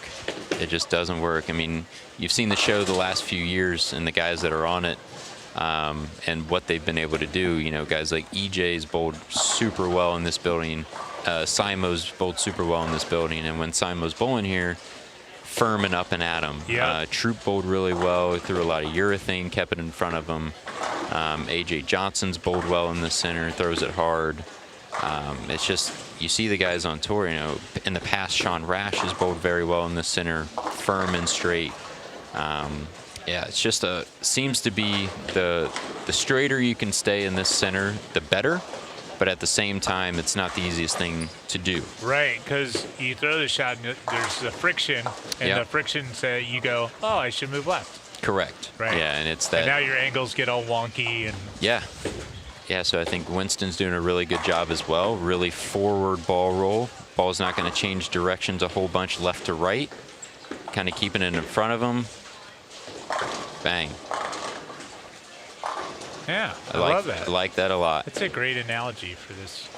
So, as for myself, if I was playing with my ball speed, which is pretty high, it's 12.6 miles an hour.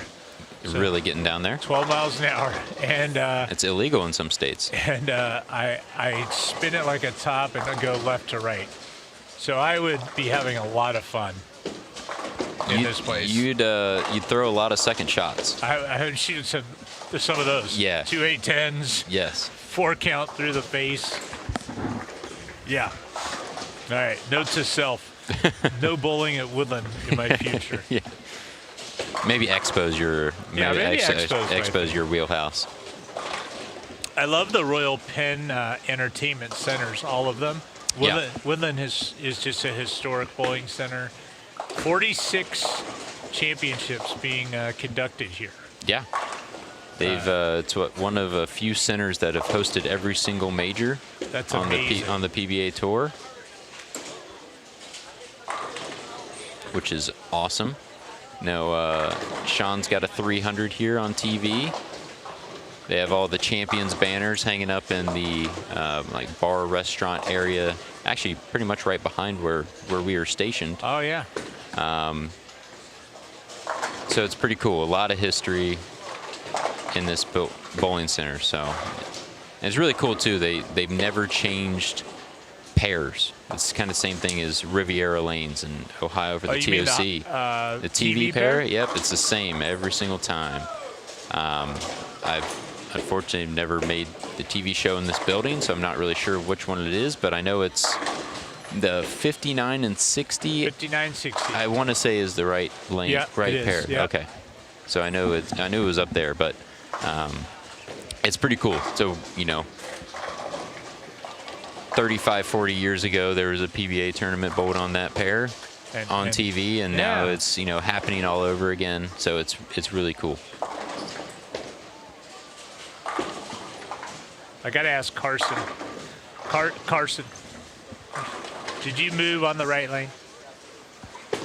The right lane? Did you move? No. You just missed? He just missed. Okay. He didn't move on the right lane. Okay, that's good.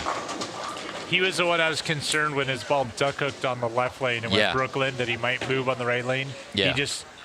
But see again, mental. Yeah. Because he just saw his ball duck hook the shot before on the left lane. Yep. And then he throws out the window how do 2 I 8-10s. How do I not make it duck hook on this lane? 2 8-10s. Yeah. Okay. So. And now we'll see. It goes back on the lane that his ball duck hooked on.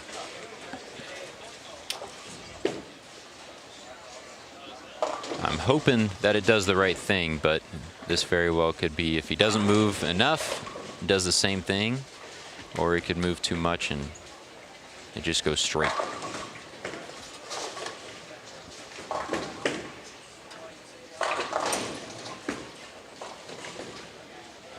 Oh, all right. Very You almost nice. left your your third most leave on tour. Yeah, at T2. Yeah. T2. Tied with the 3-6-10. I don't know how you leave it that many times. I'm a professional, Gary. I mean, how do you not get the 10 out sometimes? You just leave like the 3-6 or something. Do you ever leave the 4 pin with it? Oh, 3, God, 4, yes. 6, Oh, yes. 6, 7. And the 7. And the 7. And the 9. Yeah. And apparently the 1, 2, 5, and 8 as well.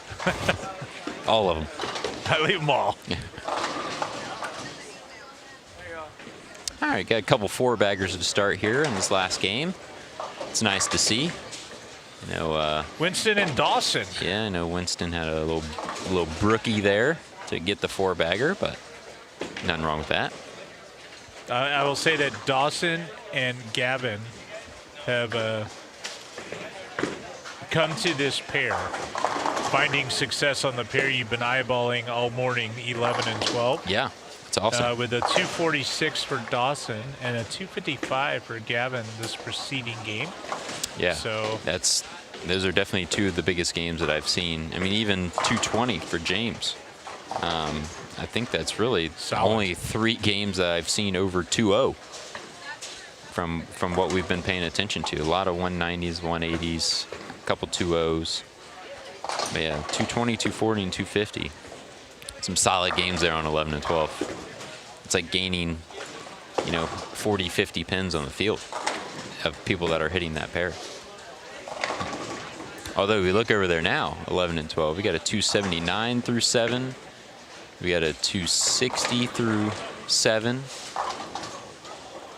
We got another 250 through Gavin 6. and Dawson warmed them up. They walled them up there. So 11 and 12 starting to yield some scores. All right, nice shot there again from Carson.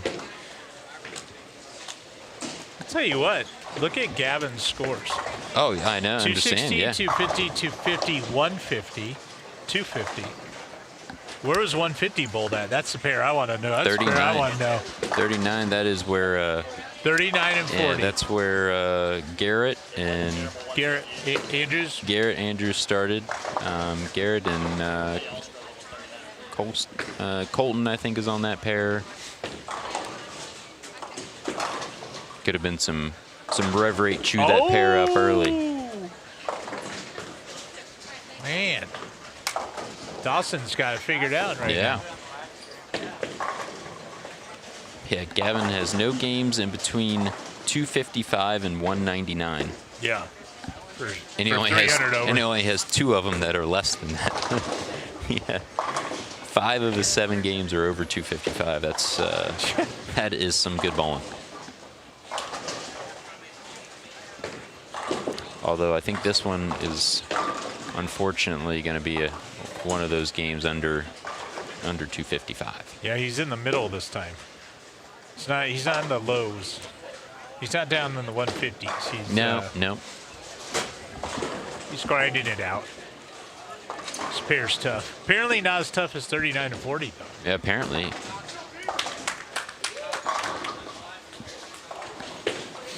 Nice conversion there from James.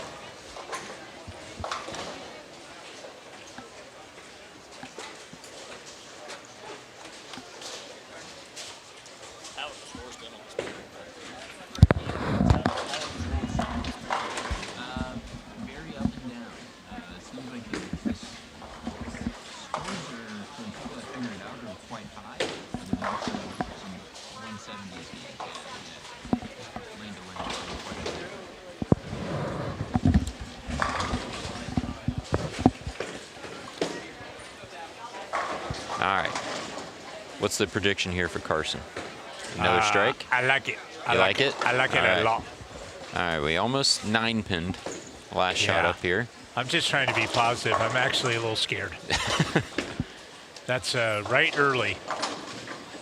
Oh, absolutely just throwing them around. Getting the late 10 to fall. Capitalizing for the 3-bagger there. That one stayed right. Yeah, that one got there a little quicker and kind of froze. Yeah. Yeah, it just kind of used up a lot of its energy and kind of went a little more forward there. So Winston. It's kind of that point of the block where you're just saying you take those hits and you run. You don't have any more games after this. You're almost willing them down. A great shot there from Dawson again with the front 6, matching Winston.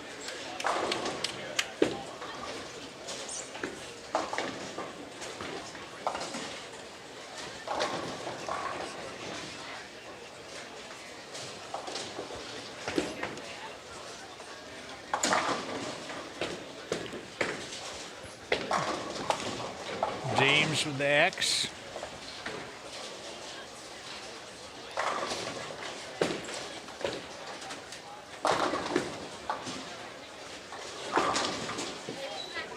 Oh, gets a 7 out there late. Just the 10.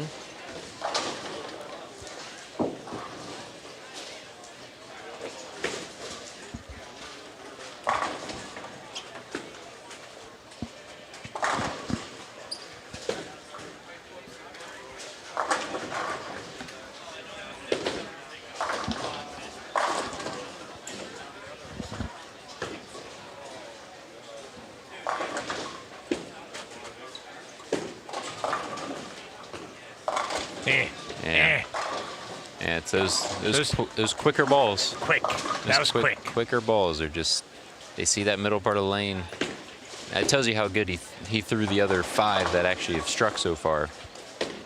That they're actually doing the right thing down lane. So only takes a little off your A game there to get the ball to do something silly. So, but you know, gets 9 out of it. Unfortunately, and the rack swept it.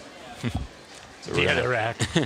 So we're gonna have to get that set back up for him to shoot.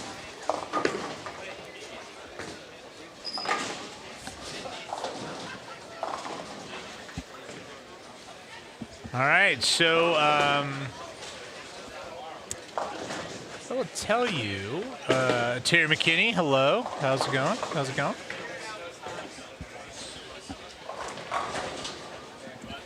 A couple shout outs for the kids. Asking for it to push, Yeah. It does, and smacks the 10 out. Yeah, doing the right thing with his hand, right ball. He's got a little left, got a little right. Whatever, overachiever. Yeah, looking good. Like I said, you know, for the guys that have kind of figured out this pair, the scores have been quite high.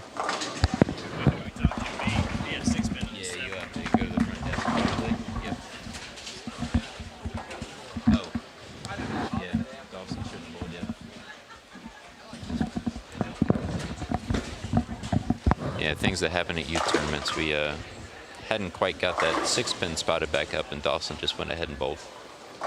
So we'll have to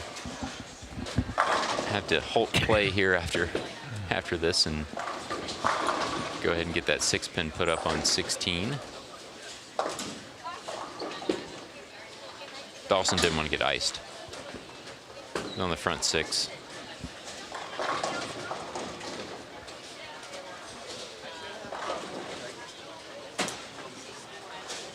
Is Gavin needs to hold up. Yeah, Carson told him. Yeah. A little bit of a delay here.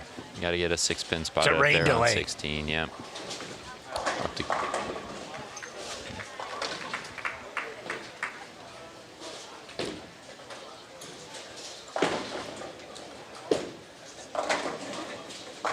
I wonder who's bowling good. I got to check out bowl metrics. Yeah. See what's going on.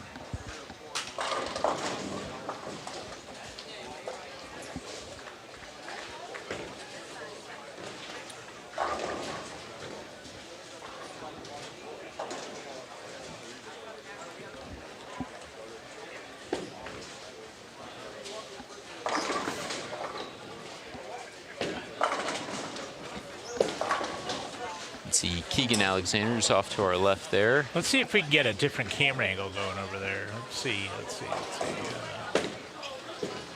Okay. You guys see over there? Yeah. Yeah. See 13 and 14 over there. Keegan's going to throw it hard and straight at the 7 pin. Yeah, just like you. Yeah. When you throw 12. As hard as you throw it and as straight as you throw it. That was 17 miles an hour, it said. There's no way that spare shot was 17. Yeah, I disagree. Maybe his first one. 17. Oh, yeah. Maybe.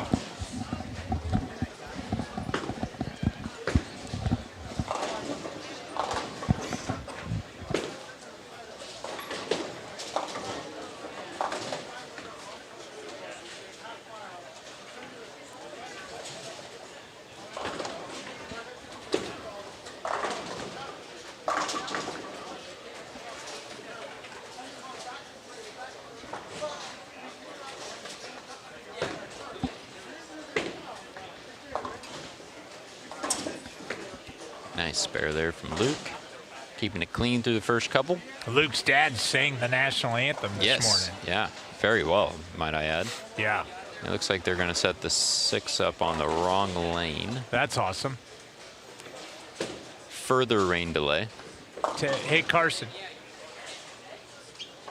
They're putting on the wrong lane? Yeah, I think they're going to go tell him. But they put on the wrong lane, right? They got put on the other lane. Oh. All right. Little rain delay. You're all right. You're all right. That's what everyone needs after 8-game block is a little rain delay.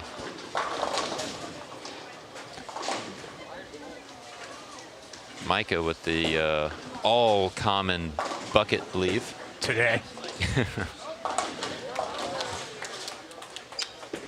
I think that is a product of, I think, experience and understanding ball motion a bit better, learning how to manipulate it a bit more, is when that stops being left a little bit so much. And I feel like also partly, you know, who you're bowling around and bowling with and following probably plays a little bit to do with it as well. But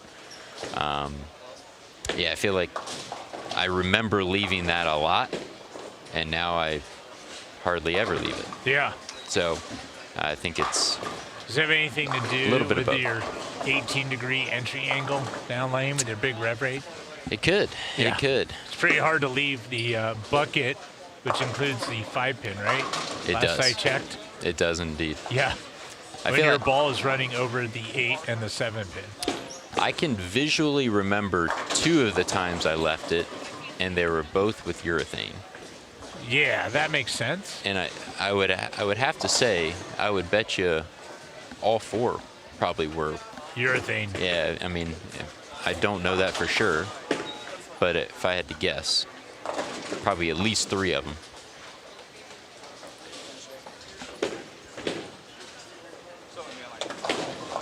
Luke also hard and straight at the spares, just like you. Yeah. Curving the whole lane. What's up, Olivia?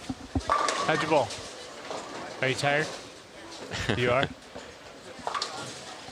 Time for some tumbling. We're going to do a tumbling routine now. All right. Carson finally get the 6-pin up there. Able to shoot at that. We got to get that score changed now.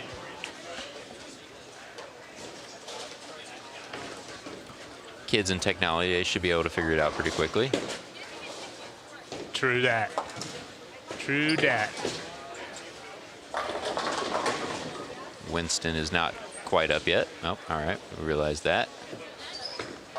We're in shambles here in game 8. We're not quite used to it. 7 games. We're in shambles 7 here. frames. Yeah. That's the limit. That's the limit. That's where it timed out. Yep, that's the limit. We need to change formats. All right. Yep, like I said, kids figured it out pretty quickly. Gavin up here on the right lane now. And a flat 10. Getting a note in from Riley that Western was a grind. Yeah, that bowling center is not the friendliest. Western? Not the friendliest. Ah. Yeah. I mean, I feel like obviously we bowl it. You know, the short patterns there were pretty hard. Hoosier was always pretty hard, and obviously the patterns make it fairly hard. But I think in general, that is not one of the easiest centers. They just feel like they hook a lot down lane. So harder to control your ball.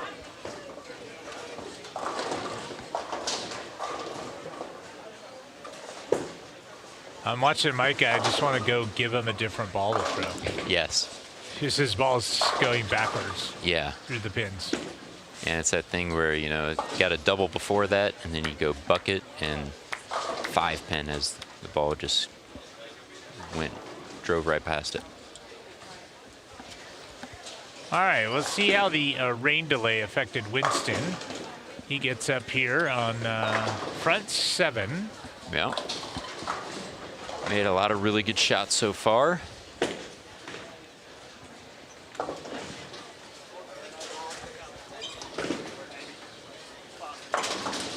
And no issue whatsoever. Great shot there from Winston. It's a good one. Yeah, it just keeps going along. Yeah. Ho-hum. Ho-hum. All right. Gavin looks like he's making a ball change here. See if he can get one of the corner pins out. And he did. He left your lead. Too quick of a ball. You see, he got the 10 out at least. Oh, he did. Yeah, he's better than I am.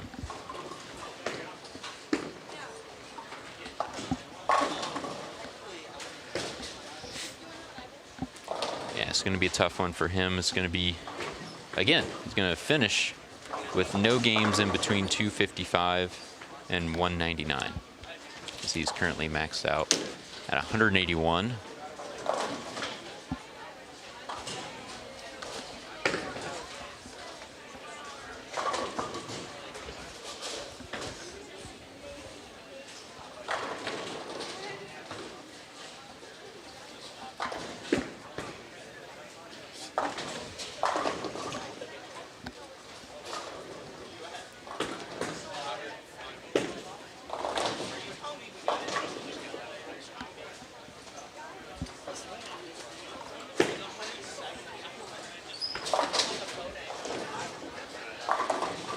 Kids are sparing the bucket.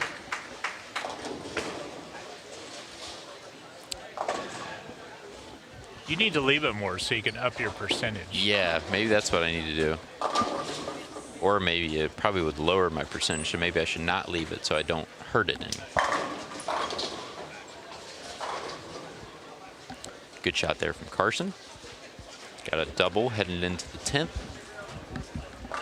Do you like the social media, Chris? Are you big on any of the platforms? I'm not great at it. I need to be better at it. Another shot there from Winston for the front 9.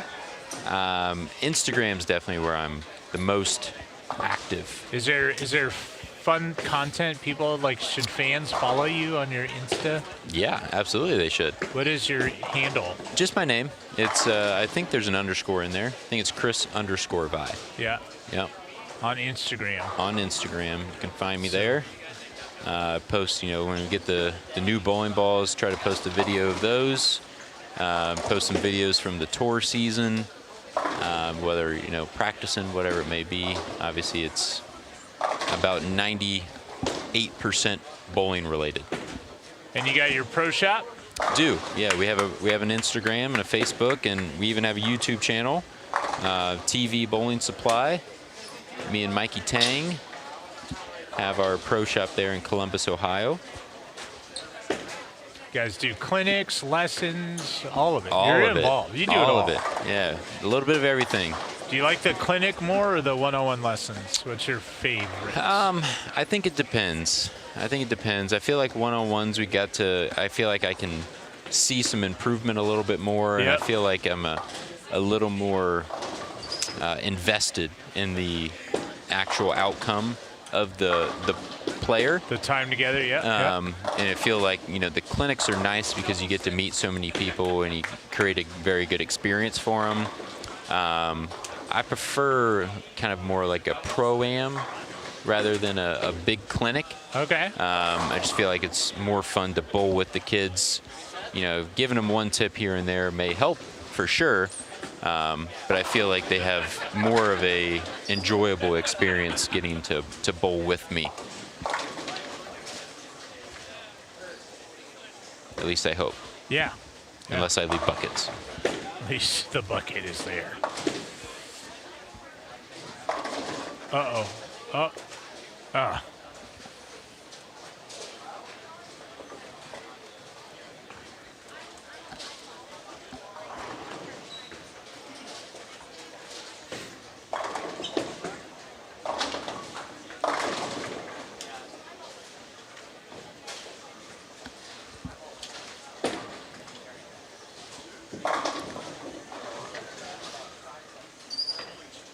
All right, putting the final touches here of game 8 in this block. Looks like Gavin is going to finish off there with the 171. So he's going to back up a little bit, but still a very huge round. solid day of bowling. Like I said, he got 16 more games, so definitely nowhere near the finish line just yet.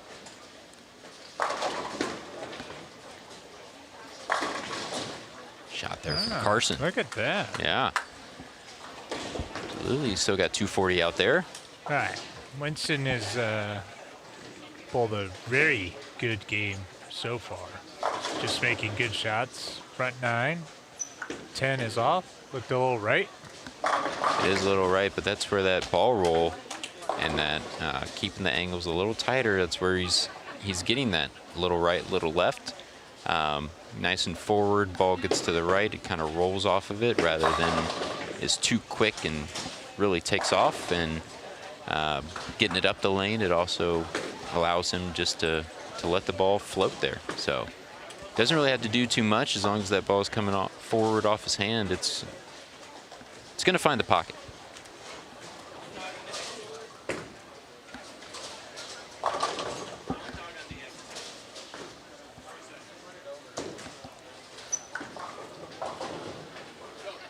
Another great shot there.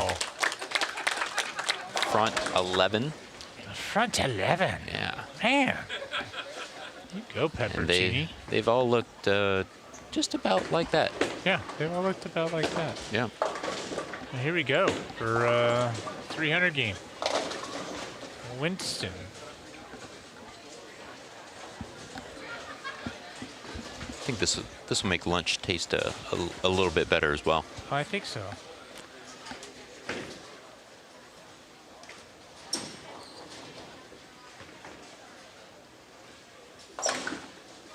Shot forward. Just enough. Great game there. 299 to end the block. Absolutely fantastic board game. Great game, buddy. Fantastic. Yeah, I mean, that's pretty much ideal how you want to play. That's how you want to play him. Okay, I mean, we know how to do it now. Yeah. Let's do 8 more. 8 more, just like that. But, I mean, yeah. From frame 1, that was going to be the worst thing he was going to leave. Yep. That or maybe a 4-pin if it started to hook a little bit. little but, early. I mean, it was going to be hard for him to get less than 9 if he made a relatively decent shot. So definitely had a very good game plan coming in. Yeah. Carson figured it out as well. Let's go. Yeah. Now, Chris, Nice little as 240 we here. wind down, tomorrow you're going to come back. Yep. Hang out a little bit. Do some more action. Call a little more action with a whole new group of kids. Yes. Because all these kids are going to be going to Expo Bowl tomorrow. Yep. And then the folks from Western are going to come over this way. Correct. So who knows what we're going to say? We're going to have like a box of chocolates. Yeah. Like a team cookie box. Yeah, exactly. You never know what we're going to get. It could be a cookie of anything. Yeah, great finish there. I'm thinking it's time for lunch, though. I would have to agree with you. And luckily, we're in the beautiful area up here where there's lots of great places to go fantastic. snack on. Yeah, fantastic. So, listen, everyone, we hope that you enjoy the rest of your day as we watch Dawson wrap things up here on our featured pair. He's got room for 259 if he can get them all to go.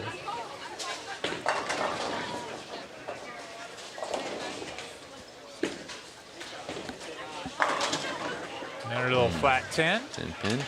But you see the two guys with the two biggest games on this pair. Play them the way you said to play them. Very straight, very firm. Well, you know, Winston wasn't super firm, but nice and forward, so not changing directions a whole bunch. Yep. Not a whole bunch of left to right shape. You know, forward and, I mean, just controlling the pocket. You're not going to see a whole bunch of difference left lane, right lane. So it's a heck of a lot easier. Obviously, you still got to get the hits.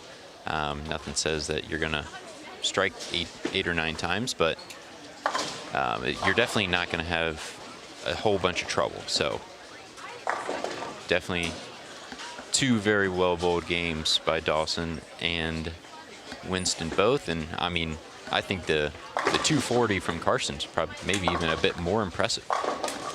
Hooking it. Curving it. Yeah. He was throwing it to the dry. He was Correct. like throwing it that way. Yeah, to be able to... I didn't like that as much. To be able to get that to do the right thing that many times to shoot 240 is quite impressive. So it's a very well bowled game.